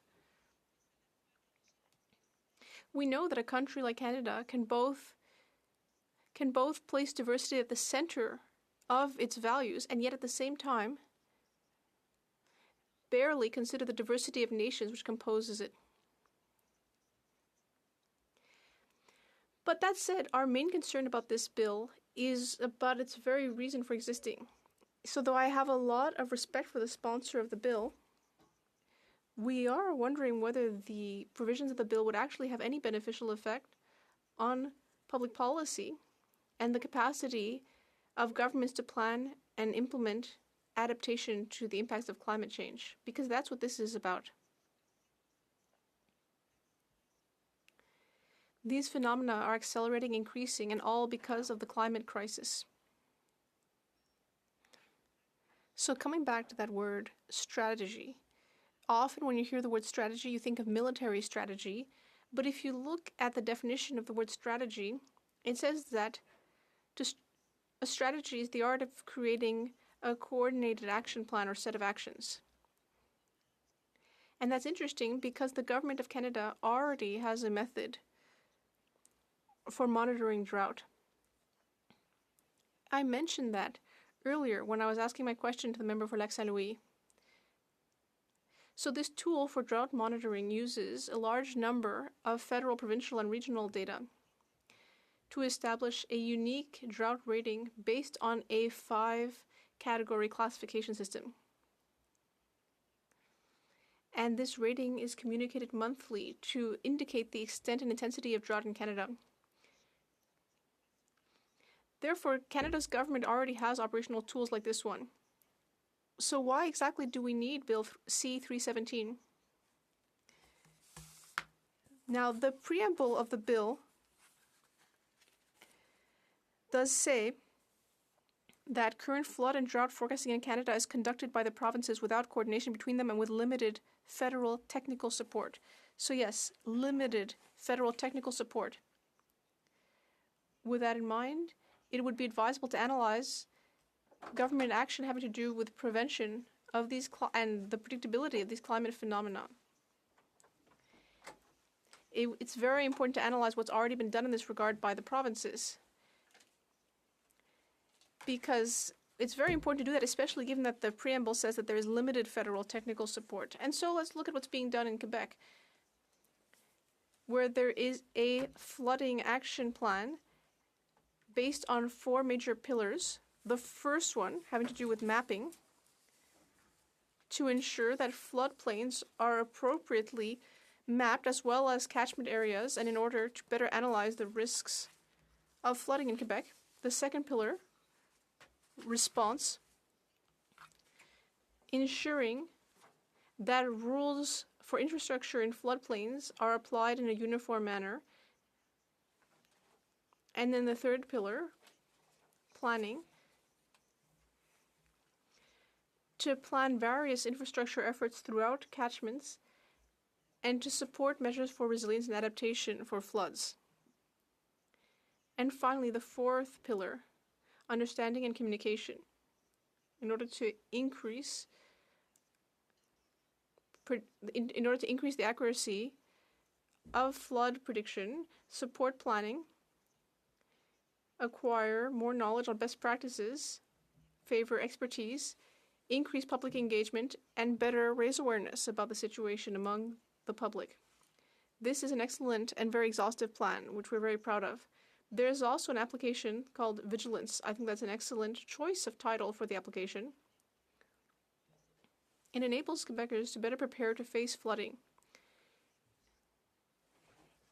It informs them of rises in water level depending on the region. This application is used to enable municipal and government stakeholders to optimize their emergency action. Generally speaking, we can say that the government of Quebec has the necessary expertise to protect its land and its people from flooding. Moreover, Quebec has its own water strategy. This strategy is the result of a significant government review that took into account all past experience. The Quebec water strategy will be implemented through 3 successive action plans. All of the measures in the first action plan, which covered the period from 2018 to 2023, represent investments of over $550 million. Quebec's strategy is going very well without federal government intervention. Federal government participation is not necessary to protect Quebec's environment or manage its natural resources. That said, though, it is true that Environment Canada, through its weather service, already makes official weather information and warnings available to people, organizations, businesses, provinces, and territories. That is really the most promising process for finding out whether or not federal support is required, and if it is required, then to put it in place. So what the study of the bill should attempt to assess, in our view, is the need for coordination and technical support from the federal government. Furthermore, if we assess what is currently happening, what is the potential for improving the detection and dissemination processes? Are the technologies up to date, for instance? In short, these elements could be observed without necessarily having to resort to this legislative mechanism. In our view, it's fundamental to carry out this study and ask ourselves these questions ahead of time. But I will conclude, Mr. Speaker, by saying that we will vote in favor of the bill from my colleague, the member for Saint Louis, if the needs are real. If we find out that they're real, then we have no reason to object to the federal government providing better quality weather information that is easier for public authorities to use. And if this contributes to the process and to decision-making when it comes to planning preventive action against extreme weather events, then all the better. And that's why we will be voting in favor. Thank you, Mr. Speaker. Resuming debate, the Honourable Member for Okanagan South, Kootenay West. Thank you, Mr. Speaker. And today we're speaking to Bill C-317, a private member's bill from the member from Lac Saint Louis. And this bill asks that the Minister of Environment and Climate Change, in consultation with the provinces, Indigenous governments, and municipal governments, develop a national strategy for flood and drought forecasting. The strategy must assess the need for using new technologies in forecasting, the need for modeling to identify risk areas, the establishment of a national cooperative forecasting system, and the preparation of a proposal for the establishment of a national hydrological forecasting service. So, Mr. Speaker, it's really hard to disagree with the premise of this bill. Floods and droughts are becoming more frequent and intense, causing billions of dollars in damages to infrastructure while destroying homes, crops, and livelihoods. Home insurance premiums are steadily rising, and in many cases, homeowners can't get flood insurance at all. Over 10% of Canadians can't get flood insurance for their homes. In my riding of South Okanagan, West Kootenay, floods have devastated communities and rural areas. In 2018, the town of Grand Forks was inundated by the Kettle and Granby rivers. 5 years later, the community is still struggling to deal with the fallout of that event. Families lost homes, businesses were forced to close, whole neighborhoods have disappeared. In 2021, an atmospheric river event caused catastrophic damage to the communities of Princeton and Merritt, just west of my riding, and caused over $5 billion in reconstruction bills. Those communities are still trying to recover. This year has been literally off the charts for extreme weather around the world. Air temperature records were set on every continent. Ocean temperatures were so high, scientists could scarcely believe the data they were seeing. Ice sheets and glaciers disappearing before our eyes. Catastrophic wildfires raged across Canada, Europe, and around the world. Precipitation patterns have been thrown out the window. Intense rainfall events brought flash floods to major cities around the world. I just came back from Ghana and Cameroon in West Africa, and everyone there was saying the dry season has failed to materialize, the rain just won't stop. We're living the effects of climate change, and we must adapt to the consequences of our addiction to fossil fuels. Because even if we stopped all our carbon emissions tomorrow, the floods, droughts, and fires we're experiencing now will keep happening for centuries to come. It won't get better, and we can only hope we will act quickly enough to make sure it doesn't get significantly worse. So it's obvious that we would benefit from better forecasting of extreme weather events, and that is, of course, what this bill seeks to do. Now, in Canada, operational flood forecasting is a provincial responsibility. But the rising threats, the rising costs, and the rising call for better forecasting that is more coordinated across provincial boundaries. Because the data that goes into flood forecasting modeling, and drought forecasting for that matter, must come from multiple jurisdictions. In my riding, floods mainly result when deep snowpacks are met with sudden heat waves or intense rain on snow events, or both. And as the rivers rise, we anxiously watch the river gauge levels. While the rivers in my riding don't cross provincial boundaries, they do cross the U.S. border, sometimes multiple times. So when the Kettle River is rising, we watch the gauge at Westbridge, operated by the BC government, then the gauge at Ferry County in Washington, operated by the U.S. government, and then another gauge operated by the United States at Laurier. A similar thing happens in the Okanagan Valley. During spring freshet, the flow of the Okanagan River is usually highly regulated by a series of small dams on each of the lakes. But at that time, the Similkameen River is 10 times larger than the Okanagan, flowing out of the North Cascades at Princeton, crossing the border and joining the Okanagan River at Oroville, Washington. The massive spring flow of the Similkameen literally swamps the Okanagan River, and even though the Okanagan is regulated by a dam operated by the International Joint Commission in Oroville, that dam is overtopped by the Similkameen flow, and water moves upstream into Osoyoos Lake. And that's how Osoyoos Lake floods. Water coming upstream from Washington State and blocking the outflow of the Okanagan River. These are a couple examples of why flood forecasting and operational decisions resulting from that forecasting need to be coordinated across all levels of government, even international levels. The Red River in Manitoba is another famous example of that. And I mentioned earlier that snowpack monitoring is a critical part of flood forecasting in Canada, particularly in British Columbia, where mountain snowpacks linger well into the warm spring and summer months. And the snowpacks in the BC mountains are the deepest in the world. In British Columbia, most snowpack measurement stations are operated by the provincial government, but some are run by agencies managing large hydro dams such as BC Hydro, companies like Rio Tinto, and Metro Vancouver.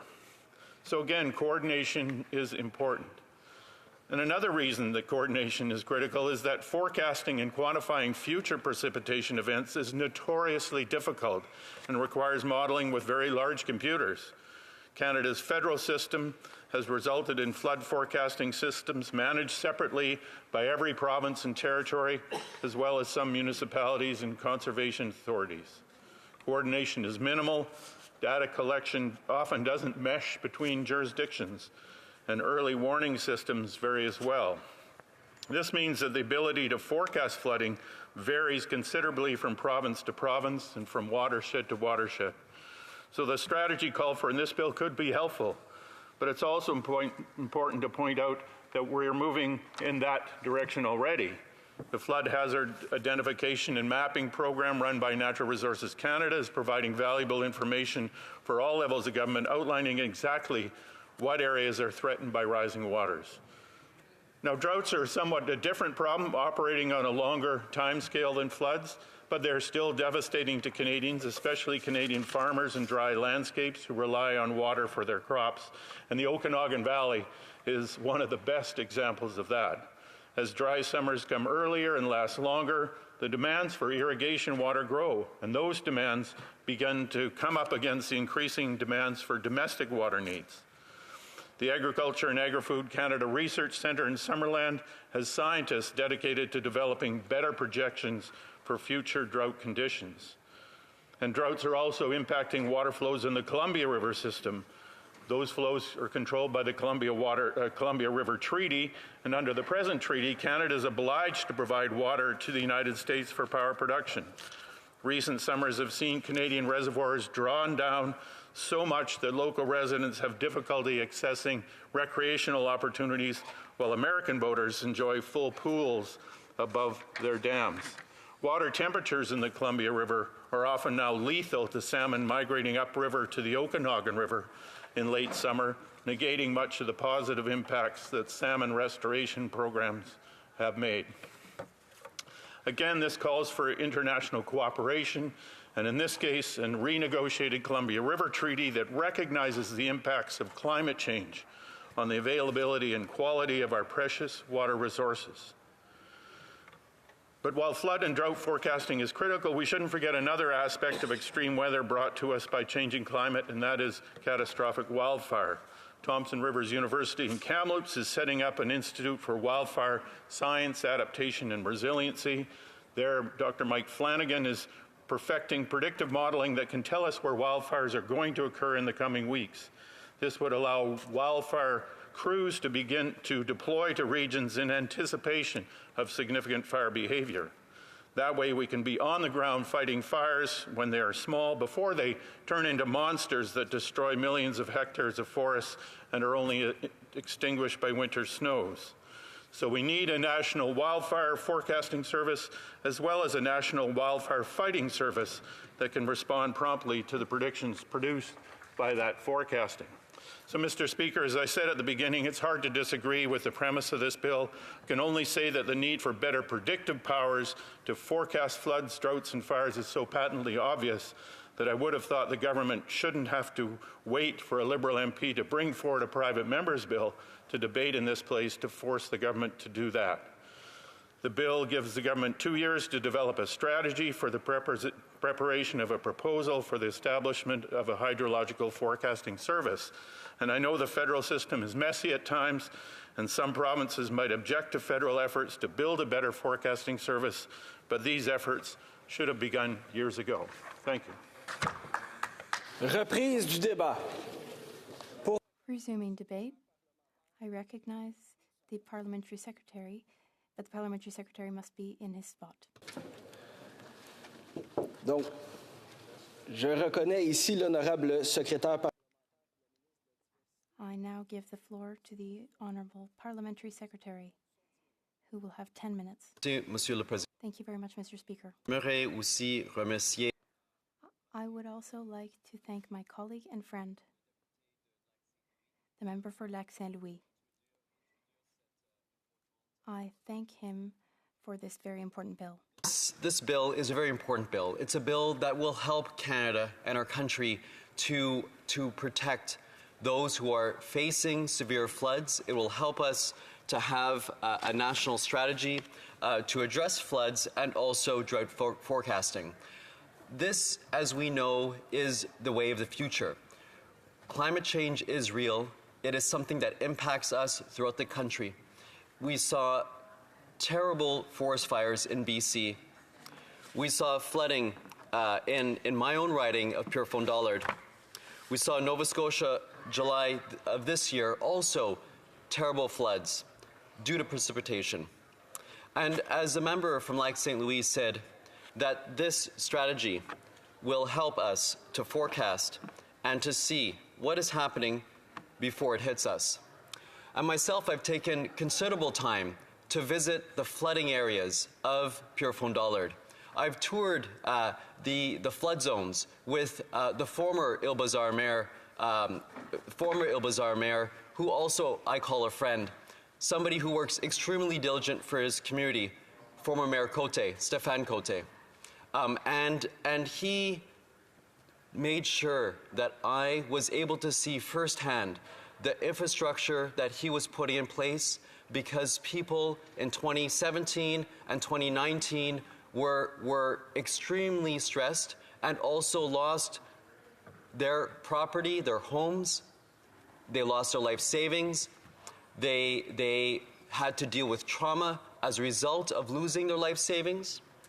I met residents whose households were suffering from the effects of flooding for years after.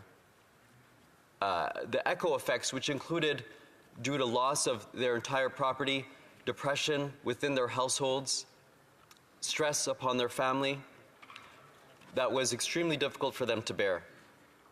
And so when we talk about legislation to support and to address, to create a national strategy around flooding and drought forecasting, this is much more than protecting property, protecting people's homes. It also has mental health impacts for our society and community. The honourable member from Lac St. Louis has done extremely important work through the committee which he chairs, the Committee of Environment and Sustainability. And through this committee, he's brought forth issues relating to water and the environment.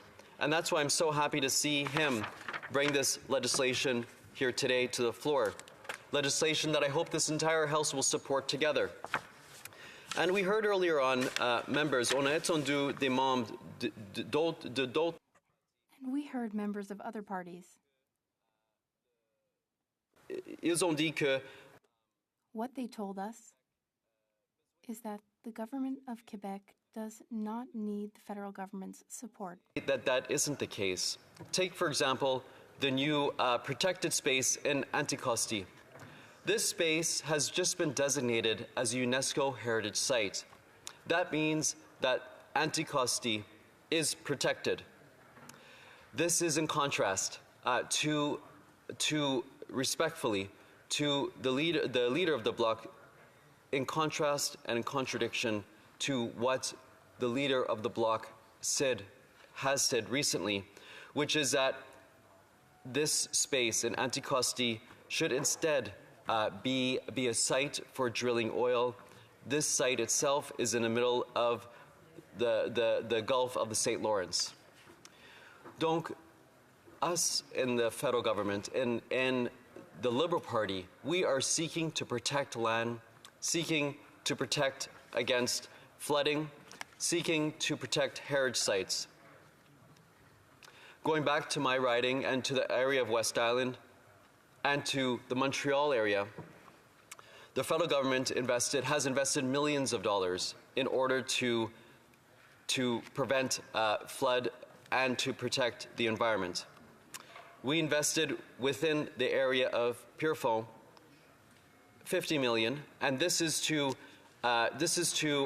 bring improvements to a park, an area that is called the Grand Parc de l'Ouest.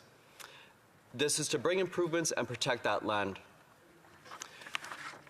The human impacts of flooding are real. I've seen families that have been impacted. I've visited the sites both within Pierrefonds and within Île-Bizarre. I've seen people on the Île de Mercier, which is a small island within Île-Bizarre, beautiful space, but those homes there are also subject to flooding, potential flooding each and every year. I've seen the anxiety as the spring waters come on in, when residents are looking each and every day at the water levels as they rise. The forecasting that this bill will bring will help alleviate that anxiety. It'll help us to plan better, to avoid the loss of property and stress upon individuals.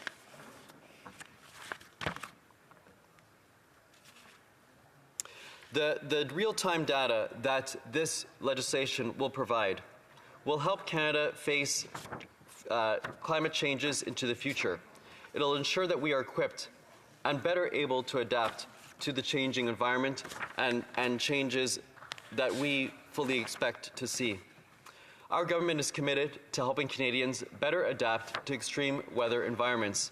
This includes floods and droughts. Our government is also already implementing key activities in relation to floods and drought forecasting.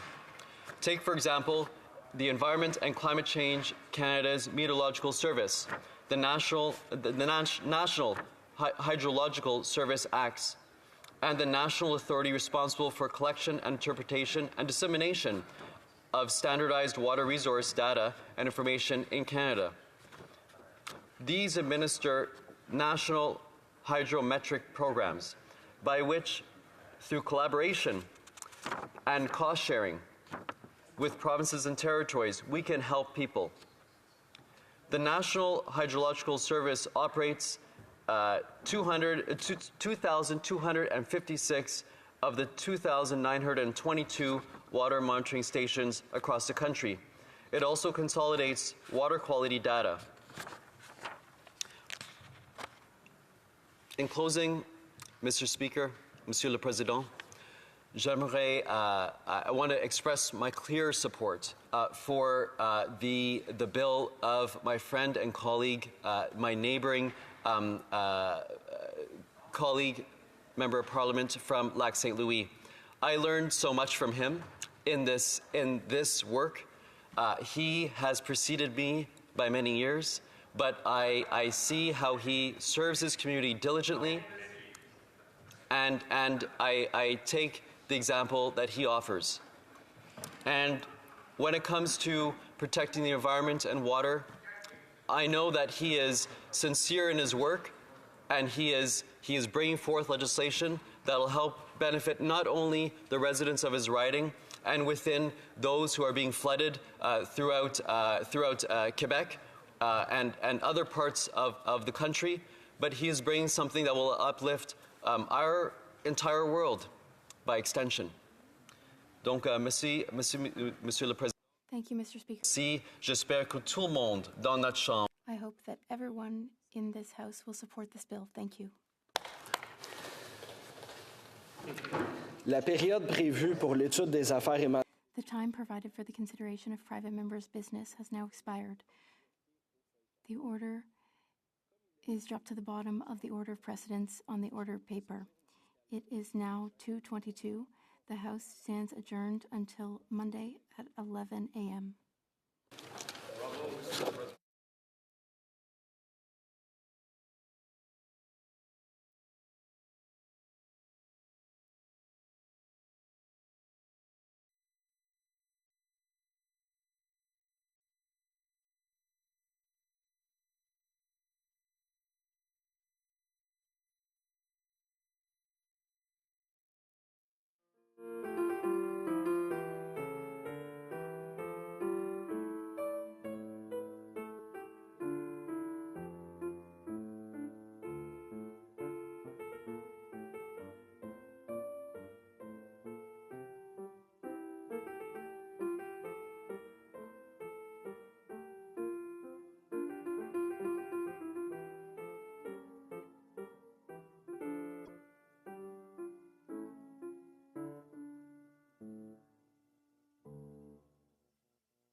Thank you.